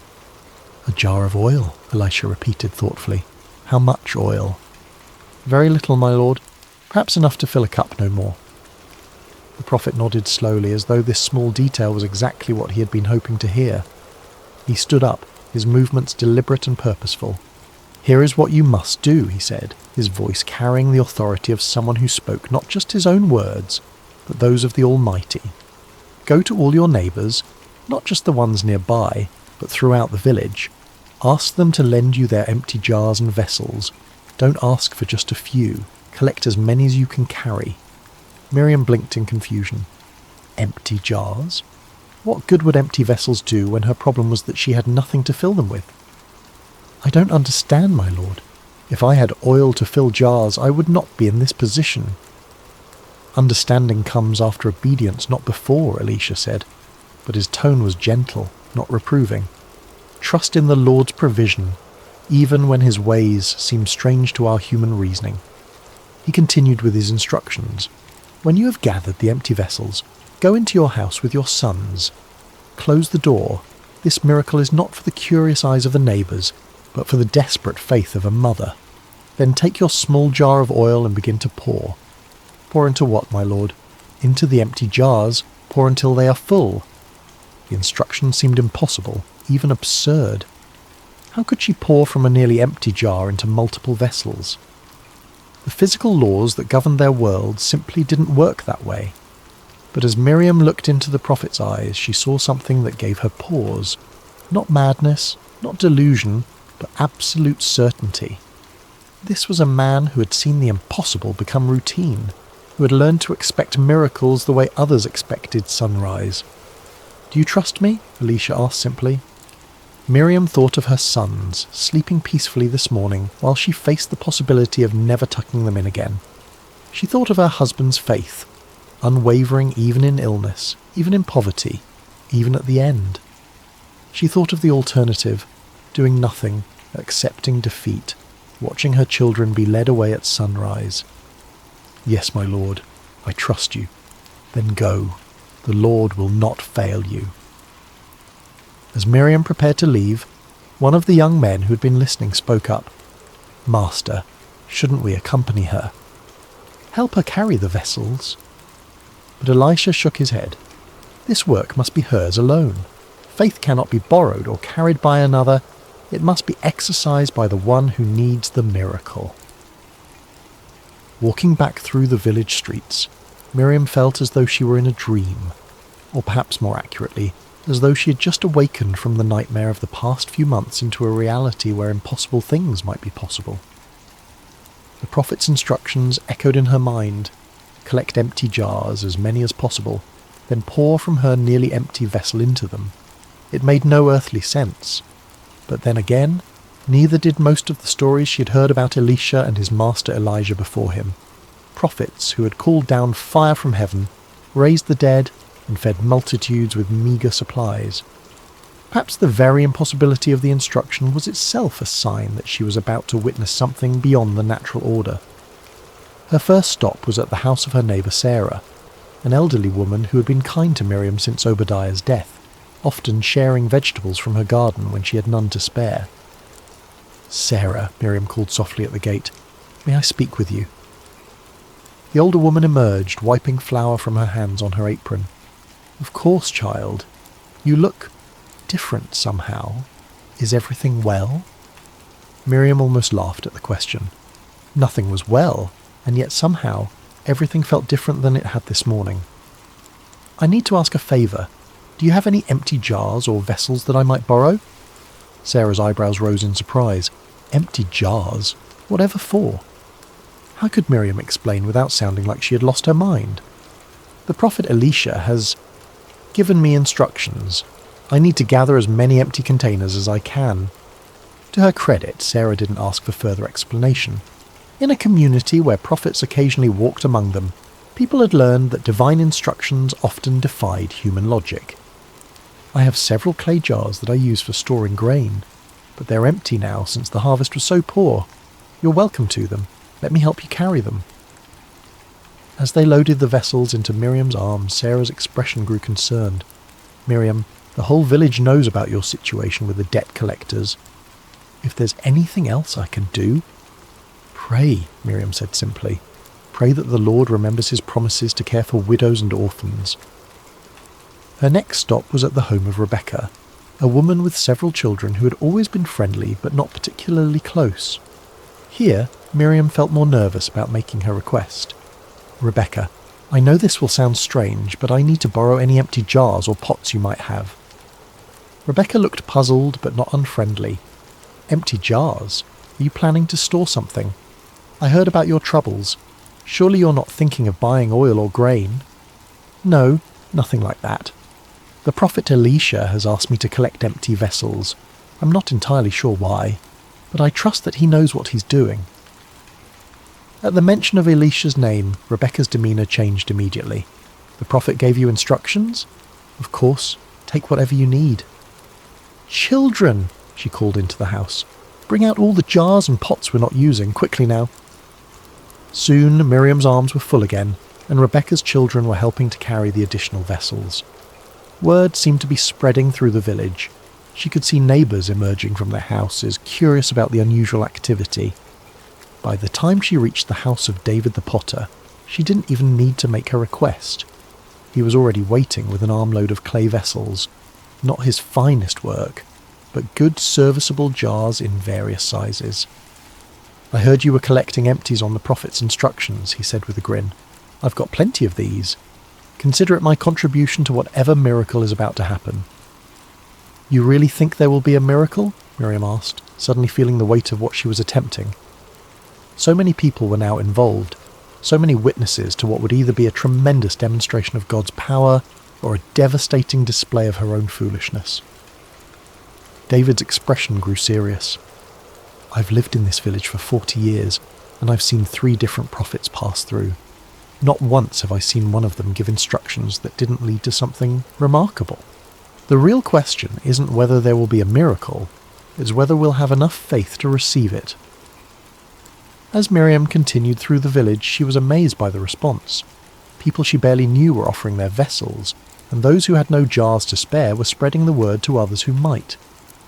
Children ran ahead of her, announcing to each household what was needed. Even some of the village elders, usually stern and cautious about anything that disrupted the normal order, were nodding their approval and contributing what they could. By mid-afternoon, Miriam's small house was surrounded by more clay vessels than she had ever seen in one place. There were large storage jars that could hold enough oil for a family for months, medium-sized pitchers perfect for daily use, and small vessels suitable for lamps and cooking. Some were beautifully crafted, others rough and practical. Some were new, others showed the wear of years of faithful service. Her sons, Aaron and Micah, had awakened to find their home transformed into something resembling a pottery merchant's stall. They helped carry the vessels inside, their eyes wide with excitement and confusion. "Mother, what are all these for?" Aaron asked. At 10, he was old enough to sense that something significant was happening, but young enough to find it more exciting than frightening. "We're going to fill them," Miriam said, the words sounding even stranger when spoken aloud to her children. "Fill them with what?" 8-year-old Micah wanted to know. Miriam looked at the small jar of oil sitting on their simple wooden table, the same jar she had mentioned to the prophet, containing perhaps a cup's worth of precious olive oil. It looked impossibly small, surrounded by all the empty vessels now crowding their one-room home. "With oil," she said, and saw her sons exchange the kind of look children give when they're certain their parent has said something that makes no sense but are too polite to argue. As the sun began to sink toward the horizon, painting the sky in shades of orange and gold, Miriam stood in her doorway one last time before following the prophet's final instruction. The village around her looked the same as it had this morning, but everything had changed. This morning she'd been a desperate woman with no options. Now she stood on the threshold of either a miracle or a disaster. But at least she was no longer passive in the face of her circumstances. She could see a few neighbours lingering in their own doorways, clearly curious about what would happen next. News of the prophet's instructions had spread throughout the village, and while no one was bold enough to ask for details, There was a sense of anticipation in the air, as though the entire community was holding its breath. Tomorrow morning the debt collectors would return, expecting to claim her sons. But tonight belonged to faith, to the impossible, to the hope that a God who had parted seas and raised the dead might still care about one widow's desperate prayer. "Come, boys," she said, stepping back inside their small home. "It's time to close the door." The interior of their small house felt different with the door closed and the outside world shut away. The late afternoon light filtered through the single window, casting long shadows among the collection of empty vessels that now filled nearly every available space. Aaron and Micah stood close to their mother, sensing that they were about to witness something extraordinary, though they couldn't possibly understand what. Miriam picked up the small jar of oil with hands that trembled slightly, not from fear now, but from anticipation. The prophet had been so certain, so confident in his instructions. But looking at the meagre amount of oil in her jar compared to the dozens of empty vessels surrounding them, she felt the weight of impossibility settling over her like a heavy cloak. "Mother," Aaron said quietly, "how can we fill all these jars with so little oil?" It was the question that had been echoing in her own mind, but hearing it from her son's lips made her realize that this moment was about more than just solving their financial crisis. Her children were watching, learning what it meant to trust when trust seemed foolish, to obey when obedience seemed pointless, to hope when hope seemed dead. "I don't know how, my son," she said honestly, "but the prophet told us to pour, so we will pour. Sometimes we must act on faith before we understand the reason." She moved to the largest jar first, a beautiful vessel that David the potter had contributed, large enough to hold oil for several months. As she lifted her small jar and positioned it over the opening, she whispered a prayer. "Lord God of Israel, you who cared for the widow of Zarephath, in the days of Elijah, remember your servant and his children." The oil began to flow. At first it seemed natural. The golden liquid poured from her jar into the larger vessel, with the normal splash and gurgle of any liquid being transferred. But as seconds passed, then minutes, Miriam realized that something impossible was happening. The oil continued to flow, steady and smooth, and yet when she looked at her own jar, it appeared as full as when she'd started. "Mother," Micah whispered, his young voice filled with awe, "it's still coming." The first large jar filled completely, rich golden oil reaching its brim. Miriam looked at her own vessel, still full. Her hands began to shake, not with fear now, but with the overwhelming realization that she was witnessing the divine intervention of the God of Abraham, Isaac, and Jacob. "Bring me another jar," she said, her voice barely steady. Aaron quickly positioned a medium-sized pitcher beside her, and Miriam continued to pour. Again the oil flowed freely, filling the second vessel completely, while her own jar remained miraculously replenished. "Another," she said, and now her voice carried a note of growing excitement. Micah dragged over a small storage jar, and the process repeated. The oil flowed, the vessel filled, and still her small jar remained full to the brim. As they continued, a rhythm developed. The boys would position each new vessel, Miriam would pour until it was full, then they would move it aside and bring the next one.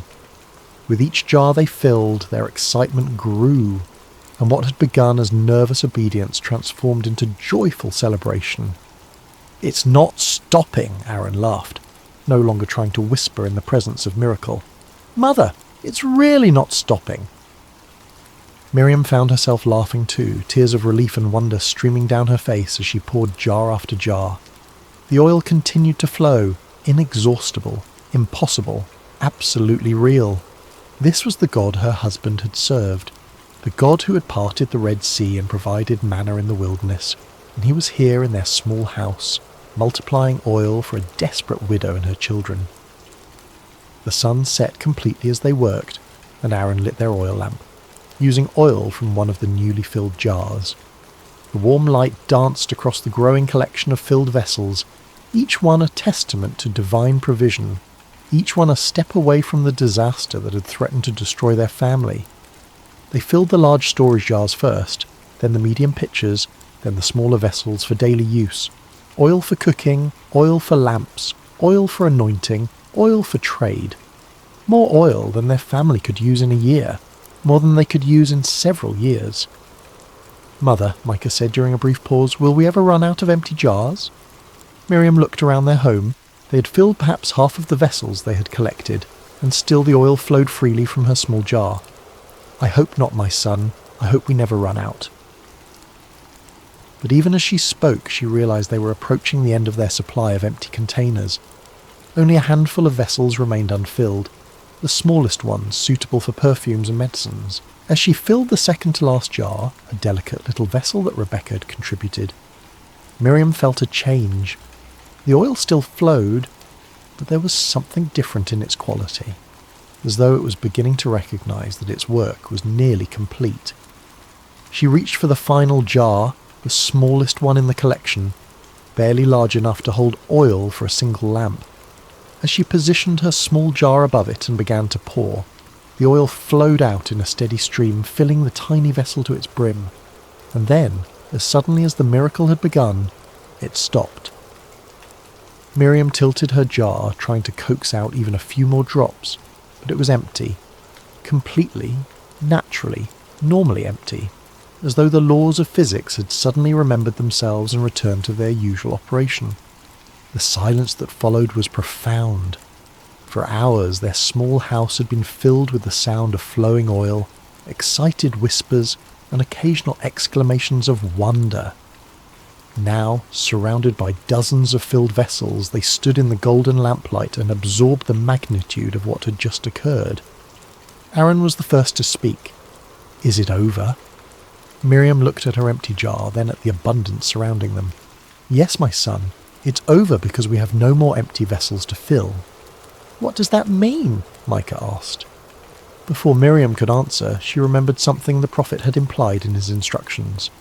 The miracle was not limited by the amount of oil God could provide, but by the amount of faith they could exercise, represented by the number of empty vessels they had been able to gather.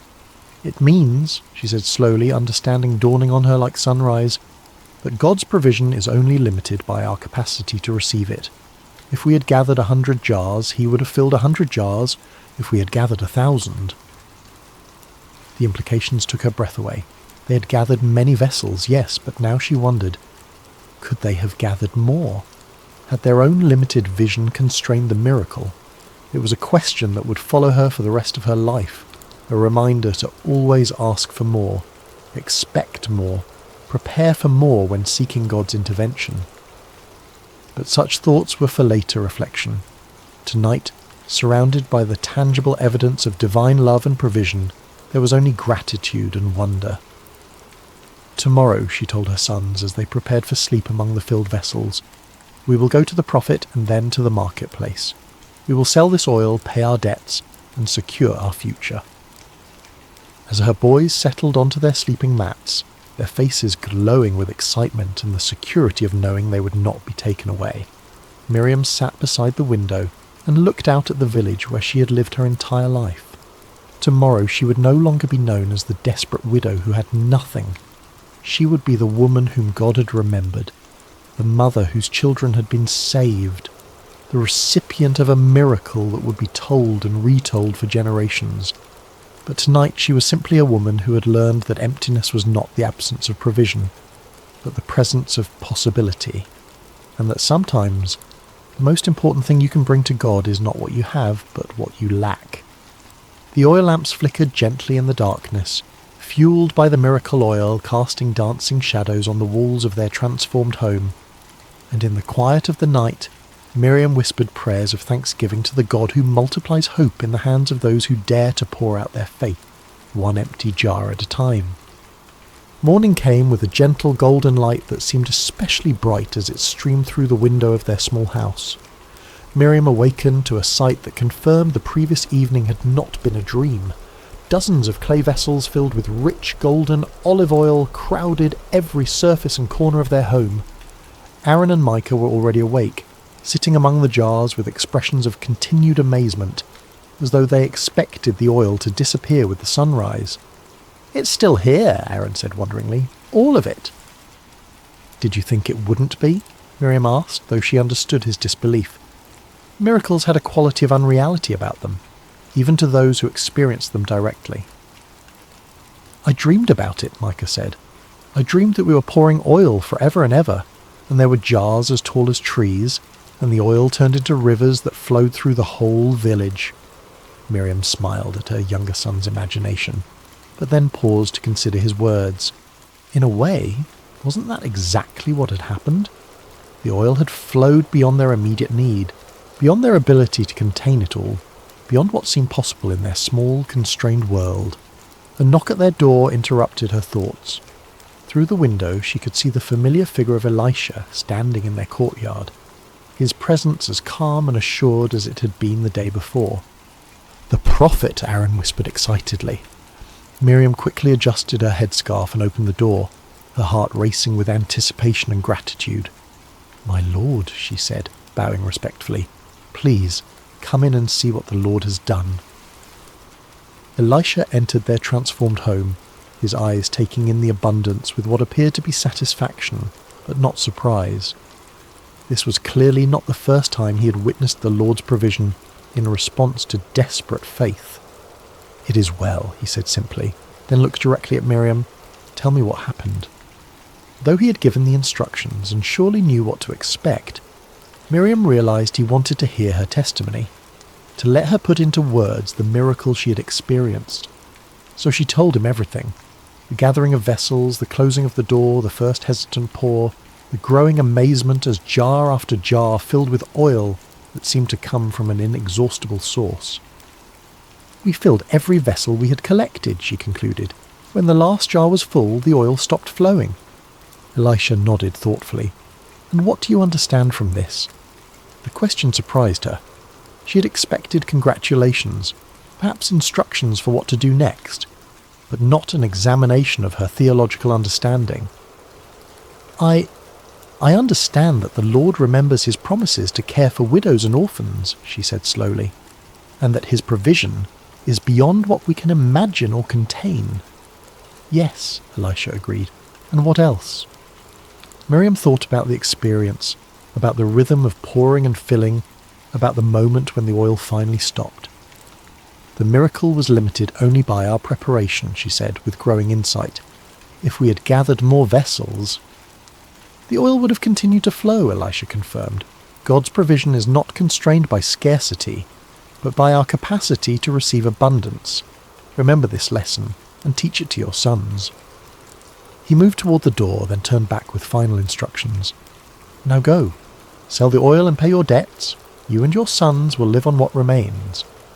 "How much should I sell?" Miriam asked, suddenly practical concerns rushing back as she realized she had no experience as a merchant. "Take the oil to the marketplace in portions. Don't flood the market all at once, or you'll drive down the price.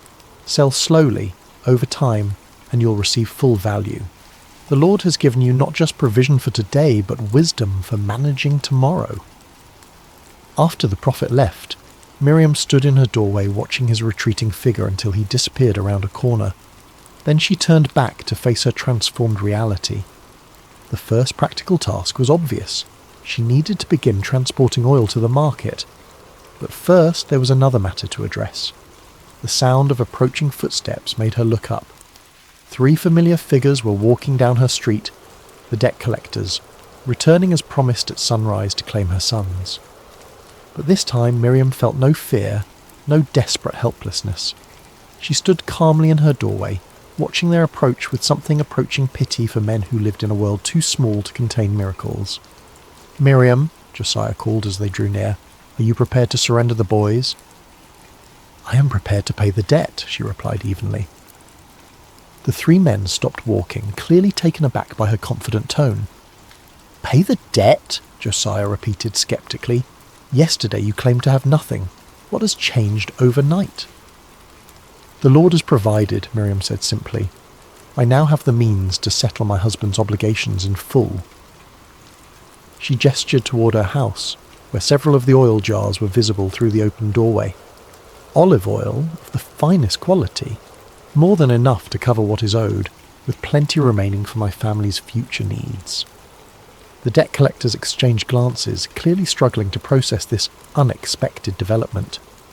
"Where did you get oil?" one of them asked suspiciously. You cannot simply produce valuable goods from nothing. With the Lord, nothing is impossible, Miriam replied. But if you doubt the quality or value, you are welcome to examine it for yourself. Josiah stepped forward and peered into the house, his eyes widening at the sight of dozens of filled vessels. He dipped his finger into the nearest jar and tasted the oil, his expression shifting from skepticism to amazement. "This is premium oil," he admitted reluctantly, "worth far more than your husband's debt." "Then we are agreed," Miriam said. "I will deliver payment to you within 3 days once I have sold sufficient oil in the marketplace." The 3 men departed, shaking their heads in bewilderment, leaving Miriam alone with her sons and their miraculous abundance. Over the following weeks, Miriam carefully sold portions of the oil at the market, following Elisha's wise counsel. The oil was of such exceptional quality that merchants competed to purchase it, and word spread throughout the region about the widow's premium product. True to her word, she paid her husband's debts in full within the promised time, but the oil continued to provide for their family month after month, year after year. She was able to purchase their house from Obadiah's brother, expand their small business, and ensure her sons received proper education. Aaron and Micah grew into strong, faithful men who never forgot the night they witnessed their mother pour from an empty jar and receive abundance beyond measure. They told the story to their own children and grandchildren, how God had multiplied oil in the hands of a desperate widow who dared to trust when trust seemed impossible. Years later, when Miriam was an old woman surrounded by prosperity and family, people would ask her about the secret of her success. She would always smile and say, "The miracle was not in the oil that multiplied, but in the faith that dared to pour from an empty jar. God is not limited by what we lack. He's only limited by our willingness to bring him our emptiness and trust him to fill it." And in the evenings, when the oil lamps flickered in homes throughout the village, many still burning oil that traced its origins back to that miraculous night, the people would remember that sometimes the greatest abundance comes not when our jars are full, but when we have the courage to pour from what little we have, trusting that the God who created the universe from nothing can certainly create provision from our emptiness. The widow's oil became more than a solution to debt. It became a testament to the truth that faith, like oil, multiplies when poured out in trust, and that the God who notices empty jars is the same God who delights in filling them beyond our wildest dreams. For in the end, Miriam learned the most important lesson of all. We bring our emptiness to God not as a sign of our failure, but as an invitation for his abundance. And when we dare to pour out our faith, even from the smallest jar, we discover that his provision knows no limits except those we place on our own capacity to receive. The story of the widow's oil echoed through generations, a reminder that in the hands of the Almighty, even our deepest need can become our greatest testimony to his faithfulness. Hey everyone, welcome back to Sacred Slumber. Before we dive into tonight's story, I want to ask you something that would genuinely help us out. If you're enjoying this content, please consider using your hype points on this video. It really helps the channel more than you possibly know. Seriously, it makes a massive difference in getting these stories out to more people who love this kind of content. Also, if you want to, drop a comment telling us what time it is for you right now and where in the world you're listening from. We absolutely love seeing where everyone is tuning in from. No pressure though, only if you feel like it. And of course, if you haven't already, hit that subscribe button. It keeps us going. Alright, let's get into it. A whisper in the darkness. Imagine a night so quiet you can hear the oil lamps flickering. Picture a massive stone sanctuary in the ancient city of Shiloh, where shadows dance across walls that have witnessed centuries of worship. The air is thick with the scent of incense and burning oil, that peculiar combination of cedar smoke and olive essence that clings to sacred spaces. Outside, the wind moves through the hills of Israel like a whispered prayer, carrying with it the distant bleating of sheep settling for the night and the occasional call of a desert owl. Inside, in the sacred chambers near the Ark of the Covenant, a young boy lies sleeping on a simple mat. The stones beneath him still hold the warmth of the day's sun, though the night air has begun to cool. His breathing is steady, deep, the kind of sleep that comes from honest physical labour and a clear conscience. His name is Samuel, This is not a story about miracles that shake mountains or angels descending in blinding light. This is a story about something quieter, something more intimate, something that happens in the space between waking and dreaming, where the boundaries of reality become permeable. It is about a voice in the darkness, a child who learned to listen when the entire world had gone deaf, and a moment that would alter the spiritual trajectory of an entire nation. Because sometimes the most profound truths do not arrive with thunder and earthquake. Sometimes they do not announce themselves with burning bushes or pillars of fire. Sometimes they arrive in whispers, in the stillness between breaths, in the gentle calling of a name spoken 3 times before it is finally understood. What you're about to hear is one of the most mysterious and beautiful moments in ancient scripture. A moment when heaven reached down to touch earth, not through spectacular signs, but through the simple act of calling a child's name in the night. But it is also a story about silence broken, about the end of a spiritual drought, about what happens when the divine decides to speak again after generations of absence. This is the story of Samuel, the boy who heard God speak when the rest of the world had forgotten how to listen, and perhaps, hidden within this ancient narrative, there are questions we have forgotten to ask. Questions about why heaven goes silent.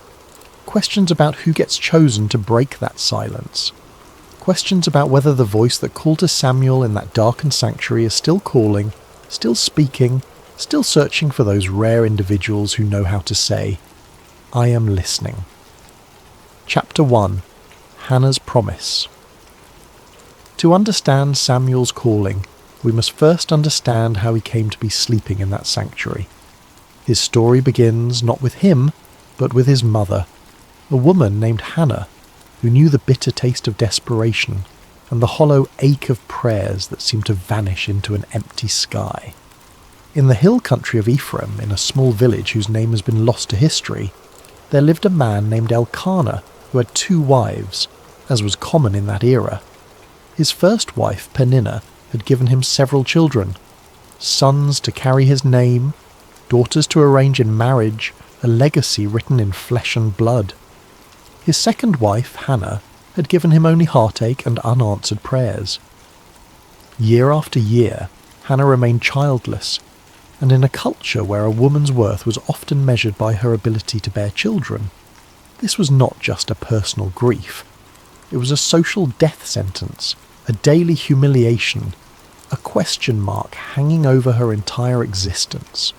Neighbours would whisper, extended family would exchange knowing glances, even well-meaning friends would offer useless advice, or suggest that perhaps she had offended God in some way, that her barrenness was divine punishment for some unknown sin. Elkanah loved Hannah. The text makes this clear. He would give her double portions at feasts, trying to compensate with material generosity for what biology had denied her. He would ask her with genuine confusion, "Am I not better to you than 10 sons?" It was a question born of love but blind to understanding. He could not fathom that the issue went deeper than his affection, that Hannah's grief was not about him at all, but about her own sense of purpose, of completion, of being seen as fully human by the society around her. Peninnah, with the cruelty that can only come from insecurity dressed as triumph, would taunt Hannah relentlessly. Every time the family made their annual pilgrimage to the sanctuary at Shiloh to worship and offer sacrifices, Peninnah would remind Hannah of her barrenness. The taunts were not subtle. They were designed to cut deep, to remind Hannah that in the eyes of the world she was incomplete, cursed, forgotten by the very God she came to worship. Peninnah would parade her children before Hannah, would make comments about how blessed she was, would turn every moment of worship into a reminder of Hannah's failure. And Hannah would weep. She would refuse to eat. The pain went beyond physical longing for a child. It touched something deeper, the existential question that haunts anyone who feels overlooked by the divine. Does God see me? Does he hear my prayers? Am I worthy of his attention? Or am I simply background noise in a universe too vast to care about one woman's grief? The pilgrimage to Shiloh was supposed to be a time of joy, of celebration, of renewal. But for Hannah, it became an annual reminder of everything she lacked. Year after year she would go through the motions of worship, while her heart broke quietly in places no one could see. One year, during their pilgrimage to Shiloh, Hannah could bear it no longer. The weight of accumulated grief, the years of disappointment, the constant humiliation, all of it reached a breaking point. While the rest of the family feasted after the sacrifice, celebrating with wine and roasted meat, Hannah slipped away to the entrance of the sanctuary. She stood there, in the place where earth met heaven, in the threshold between the mundane and the sacred, and she prayed with an intensity that went beyond words. Her lips moved, but no sound emerged. Her whole body shook with the force of her grief and desperation. Tears streamed down her face. Her hands trembled. This was not the polite, ritualized prayer of public worship. This was raw, unfiltered communion with the divine. This was a woman pouring out her soul, holding nothing back, demanding to be heard by a God who had seemed deaf to her pleas for years. She made a vow that day, one that would echo through generations. If God would grant her a son, she would give him back to God. Not for a season, not for a few years, but for his entire life. The child would be dedicated to divine service from the moment he was weaned. It was the prayer of a woman who understood that sometimes the greatest gift we can receive is not something to hold on to, but something to offer back to its source. She was not bargaining with God so much as she was declaring her willingness to participate in something larger than her own desires. Eli, the high priest, sat by the doorpost of the sanctuary and watched this strange woman swaying and muttering. In his aging, perhaps cynical view of human nature shaped by years of dealing with corrupt worshippers and his own corrupt sons, he assumed she was drunk. The accusation was harsh, almost cruel. What are you doing here, intoxicated in the house of the Lord? How dare you bring your drunkenness into this sacred space? Hannah lifted her eyes, and in them Eli saw not the glaze of wine, but the clarity of absolute desperation, the look of someone who has nothing left to lose, who has stripped away all pretense and pride, who stands naked before God with only their need. She explained that she was not drunk but deeply troubled, pouring out her soul before God. She had been praying out of her great anguish and grief. Something in her words, or perhaps in her eyes, or perhaps in the raw authenticity of her pain, convinced Eli. His response was both blessing and prophecy. Go in peace, and may the God of Israel grant what you have asked of him. It is unclear whether Eli knew what he was saying, whether he was simply offering the standard priestly blessing, or whether something moved through him in that moment. Some whisper of the divine speaking through a man who had grown complacent in his religious duties. But the words landed on Hannah like rain on parched earth. Hannah left the sanctuary that day transformed. Her face was no longer downcast. She ate. The grief lifted from her countenance like a fog dispersing under the morning sun. She had been heard, if not by man, then by something infinitely greater. She did not yet have the child she longed for, but she had something perhaps more precious. The certainty that her prayers had reached their destination, that her voice had penetrated the silence, that she mattered to the God she served. Within the year, Hannah conceived. When she gave birth to a son, she named him Samuel, which in Hebrew carries the meaning heard by God, or asked of God, or some translations suggest name of God. The name itself was a testimony, a permanent reminder that this child was an answer to prayer, a gift that came from somewhere beyond the ordinary workings of the world. Every time someone spoke his name, they were acknowledging that this boy represented the moment when heaven responded to earth, when silence gave way to acknowledgement. For the first few years of his life, Samuel remained with Hannah. She nursed him, taught him his first words, held him close during thunderstorms, watched him take his first steps, knowing that each day brought them closer to the moment of separation. She must have memorized the sound of his laugh, the feel of his small hand in hers, the weight of him sleeping against her chest. She was not raising a son to keep, but a son to give away, and that knowledge must have coloured every moment with a bittersweet intensity. When he was old enough to be weaned, somewhere around 3 years old by the customs of that time, Hannah kept her vow. She could have rationalised her way out of it. She could have argued that God understood, that the vow was made in a moment of emotional extremity, that surely keeping her son would be acceptable. But Hannah was a woman who understood that integrity means keeping promises even when they cost you everything. She took Samuel to Shiloh.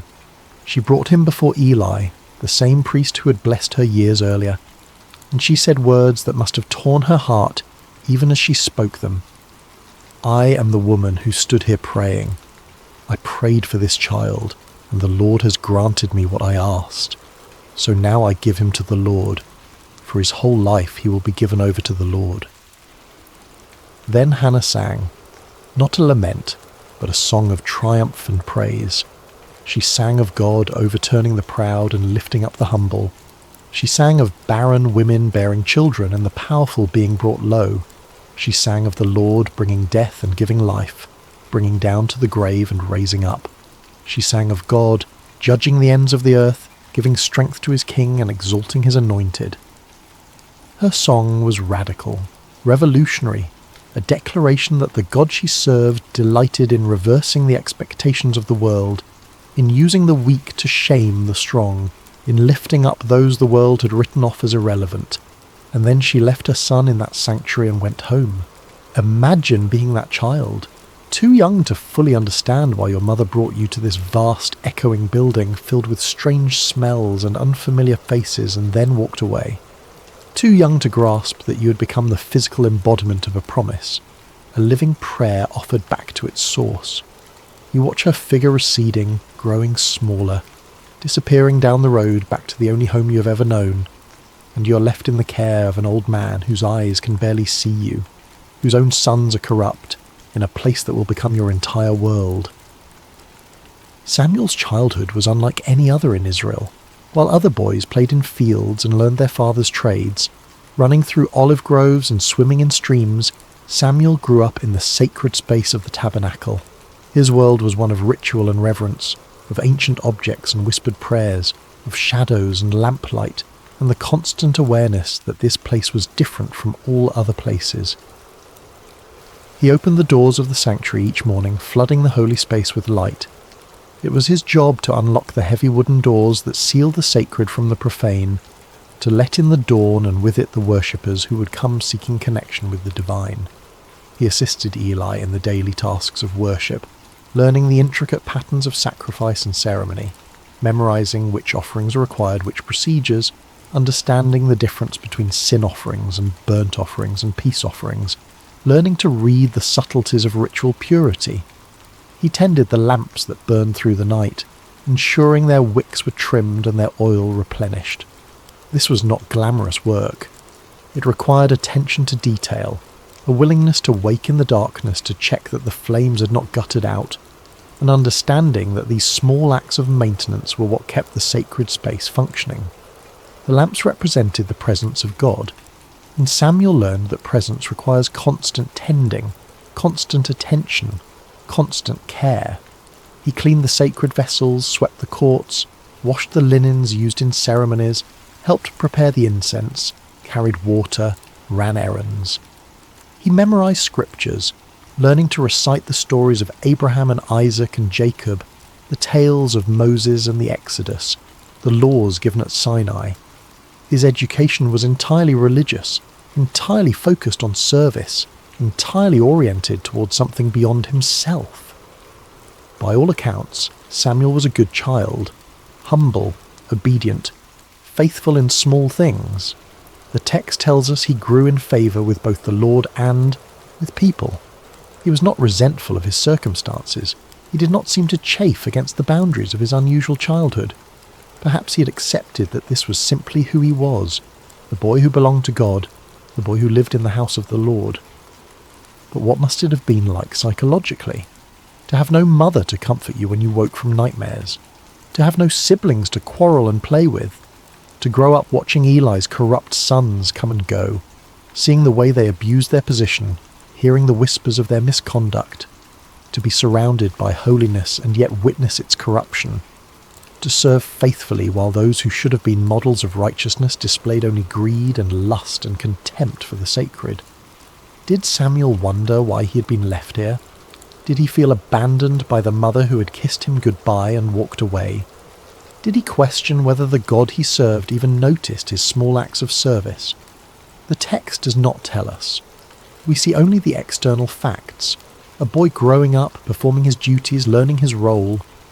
But surely there were moments of loneliness, moments of doubt, moments when the weight of it all felt too heavy for small shoulders to carry. Hannah visited when she could.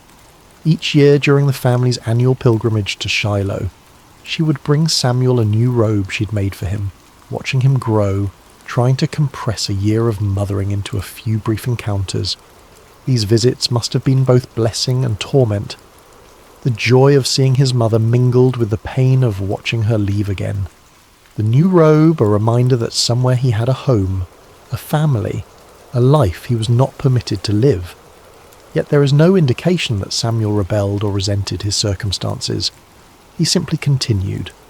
Day after day, year after year, faithful in the small things, present in the sacred space, available to be used however God saw fit. There was no indication in those early years that he would become anything more than a helpful assistant to an aging priest, that he would one day be the voice through which God spoke to an entire nation. But God, it seems, has a habit of preparing his instruments in obscurity before bringing them into the light. Samuel was being shaped by his circumstances, formed by his loneliness, refined by his faithfulness in tasks that no one celebrated. He was learning what it meant to serve without applause, to be obedient without immediate reward, to remain present even when presence felt like punishment. He was learning to listen in the silence. Chapter 2. The State of Israel at the Time. To appreciate what happened on that quiet night when God called Samuel's name, you need to understand the spiritual condition of Israel during this period. It was, to put it simply, a disaster. But the disaster raises uncomfortable questions that the text never fully answers. Questions about divine silence. Questions about why systems of worship become corrupt. Questions about what happens when the mediators between heaven and earth become obstacles instead of conduits. The problem started with Eli's sons, Hophni and Phinehas. These two men had inherited their father's position as priests, but they had not inherited his reverence for the sacred. They were corrupt in ways that went beyond simple moral failing. They actively perverted the worship of God, treating the sacrifices and offerings as opportunities for personal gain, turning the sacred into the profane with a systematic cruelty that suggests something darker than mere greed. When people brought animals to sacrifice at Shiloh, the priests were entitled to a specific portion of the meat according to the law of Moses. But Hophni and Phinehas were not content with their allotted share, with what had been designated as rightfully theirs. They wanted more. They wanted the best. They wanted what belonged to God. They would send their servants to threaten worshippers, demanding the choicest cuts of meat before the fat was even burned on the altar, as required by law. The fat belonged to God. That was non-negotiable in the sacrificial system. The burning of the fat was the moment when the sacrifice became truly sacred, when the offering transitioned from human gift to divine acceptance. But Hophni and Phinehas did not care about divine acceptance. They cared about their appetites. If people objected, if they tried to follow the proper procedures and insist that the fat be burned first, the servants would respond with threats of violence. We will take it by force if necessary. The priests were literally stealing from God, taking what belonged to the altar and consuming it themselves.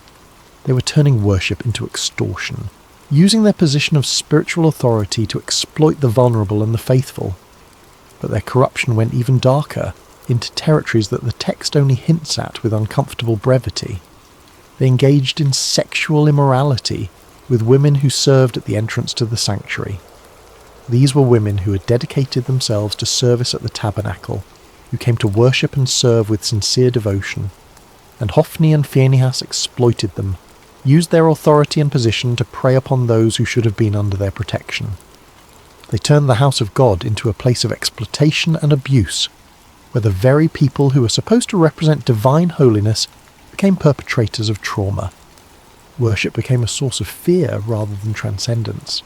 People stopped coming, or when they came with cynicism and resentment, going through the motions but empty of faith. How could you trust a system where the gatekeepers were predators?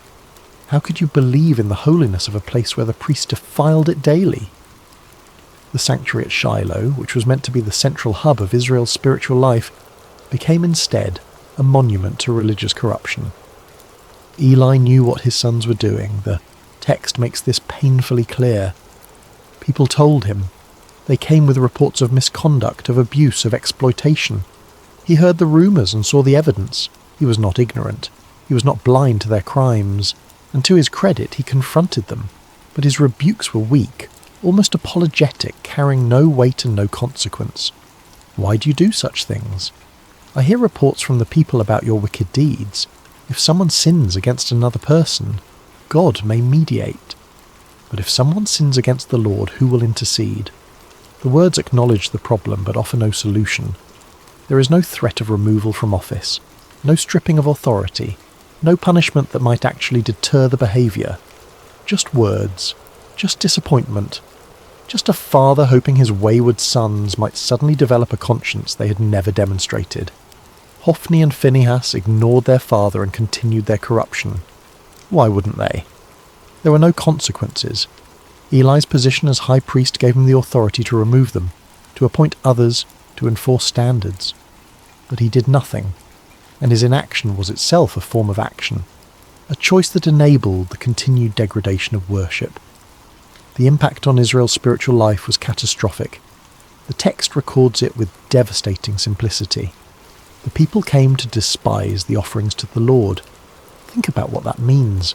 The sacrificial system was the heart of Israel's covenant relationship with God.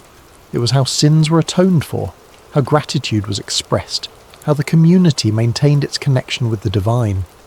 And people were learning to despise it, to see it as corrupt and meaningless, to associate worship with exploitation rather than with holiness. Faith withered.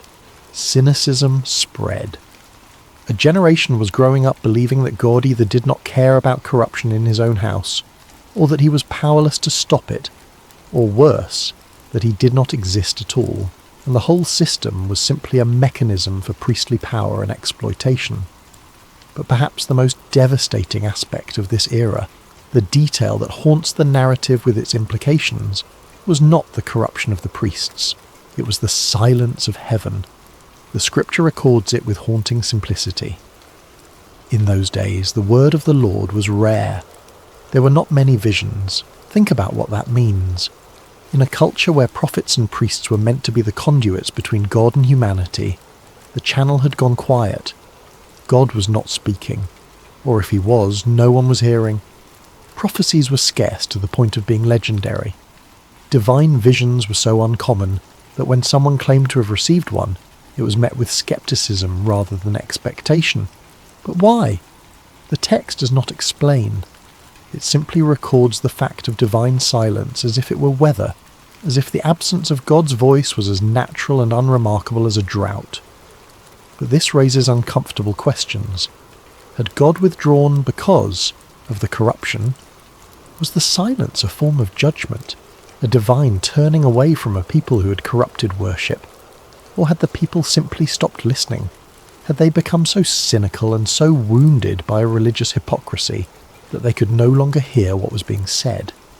Or was there another possibility, one that the text does not explore but that hangs in the air like smoke? Perhaps the priests, who were supposed to be the mediators between God and people, had become such effective blockers of communication that divine messages simply could not get through. Perhaps Hophni and Phinehas were not just corrupt individuals, but symptoms of a systemic failure, a spiritual infrastructure that had collapsed under the weight of its own contradictions. Israel was spiritually adrift, navigating by dead reckoning through waters where the stars had gone dark. There were no prophets to consult, no clear word from God about how to proceed, no divine guidance about which way to turn, just the daily grind of existence, the hollow rituals performed without meaning, the slow death of a people's faith in the face of institutional betrayal. This was the world into which Samuel was growing up, a world where the representatives of God were corrupt, where worship had become hollow, where heaven seemed distant and disinterested. If you were a young person in that era, What would you believe about the divine? Would you expect God to speak?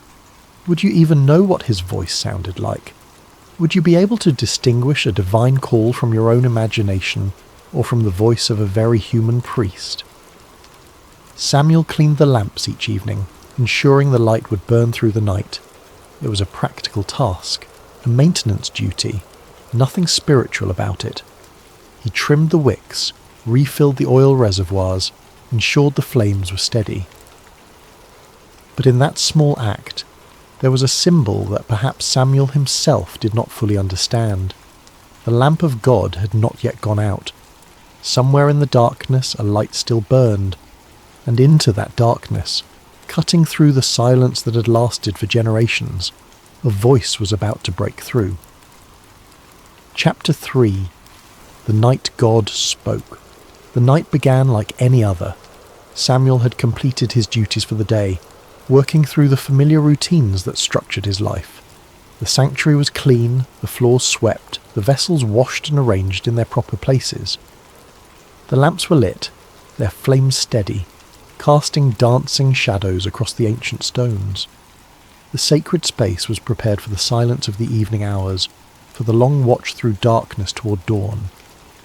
Eli, now elderly and nearly blind, his eyes grown dim from age and perhaps from seeing too much corruption without acting, had retired to his usual place.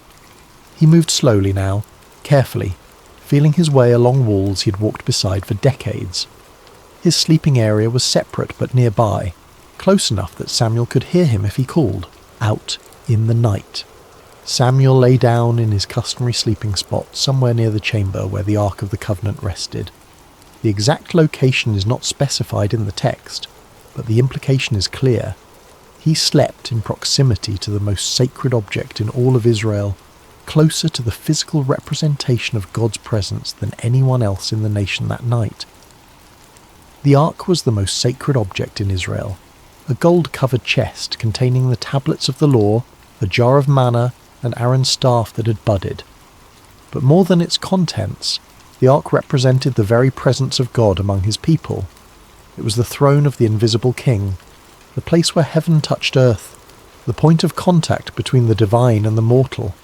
To sleep near it was to sleep in the shadow of holiness, though Samuel likely thought nothing of it. This was simply where he slept, as ordinary to him as any bedroom, as familiar as his own breathing.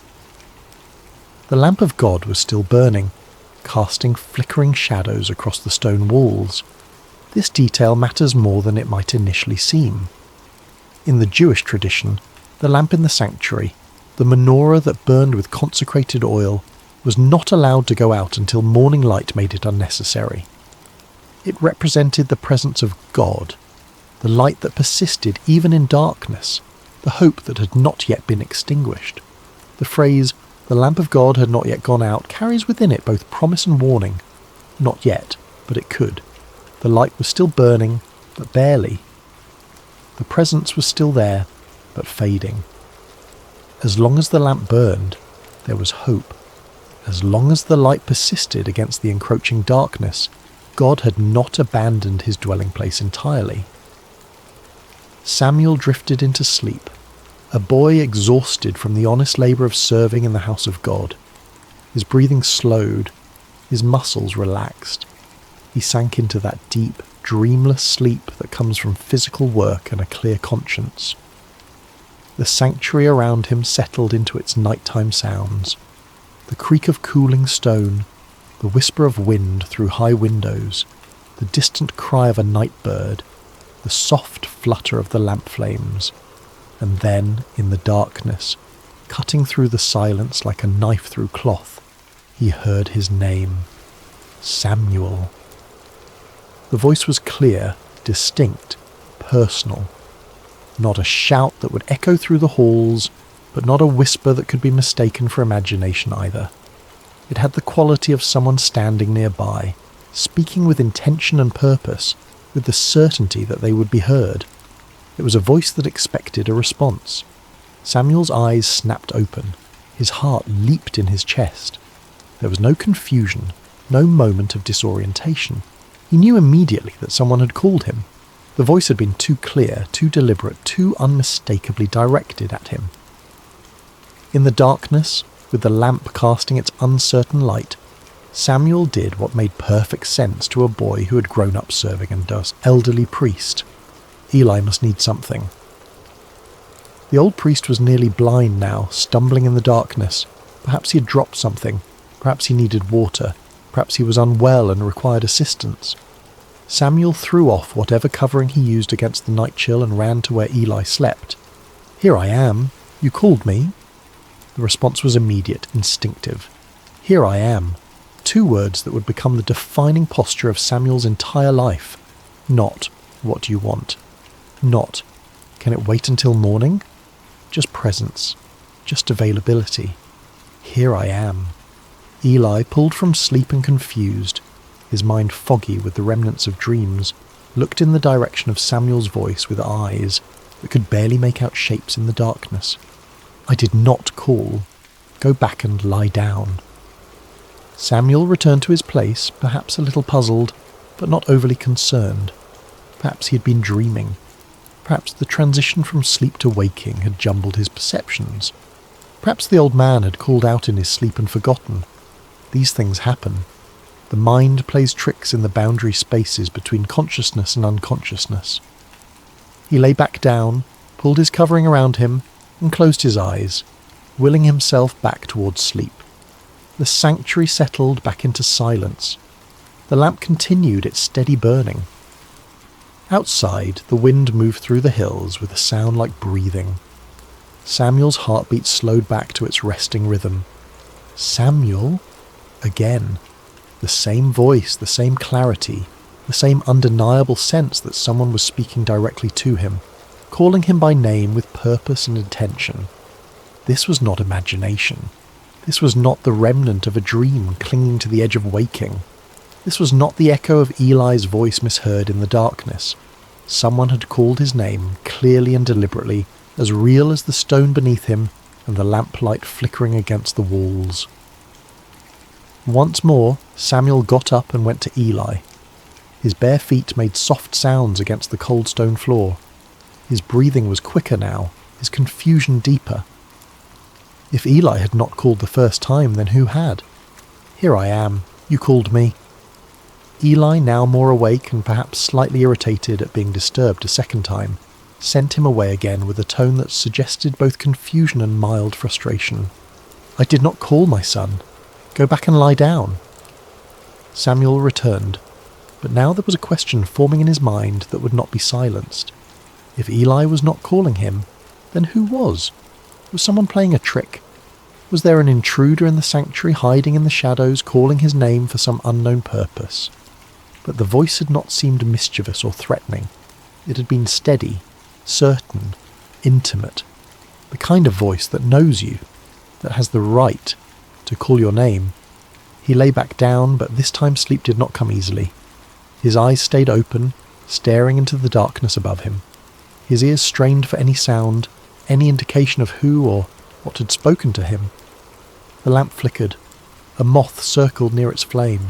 Time stretched and compressed in that strange way it does when you are lying awake in the dark, unsure whether minutes or hours are passing.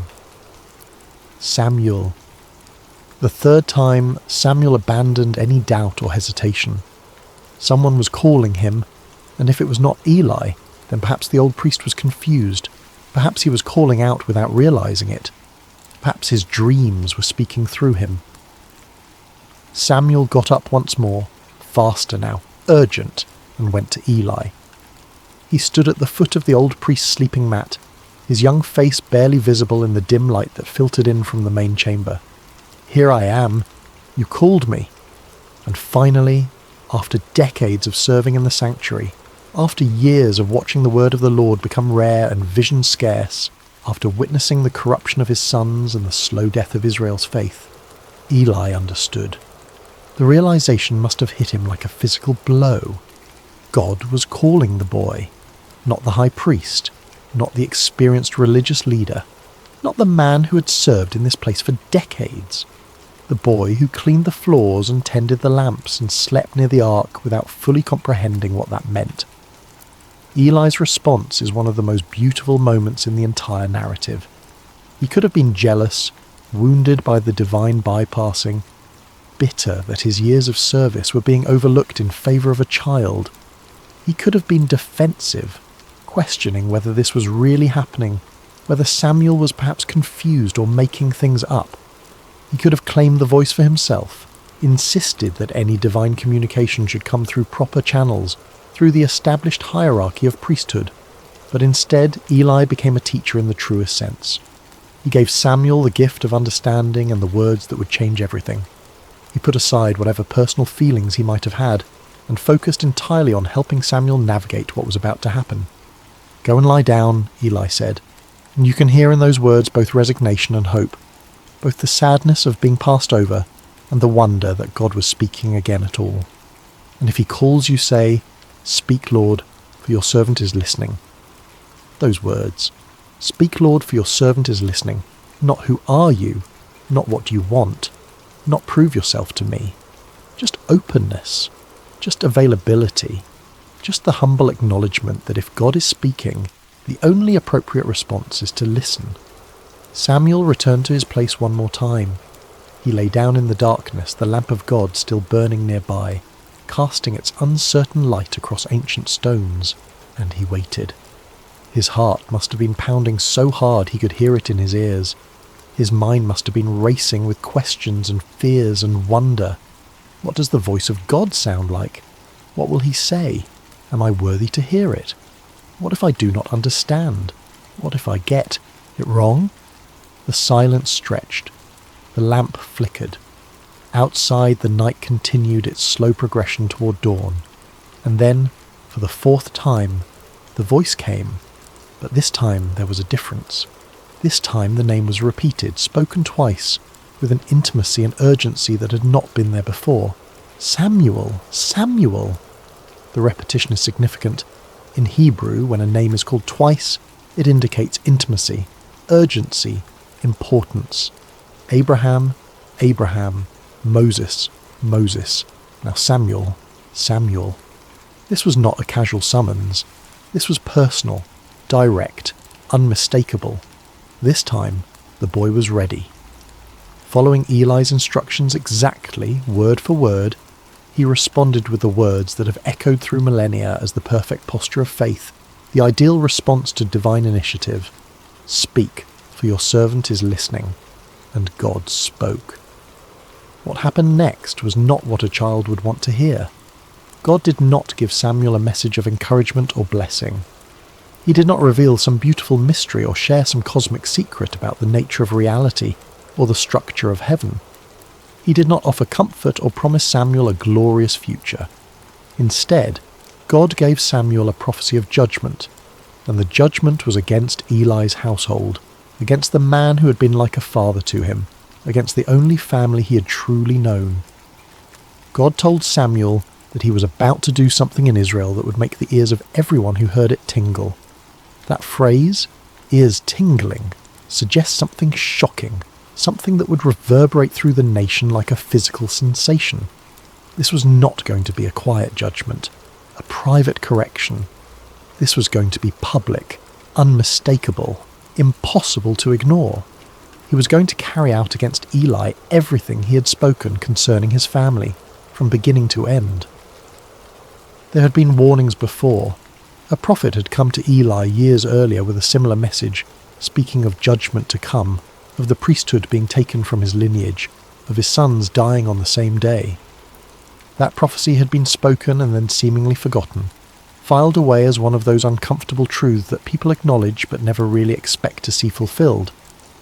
But God was saying now that the time of fulfillment had come. The warnings were over. The judgment was at hand. The reason was clear and devastating. Eli knew about the sins of his sons. He knew they were blaspheming God, treating the sacred as profane, exploiting women, stealing from the altar, corrupting worship itself. He had heard the reports. He had seen the evidence. He had confronted them, yes, but his rebukes were empty, carrying no weight, leading to no consequences. He had failed to restrain them, failed to use his authority to stop them, failed to choose God's honour over his son's comfort, and that failure, that complicity through inaction, meant that the guilt of Eli's house would never be atoned for by sacrifice or offering. Think about what that means. In a religious system built entirely around sacrifice and atonement, where every sin could theoretically be covered by the blood of animals and the proper rituals, God was declaring that some corruption runs too deep for ritual to reach. Some betrayals are so fundamental that the system itself cannot address them. Eli's family would carry their guilt to the grave and beyond, marked forever by their choice to prioritize family loyalty over divine justice. Imagine being Samuel in that moment.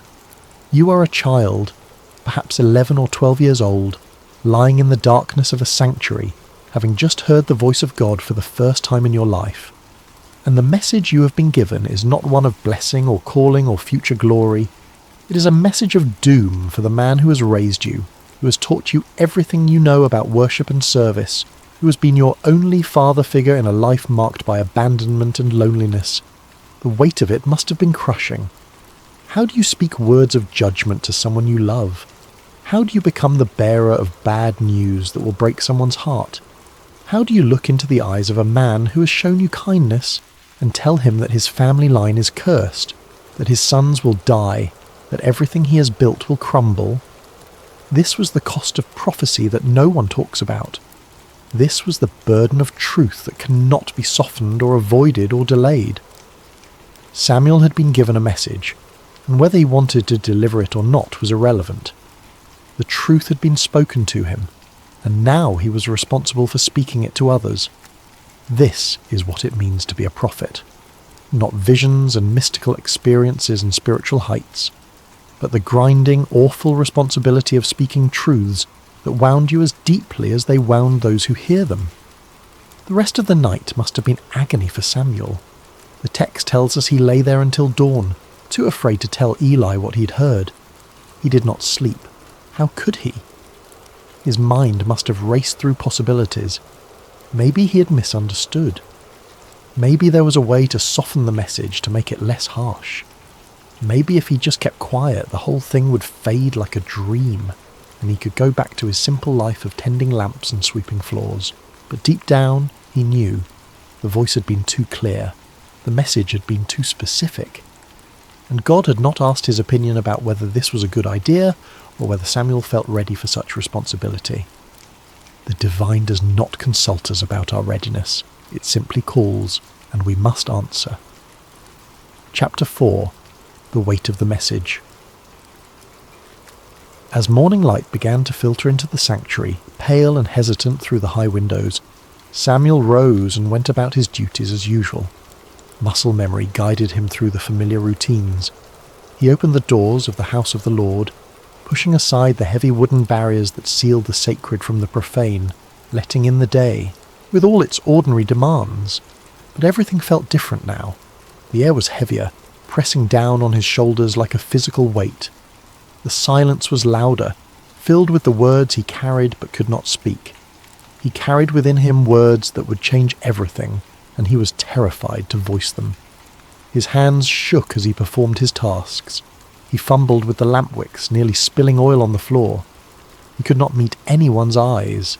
Every sound made him jump, expecting Eli to call for him, to demand the message, to force him to speak the unspeakable. Eli, however, knew something had happened. Years of serving in the sanctuary had given him an intuition about spiritual matters that his failing eyesight could not diminish. He could sense the change in Samuel, could feel the weight the boy was carrying. He called Samuel to him, his voice gentle but insistent, and when the boy came, reluctant and pale, the old priest asked him directly, "Samuel, my son, what was it he said to you? Please do not hide it from me." Then he added words that carried the weight of both authority and desperation. "May God deal with you, be it ever so severely if you hide from me anything he told you." It was an oath, a binding formula that made concealment impossible. Eli was not giving Samuel an easy out. He was demanding truth, however painful, however devastating.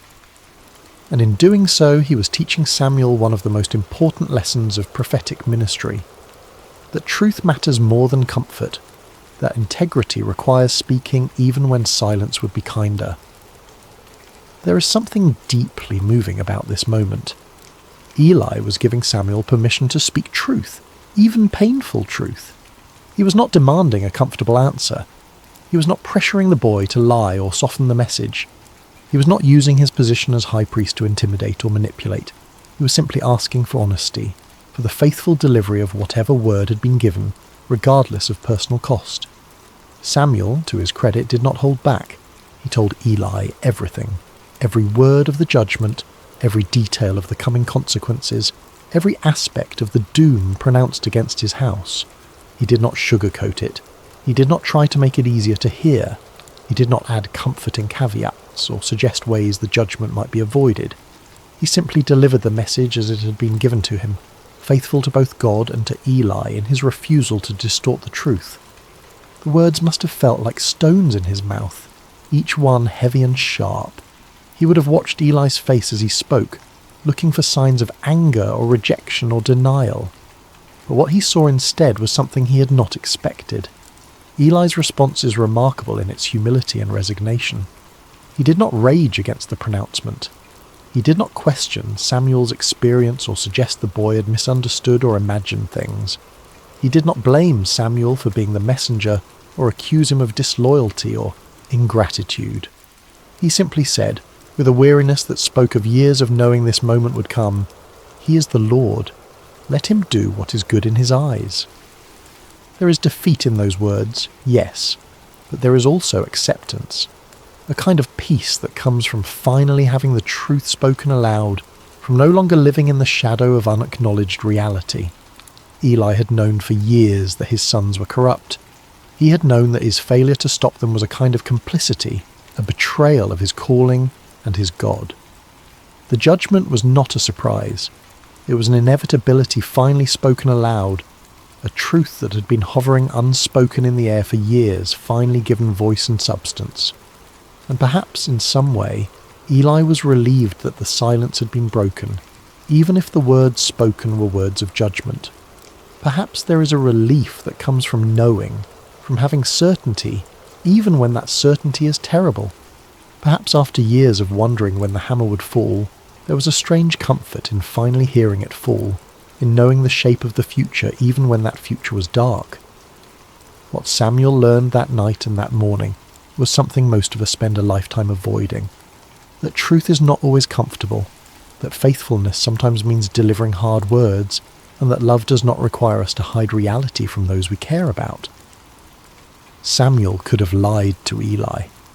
He could have softened the message or claimed he did not remember the details, or suggested that perhaps he had misunderstood what God was saying, but he chose honesty, and in doing so he established the pattern that would define his entire ministry. He would be a prophet who spoke the word of the Lord without compromise, without concern for how it would be received, without fear of the consequences. Not because he was harsh or unfeeling, but because he understood that truth, however painful, is ultimately an act of respect. To lie to someone, even to spare their feelings, is to treat them as less than fully human, as incapable of bearing reality. Samuel gave Eli the dignity of truth, and Eli received it with the dignity of acceptance. Chapter 5. Samuel becomes a prophet. After that night, everything changed for Samuel. The text tells us that he grew, and the Lord was with him, letting none of his words fall to the ground. That phrase, letting none of his words fall to the ground, is the ancient way of saying that everything Samuel prophesied came true. He was not speaking his own opinions or making educated guesses or offering the kind of vague predictions that could be interpreted multiple ways, depending on how events unfolded. He was speaking with divine authority, and reality itself confirmed his words with uncomfortable precision. The prophecy about Eli's house came true exactly as Samuel had spoken it. The details are grim and worth recounting because they establish Samuel's credibility as a true prophet in a time when false prophets were common and people had grown cynical about divine communication. Israel went to war against the Philistines, their perennial enemy. In the first battle, the Israelites were defeated and thousands of soldiers died. In desperation, the elders decided to bring the Ark of the Covenant from Shiloh to the battlefield, believing that God's physical presence would guarantee victory. Hophni and Phinehas accompanied the Ark, treating it like a magical talisman rather than the throne of the living God. The Israelites shouted when the Ark arrived, a roar so loud that the ground shook. The Philistines were terrified at first, knowing the stories of what the God of Israel had done to Egypt. But they fought anyway, and in the battle that followed, Israel was utterly defeated. 30,000 soldiers died, and on that same day, exactly as prophesied, both Hophni and Phinehas were killed. The Ark of God was captured by the Philistines, carried off as a trophy of war. When a messenger brought the news to Shiloh, Eli was sitting by the road, his heart trembling for the Ark of God.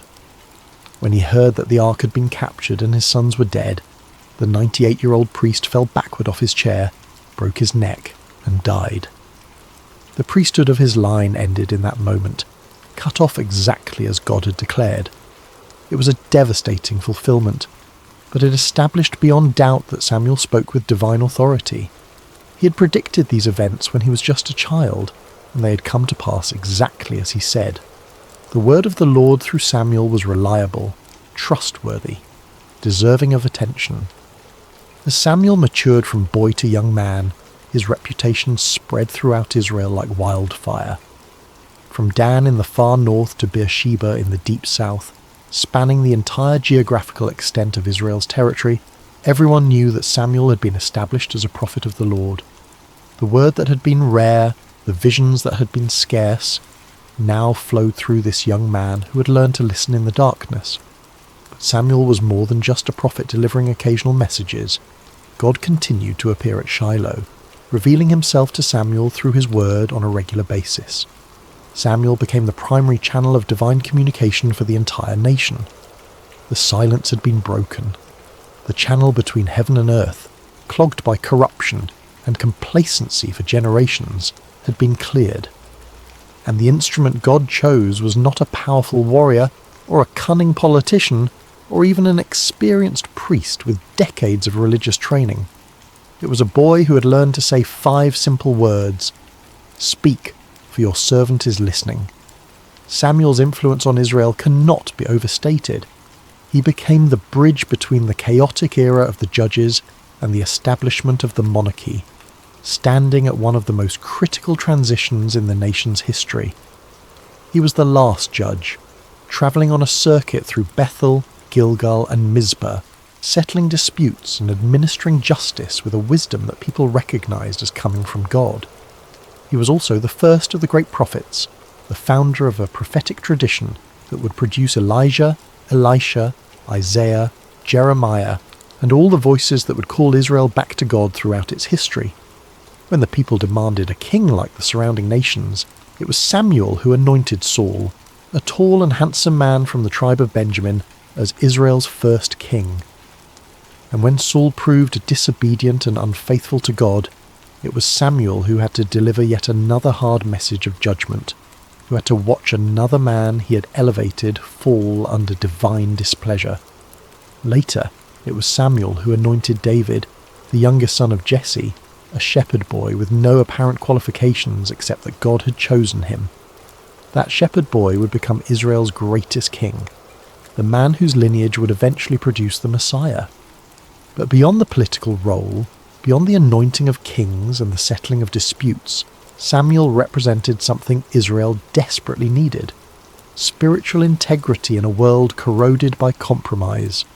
In a time when the priesthood had become corrupt, when worship had become hollow, when the word of the Lord was rare, Samuel embodied what it meant to hear from God and speak his truth faithfully regardless of personal cost. He reformed religious life throughout Israel, establishing schools of prophets where young men could learn to listen for God's voice and speak his word. He called the people back to authentic worship, challenging them to put away their foreign gods and serve the Lord only. He led the nation in repentance at Mizpah, where they fasted and confessed their sins, acknowledging that they had abandoned God. And when the Philistines attacked during that gathering, Samuel interceded for the people, and God threw the enemy into confusion with thunder and lightning, giving Israel a decisive victory. Samuel demonstrated that God had not abandoned his people, that the silence had been circumstantial rather than permanent, that divine presence and power were still available to those who would seek them with integrity. The boy who once cleaned floors and trimmed lamp wicks became the conscience of a nation. The child who slept near the ark became the voice through which God spoke to kings and commoners alike.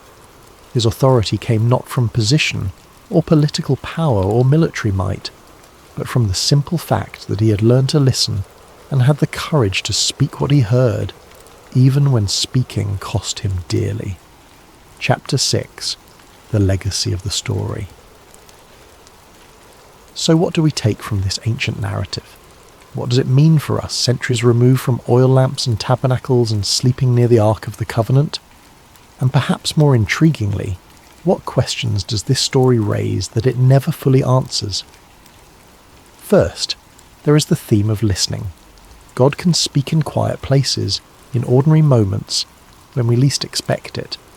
Samuel was not performing some elaborate spiritual ritual when God called his name. He was not fasting on a mountain. He was not in a trance or a vision quest. He was sleeping, exhausted from a day of mundane labour. He was simply present in a sacred space, available to be awakened.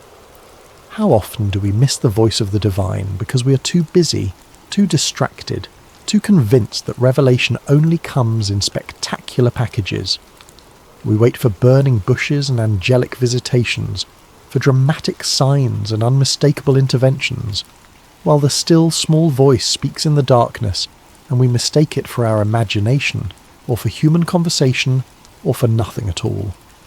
Samuel teaches us that sometimes the most profound moments arrive softly, in the space between waking and sleeping, in the darkness when our defences are down and our minds are quiet enough to hear what has always been speaking.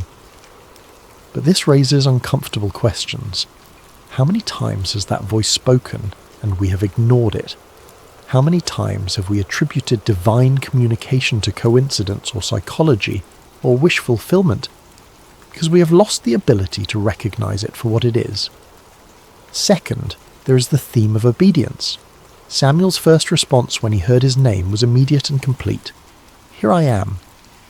No hesitation, no calculation, no weighing of options or considering whether this was a good time, just presence and availability.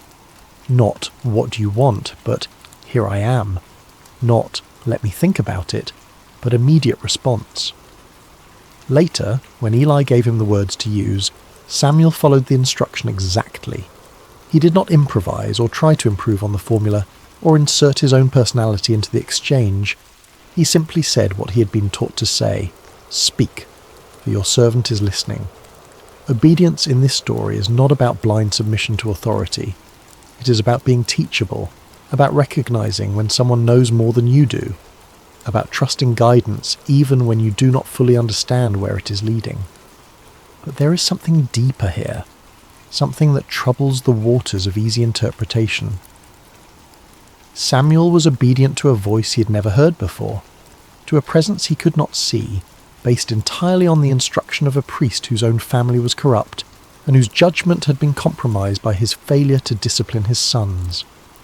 What made Samuel so certain that this was God speaking, and not some other voice? What internal compass guided him toward trust, when skepticism would have been equally reasonable? Third, there is the theme of humility. Samuel's greatness began in small acts of service. He was faithful in opening doors, in cleaning, in tending lamps, in all the unglamorous work that keeps a sacred space functioning. He did not despise the small things, or consider himself above menial tasks. He swept floors with the same attention he later brought to anointing kings. He trimmed lamp wicks with the same care he would later exercise in delivering prophetic words, and it was in that posture of humble service, in the daily repetition of small faithful acts, that God found him. How different this is from our modern obsession with platform and visibility, with making a name for ourselves and ensuring everyone knows our accomplishments, with treating service as a stepping stone to something better rather than as its own reward. Samuel reminds us that true influence is built in obscurity, that character is formed in the small decisions no one sees, that greatness is the fruit of faithfulness in little things rather than the result of ambitious self-promotion. But again, there is a mystery here. Why Samuel? What was it about this particular boy that made him suitable for this calling? The text gives no indication that he was exceptional in any way. He was simply there, simply faithful, simply available. Which raises the question, are there others who are equally faithful, equally available, who never heard their name called? Is divine calling arbitrary, or is there some hidden criteria that determines who hears the voice and who does not? Fourth, there is the theme of responsibility. Sometimes truth is hard but necessary. Samuel's first message from God was a message of judgment, and he had to deliver it to someone he loved. This is the cost of being a conduit for truth. You do not get to choose which messages are convenient and which are difficult. You do not get to edit reality to make it more palatable. You do not get to withhold hard truths, because speaking them might damage relationships or cost you social capital. If you are going to be a voice for something beyond yourself, whether you call that voice God or conscience or truth, or simply what is, you have to be willing to speak even when the words cut you as deeply as they cut those who hear them. Samuel could have spared Eli. He could have lied or softened the message or claimed he did not remember the details. But he chose the harder path of honesty, and in doing so he honoured both Eli and himself. Yet this raises ethical questions that the narrative does not resolve. What is the balance between truth and compassion?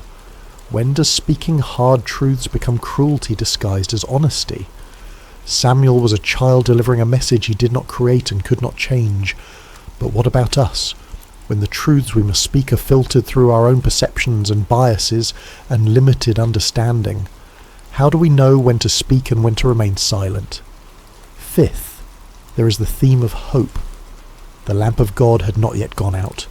Even in the darkest period of Israel's spiritual life, when the priesthood was corrupt and the word of the Lord was rare and the nation was spiritually adrift, there was still a light burning somewhere in the darkness. God had not abandoned his people. He was simply waiting for someone who would listen, someone who would respond, someone who would be faithful with what was given to them. Samuel represents the truth that it is never too late for renewal, that no matter how far things have fallen, no matter how corrupt the systems or how cynical the people, there is always the possibility of a voice in the darkness calling us back to what matters. The light may be flickering, the wick may be nearly consumed, the oil may be running low. But as long as there is any light at all, there is hope for rekindling, for replenishment, for the dawn that follows even the longest night. But this optimistic reading sits uncomfortably with the historical reality. The lamp did eventually go out. The sanctuary at Shiloh was destroyed. The ark was captured and never returned to that place. The line of Eli ended in blood and disgrace. Samuel's calling did not prevent disaster. It only narrated it before it happened. So what kind of a hope is this? Is it simply the hope that truth will be spoken, even if it changes nothing? Is it the hope that someone will bear witness, even in the midst of collapse? Finally, there is something unspoken in this narrative that deserves attention. God bypassed the entire religious hierarchy to speak to a child. He did not go through official channels. He did not honour the established order. He did not consult with the high priest or seek permission from religious authorities. He simply called out in the darkness to a boy who had no status, no authority, no credentials beyond faithfulness in small things. This is either deeply encouraging or deeply unsettling, depending on your perspective. It suggests that divine communication is not controlled by institutions, that truth can emerge from the margins, that the voice of God might speak to those we least expect, rather than to those we have designated as official intermediaries. But it also raises anarchistic questions about authority and order, about how we distinguish genuine divine calling from delusion or manipulation, about what happens when everyone claims to hear the voice of God speaking contradictory messages. Samuel's story is ultimately about availability. He was not the most powerful person in Israel. He was not the most educated or the most connected. He was simply present, attentive, and willing to respond when he heard his name called. And that was enough. That has always been enough. but it invites us to ask, what are we available for? What sacred spaces do we inhabit, whether physical or spiritual or psychological, where we might be found by whatever calls to us in the darkness? And when that call comes, will we recognize it, or will we mistake it for something ordinary, something explainable, something that requires no response? Epilogue: The Voice in the Night. Close your eyes and imagine that sanctuary again. The vast stone building in Shiloh, the oil lamps casting their gentle light, the shadows dancing on walls that have witnessed generations of worship and neglect. Imagine the boy lying near the ark, exhausted from a day of simple service, drifting into sleep with no expectation that this night will be different from any other. And then the voice, clear, personal, undeniable, a voice that breaks through the silence of heaven and calls a child by name. Samuel's story is a reminder that the divine does not always announce itself with thunder and lightning. Sometimes it comes as a whisper in the darkness. Sometimes it arrives in the form of a question repeated until we finally understand that we are being addressed. Sometimes the most significant moments of our lives happen when we are alone, unguarded, simply present in a space where we have made ourselves available to something greater than ourselves. The lamp of God is still burning. That is the promise embedded in this ancient narrative.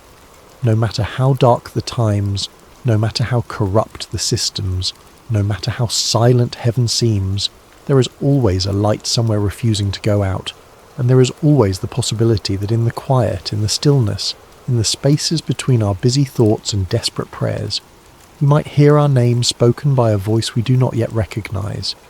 The question is not whether the voice is calling. The question is whether we are listening. Samuel lay in that sanctuary as a boy and became a prophet because he learned to say 5 words that changed everything. Speak, for your servant is listening. He did not demand proof. He did not negotiate terms. He did not insist on understanding everything before committing to anything. He simply made himself available, and availability was enough. Perhaps that is the real legacy of Samuel's calling. Not that he became powerful or influential or historically significant, though he became all those things. The real legacy is that he teaches us what it looks like to be genuinely open to transformation, to be willing to hear hard truths, to be faithful in small things while waiting for larger purposes to reveal themselves. In our age of constant noise and perpetual distraction, where silence is something to be feared rather than cherished, Samuel's story feels almost subversive. It suggests that the most important communications might not come through our devices or our carefully curated information streams. They might come in the quiet, in the dark, in the moments when we stop performing and simply exist in the presence of something that knows our name. So tonight, as you drift towards sleep, consider the possibility that you, too, might be lying in a sacred space, even if you do not recognize it as such. Consider the possibility that there might be a voice, gentle and persistent, calling your name in the darkness. Consider the possibility that the most profound transformation of your life might not begin with a grand revelation or a spectacular sign, but with the simple decision to respond to that voice with 5 words. Speak, for your servant is listening. The lamp is still burning. The voice is still calling. The only question is whether we have ears to hear.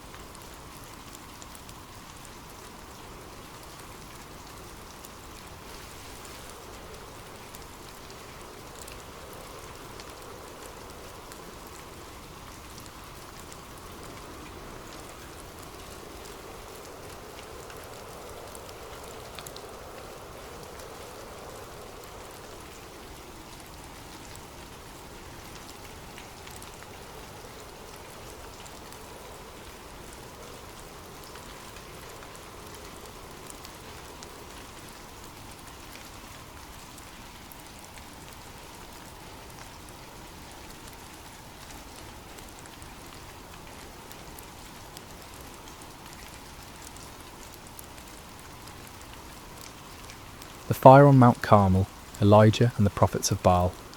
Hello everyone, and welcome to Sacred Slumber.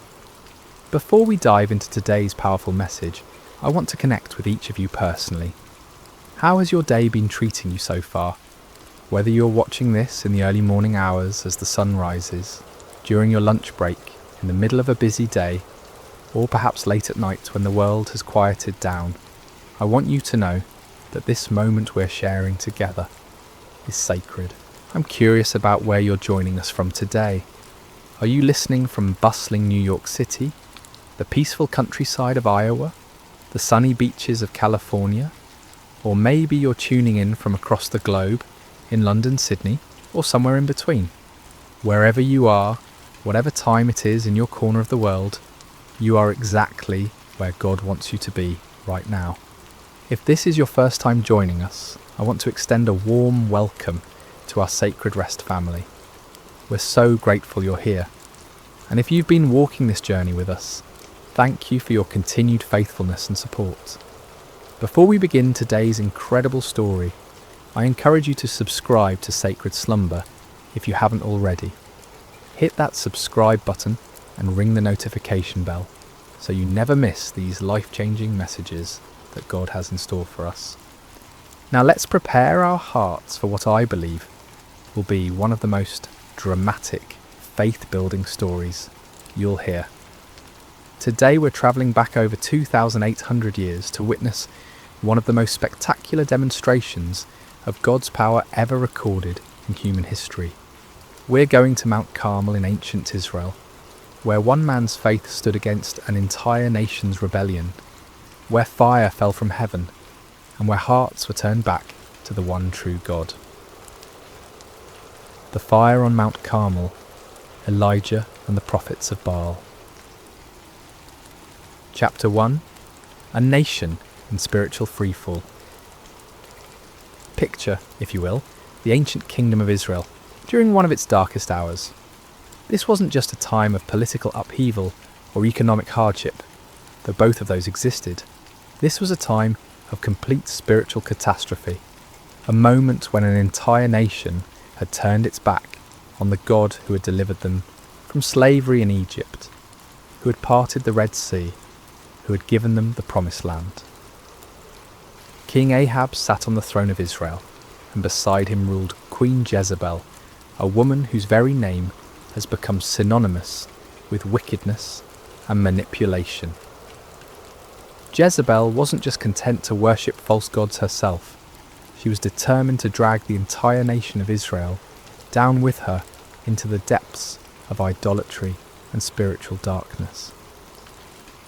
Under their reign, temples to Baal began sprouting up across the landscape like poisonous mushrooms after a storm. Baal was the Canaanite storm god, supposedly the controller of rain and fertility, the giver of crops and abundance. The people were drawn to him because they believed he could provide what they desperately needed: prosperity, security, and success. Sound familiar?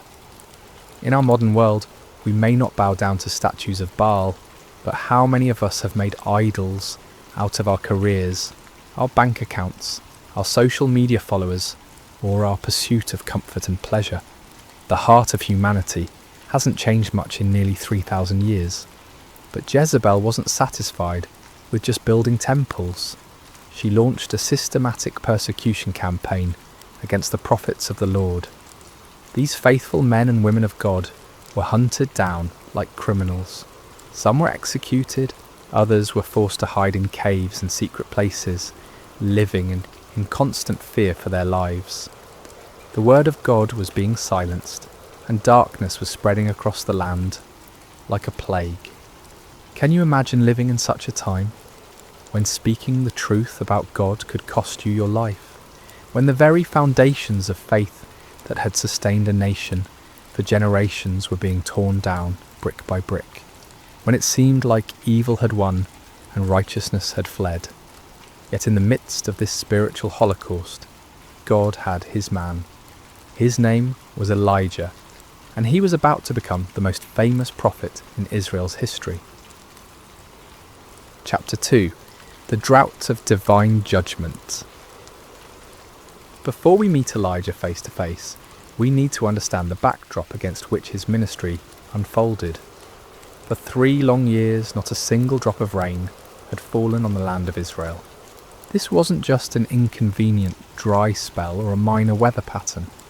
This was divine judgment, God's response to a nation that had forgotten him and chased after false gods. The drought was devastating in ways that are hard for us to fully comprehend in our modern world of grocery stores and water systems. Rivers that had flowed for centuries dried up to cracked mud. Wells that had sustained families for generations ran completely dry. Crops withered in the fields, livestock died, and famine stalked the land like a relentless predator. People were desperate. Children cried from hunger. Farmers watched helplessly as their fields turned to dust. Merchants had nothing to sell, and families had nothing to eat. The very fabric of society was unravelling under the weight of this supernatural judgment.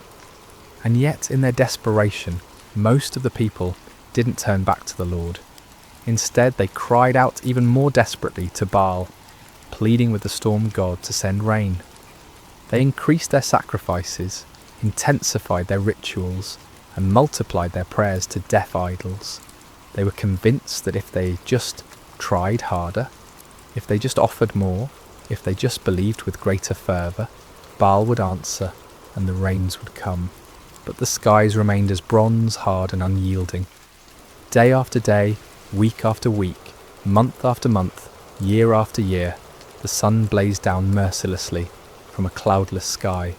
The drought continued, and Baal remained silent. This is the world into which God sent his prophet Elijah. Not a comfortable world of revival meetings and supportive congregations, but a hostile environment where speaking God's truth could mean death, where the majority had embraced lies, and where the very elements seemed to declare that God's judgment was upon the land. Chapter 3. Enter Elijah, the man of fire. Elijah appears in the biblical narrative like a bolt of lightning splitting the darkness. We don't know much about his background or his early life. He's introduced simply as Elijah the Tishbite from Tishbe in Gilead. No impressive genealogy, no royal connections, no seminary degrees or credentials. Just a man from a small town that most people had probably never heard of. But what Elijah lacked in pedigree, he more than made up for in faith, courage, and an unshakable conviction that the Lord God of Israel was the one true God. While the nation around him bowed to Baal, Elijah stood firm. While others compromised and conformed, Elijah remained faithful. While the majority chose the easy path of popular religion, Elijah chose the narrow way of truth. God had sustained Elijah supernaturally during the 3 years of drought. First, he had sent him to the brook Cherith, where ravens brought him bread and meat every morning and evening, and he drank from the brook. When the brook dried up, God sent him to a widow in Zarephath, where a handful of flour and a little oil miraculously sustained 3 people for over a year. These experiences had built Elijah's faith to an unshakable level. He had seen God's provision in impossible circumstances. He had witnessed miracles that defied natural law. He had learned to trust completely in God's power and faithfulness, even when everything around him suggested that God had forgotten or abandoned his people. Now, as the drought entered its 3rd year, God was ready to use his seasoned servant for the greatest demonstration of divine power Israel had seen since the days of Moses. The time had come for a showdown that would echo through the ages, a confrontation that would prove once and for all who was the true God and who were merely the inventions of human imagination. Chapter 4. The Divine Commission. The word of the Lord came to Elijah with crystal clarity. Go and present yourself to Ahab, and I will send rain on the land. It was time for the drought to end, but first there would be a reckoning. God wasn't just going to quietly restore the rain. and let everyone go back to their lives as if nothing had happened. He was going to make a statement that would be impossible to ignore or explain away. Elijah set out to find King Ahab, but Ahab was already looking for him. The king had been searching throughout his own kingdom and in neighbouring nations, trying to find the prophet he blamed for the drought. When Ahab finally encountered Elijah, his greeting was filled with accusation and anger. "Is that you, you troubler of Israel?" Can you imagine the audacity? Here was a king who had led his nation into idolatry, who had allowed his wife to murder God's prophets, who had built temples to false gods throughout the land, and he had the nerve to call God's faithful prophet a troublemaker. It's a perfect example of how sin blinds us to our own responsibility and causes us to blame others for the consequences of our own choices. But Elijah didn't back down. With the boldness that comes from knowing you're standing on the side of truth, he fired back. "I have not made trouble for Israel, but you and your father's family have. You have abandoned the Lord's commands and have followed the Baals." This wasn't just a theological debate or a polite disagreement about religious preferences. This was a confrontation between the kingdom of God and the kingdom of darkness, between truth and deception, between the power of the Almighty and the impotence of human-made idols. Chapter 5. The challenge issued. Elijah then issued a challenge that would go down in history as one of the most dramatic moments in all of Scripture. "Now summon the people from all over Israel to meet me on Mount Carmel, and bring the 450 prophets of Baal and the 400 prophets of Asherah who eat at Jezebel's table." Mount Carmel was the perfect location for this showdown. Rising about 1,800 feet above sea level, it offered a commanding view of the surrounding countryside and could accommodate the massive crowd that would gather. More importantly, Mount Carmel was considered sacred to Baal worship. The Canaanites believed it was one of Baal's favourite dwelling places. By choosing this location, Elijah was essentially challenging Baal on his home turf.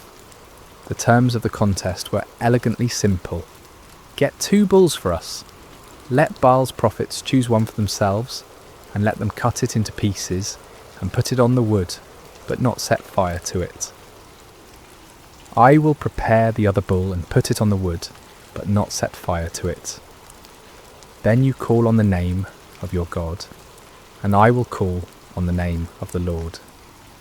The God who answers by fire, he is God." It was brilliant in its simplicity.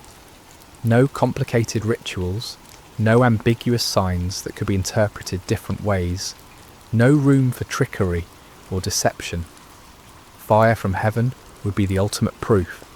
The God who could send fire to consume the sacrifice would be proven to be the true God. The people's response revealed both their spiritual confusion and their deep hunger for truth. What you say is good. They were tired of the uncertainty, tired of not knowing which God to trust, tired of the drought and the suffering. They wanted a clear answer, and Elijah's challenge offered exactly that. Chapter 6. The prophets of Baal take the stage. As dawn broke over Mount Carmel, an incredible scene began to unfold. Hundreds of prophets of Baal gathered around their altar, dressed in their ceremonial robes, carrying their ritual instruments, confident in their God's ability to answer their call. After all, they outnumbered Elijah 450 to 1. They had the backing of the royal court. They had been the religious establishment for years. Surely their God would not fail them now, especially not on his sacred mountain. They began their ritual early in the morning with great enthusiasm and confidence. "Baal, answer us," they cried, their voices echoing across the mountainside. They danced around their altar with wild abandon, their movements becoming more and more frenzied as they worked themselves into a religious fervour. This wasn't a quiet, dignified ceremony. This was raw, primal religion, at its most intense. They leaped and shouted, they waved their arms and beat their chests. They called upon their God with every fibre of their being. The sound of their voices, the pounding of their feet, the clashing of their instruments created a cacophony that could be heard for miles around. But as the morning wore on and became noon, something became increasingly obvious. Nobody was answering. The sky remained clear and cloudless. No fire fell from heaven. No voice spoke from the heavens. The altar remained cold and lifeless, despite all their passionate pleading. You have to understand, these weren't insincere men going through empty motions. These prophets genuinely believed in Baal. They had devoted their lives to serving him. They had staked their reputations, their careers, and their very identities on the belief that he was real and powerful. The failure of their God to respond wasn't just embarrassing, it was devastating to everything they had built their lives upon. Chapter 7. Elijah's Divine Sarcasm. As the noon sun blazed overhead and the prophets of Baal continued their increasingly desperate rituals, Elijah decided it was time for some divine commentary. With a wit that was both cutting and brilliant, he began to mock their futile efforts. "Shout louder! Surely he is a god. Perhaps he is deep in thought, or busy, or travelling. Maybe he is sleeping and must be awakened." Can you imagine the scene? Here's Elijah, one man against 450, calmly watching their frantic efforts and offering helpful suggestions for why their God might not be responding. The sarcasm was devastating because it highlighted the absurdity of their situation. If Baal was truly the almighty storm god they claimed he was, why would he need to be awakened? Why would he be too busy or distracted to answer his devoted followers in their hour of greatest need? But Elijah's mockery served a deeper purpose than just humiliating the false prophets. He was exposing the fundamental weakness of all false gods. They are not truly there. They cannot hear because they have no ears. They cannot speak because they have no voice. They cannot act because they have no power. They are creations of human imagination, given form by human hands, but possessing no divine substance. The prophets of Baal, stung by Elijah's taunts and desperate to prove their God's reality, intensified their efforts to an almost unbelievable degree. They began to cut themselves with swords and spears, following their religious traditions until their blood flowed freely. This wasn't just symbolic, this was literal self-mutilation in the name of religious devotion. From noon until evening, they continued this horrific display, their voices growing hoarse from shouting, their bodies weakened by loss of blood, their spirits crushed by the growing realization that their God was not going to answer. The contrast couldn't have been more stark.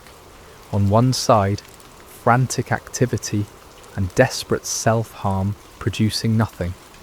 On the other side, one man waiting calmly for his turn, confident in his God's ability to act. Chapter 8. Elijah prepares his altar. As evening approached and the prophets of Baal finally exhausted themselves in defeat, Elijah stepped forward to take his turn. But before he called upon the Lord, he had some important work to do. "Come here to me," he called to all the people. This wasn't going to be a private ceremony or a mystical ritual performed in secret. Everything Elijah was about to do would be in full view of hundreds or perhaps thousands of witnesses. There would be no opportunity for trickery, no possibility of deception, no room for doubt about what actually happened. The first thing Elijah did was repair the altar of the Lord that had been torn down. This altar represented the nation's covenant relationship with God, a relationship that had been broken by years of idolatry and rebellion. By repairing it, Elijah was symbolically calling the nation back to their true identity as God's chosen people. He took 12 stones, one for each of the tribes of Israel, even though the kingdom had been divided for generations. In God's eyes, his people were still one nation, still his chosen ones, still the objects of his covenant love, despite their unfaithfulness. Each stone was a reminder of God's promises to Abraham, Isaac and Jacob, promises that remained in effect despite the people's rebellion. With these 12 stones, Elijah built an altar in the name of the Lord. Then he dug a trench around it, large enough to hold about 15 litres of water. This wasn't just for dramatic effect, it was about to serve a very important purpose in demonstrating that what was about to happen could only be attributed to divine intervention. Chapter 9. The Ultimate Act of Faith. What Elijah did next was so audacious, so seemingly foolish, that it takes your breath away. Remember, this was in the 3rd year of a devastating drought. Water was more precious than gold. People were dying of thirst. Every drop was carefully conserved and rationed. And Elijah ordered 4 large jars to be filled with water and poured over the offering and the wood. Can you imagine the gasps from the crowd? Can you picture the shock on people's faces as they watched precious, life-giving water being poured out lavishly over an altar? Some in the crowd probably thought Elijah had lost his mind. Others might have been angry at what seemed like a wasteful display.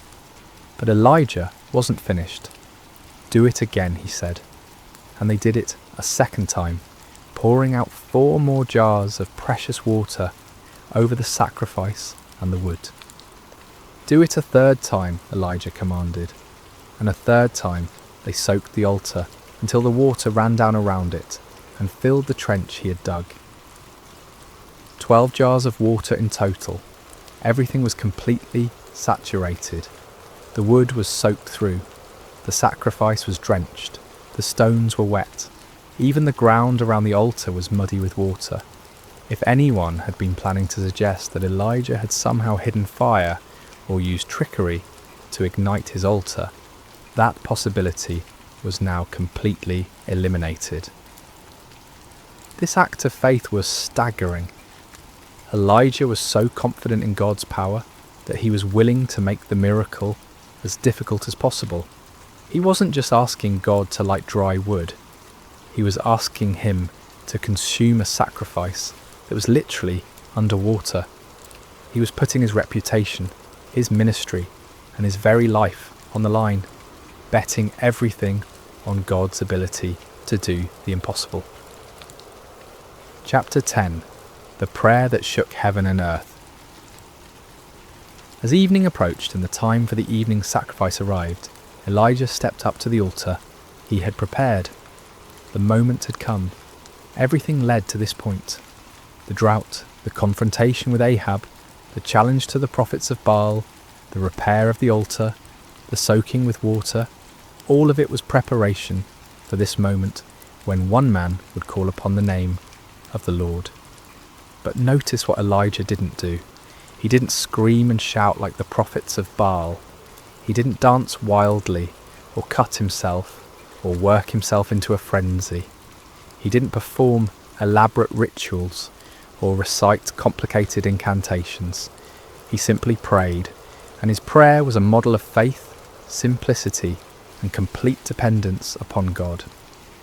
"Lord, the God of Abraham, Isaac, and Israel," he began, immediately identifying the God he served not as a local deity or a tribal God, but as the God of the covenant, the God who had made promises to the patriarchs and had been faithful to those promises for generations. "Let it be known today that you are God in Israel, and that I am your servant and have done all these things at your command." This wasn't about Elijah's reputation or glory. This wasn't about proving his own power or wisdom. This was about demonstrating to a watching world that the Lord alone is God, and that Elijah was merely his obedient servant. "Answer me, Lord, answer me, so these people will know that you, Lord, are God, and that you are turning their hearts back again. The purpose of the miracle wasn't to show off or to defeat enemies, but to turn hearts back to God. This was an act of divine love, a desperate attempt to rescue a nation from the spiritual destruction they had brought upon themselves. The prayer was short, simple, and powerful. No theatrical performance, no manipulation of emotions, no attempt to work up faith through human effort. Just a straightforward request from a faithful servant to his all-powerful God. Chapter 11. Fire falls from heaven. What happened next has never been equalled in human history. The response to Elijah's prayer was immediate, dramatic, and absolutely unmistakable. Fire fell from heaven. Not a small flame that gradually grew, not a spark that ignited the wood, not a natural phenomenon that could be explained by meteorology or chemistry.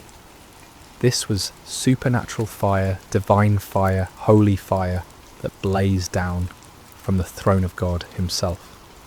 And this fire didn't just consume the sacrifice, it didn't just burn up the wood, it consumed everything. The offering was instantly vaporized. The wood disappeared in a flash. The 12 stones that Elijah had so carefully arranged were completely consumed. Even the soil around the altar was burned up. The water in the trench, all those precious gallons that had been poured out, was licked up by the divine flames as if it had never been there. The heat must have been incredible. The light must have been blinding. The sound must have been like thunder echoing across the mountainside.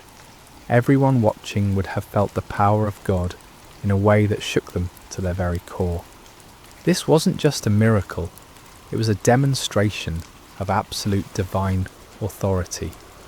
God was making a statement that could not be ignored, denied, or explained away. He was declaring to Israel, to the prophets of Baal, to King Ahab and Queen Jezebel, and to everyone watching, that he alone is God, that he alone has power over the elements, and that he alone deserves worship and obedience. Chapter 12. The people's response. When the people saw the fire fall from heaven and consume everything on the altar, their response was immediate and overwhelming. They fell prostrate on the ground, not just kneeling, but face down in the dirt, overwhelmed by the presence and power of the Almighty God. And they cried out in unison, "The Lord, He is God! The Lord, He is God!" Think about what this meant. Many of these same people had been worshipping Baal just hours before. They had been convinced that the storm god was real and powerful. They had invested their hopes, their prayers, and their sacrifices in a false deity. But now, confronted with undeniable evidence of God's power, they acknowledged the truth they had been running from for 3 years. This wasn't just an intellectual acknowledgement or a polite religious sentiment. This was a deep, heart-level recognition of divine authority. They had seen something that shattered their old beliefs and transformed their understanding of spiritual reality. The God of Israel, the God of Abraham, Isaac and Jacob, the God their fathers had worshipped. He was the true God, and all other gods were mere pretenders. The cry, "The Lord, He is God," became a declaration of faith that echoed across the mountainside and down through the centuries. It was a moment of national awakening, a turning point when an entire people group remembered who they were and whose they were. Chapter 13. Justice and Restoration. But the story didn't end with the people's declaration of faith. God's justice demanded that those who had led the nation astray face the consequences of their deception. Under Elijah's direction, the people seized the 450 prophets of Baal who had spent the day proving the powerlessness of their God. This might seem harsh to our modern sensibilities, but we need to understand the context. These men had been leading an entire nation away from the true God. They had been accomplices in the persecution and murder of God's true prophets. They had been teaching lies in the name of religion, deceiving people who were desperately seeking spiritual truth. Their deception had contributed to the spiritual darkness that had brought God's judgment upon the land. Justice was swift and final. All 450 prophets of Baal were executed, removing the source of false teaching that had poisoned the nation's spiritual life. With the false prophets dealt with and the people's hearts turned back to God, it was time for the next phase of God's plan, the restoration of his blessing upon the land. Chapter 14. The sound of abundant rain. Elijah said to Ahab, "Go, eat and drink, for there is the sound of a heavy rain." This statement is remarkable for several reasons. First, there wasn't a cloud in the sky. The weather conditions were identical to what they had been for 3 years.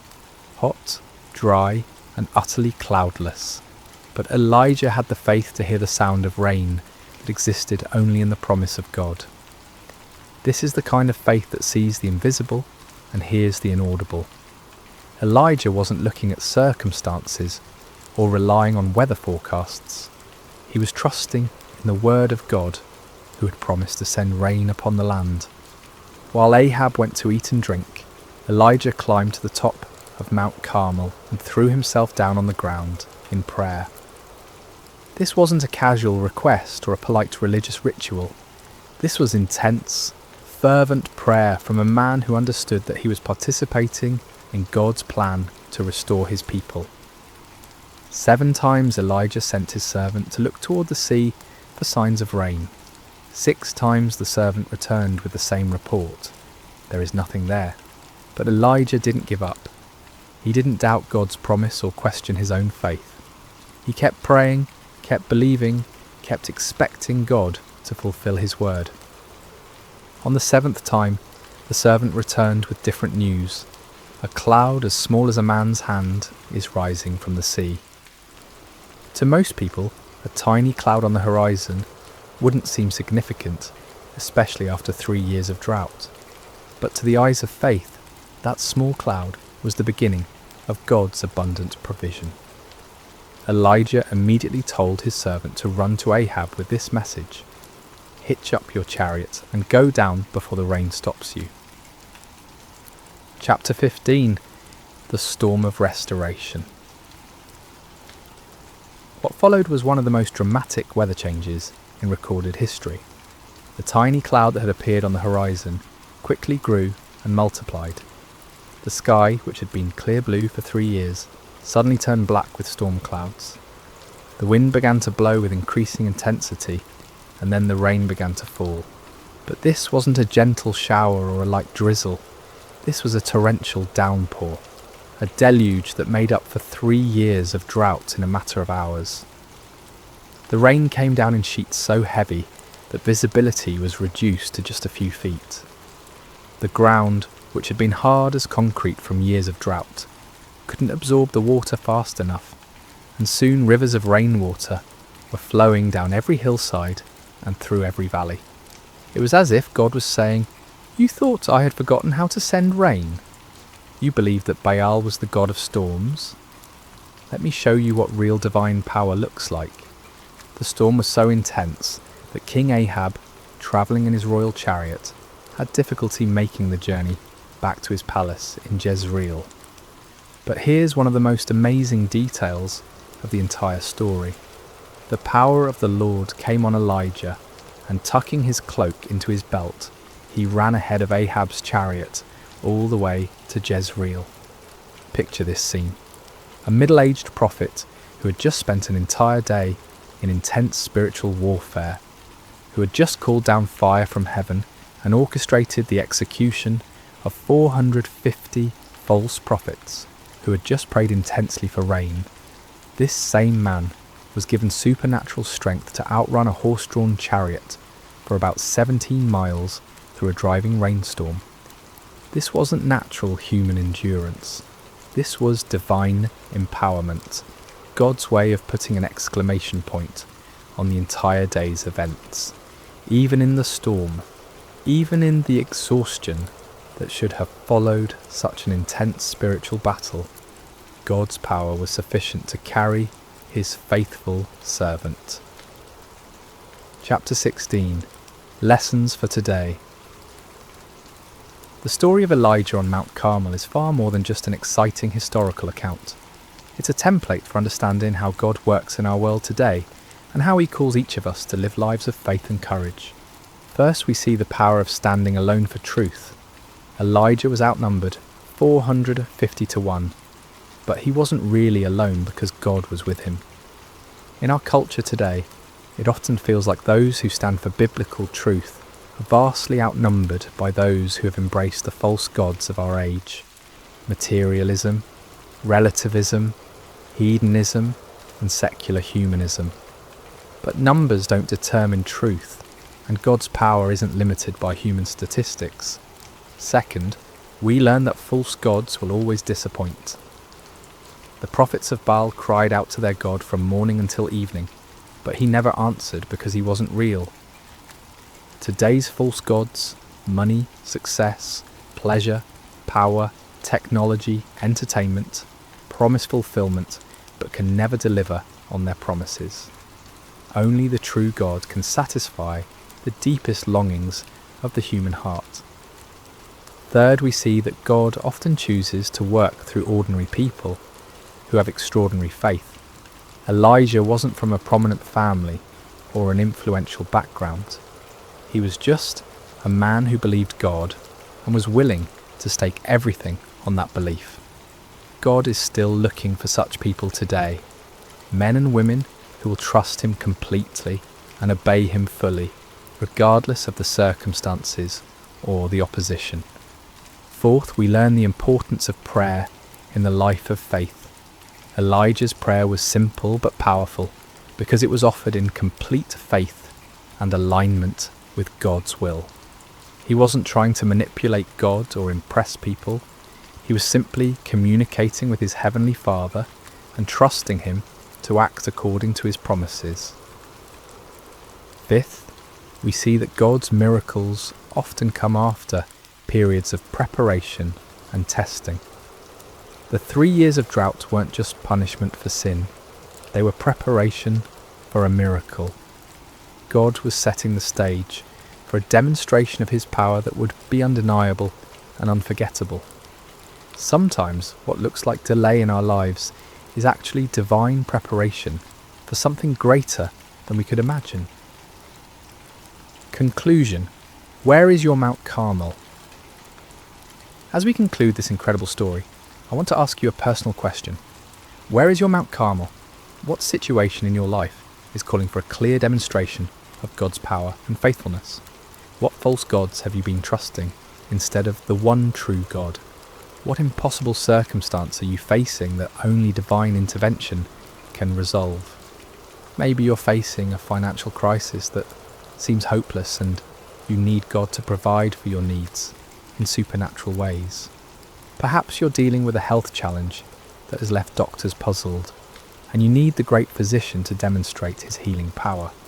It could be that you're struggling with a relationship that seems beyond repair, and you need the God of restoration to work a miracle in your marriage or family. Or maybe your Mount Carmel is more internal. Maybe you've been worshipping the false gods of success, approval, comfort, or control, and you need to experience the reality of God's presence and power in a fresh way. Maybe you've been trying to live the Christian life in your own strength, and you need to discover what it means to depend completely on God's power rather than your own abilities. The same God who answered Elijah's prayer with fire from heaven is still on the throne today. He still hears the prayers of his people.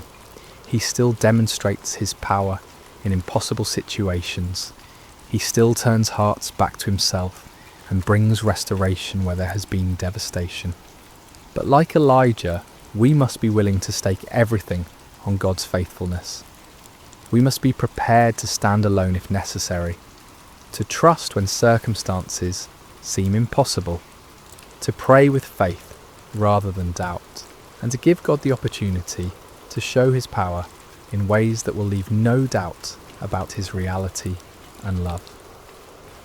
The fire that fell on Mount Carmel that day wasn't just about proving that the Lord is God, though it certainly did that.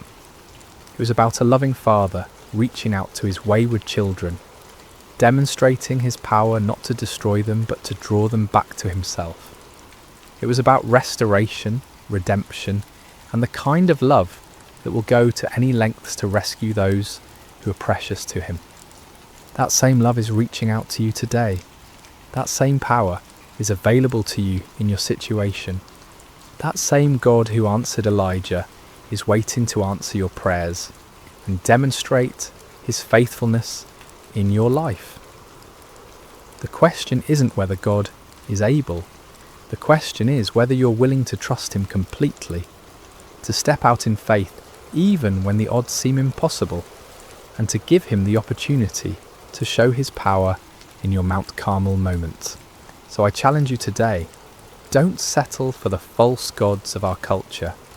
Don't be satisfied with a powerless religion that looks good on the surface but lacks the reality of divine presence. Cry out like the people on Mount Carmel, "The Lord, he is God. The Lord, he is God." And then watch as the fire of his presence transforms your impossible situation into a testimony of his faithfulness and power. The same God who sent fire from heaven is ready to move in your life today. Are you ready to trust him completely and see what he will do? Remember to subscribe to Sacred Rest for more life-changing messages like this one. Until next time, may you know the reality of God's presence and power in every area of your life. God bless you.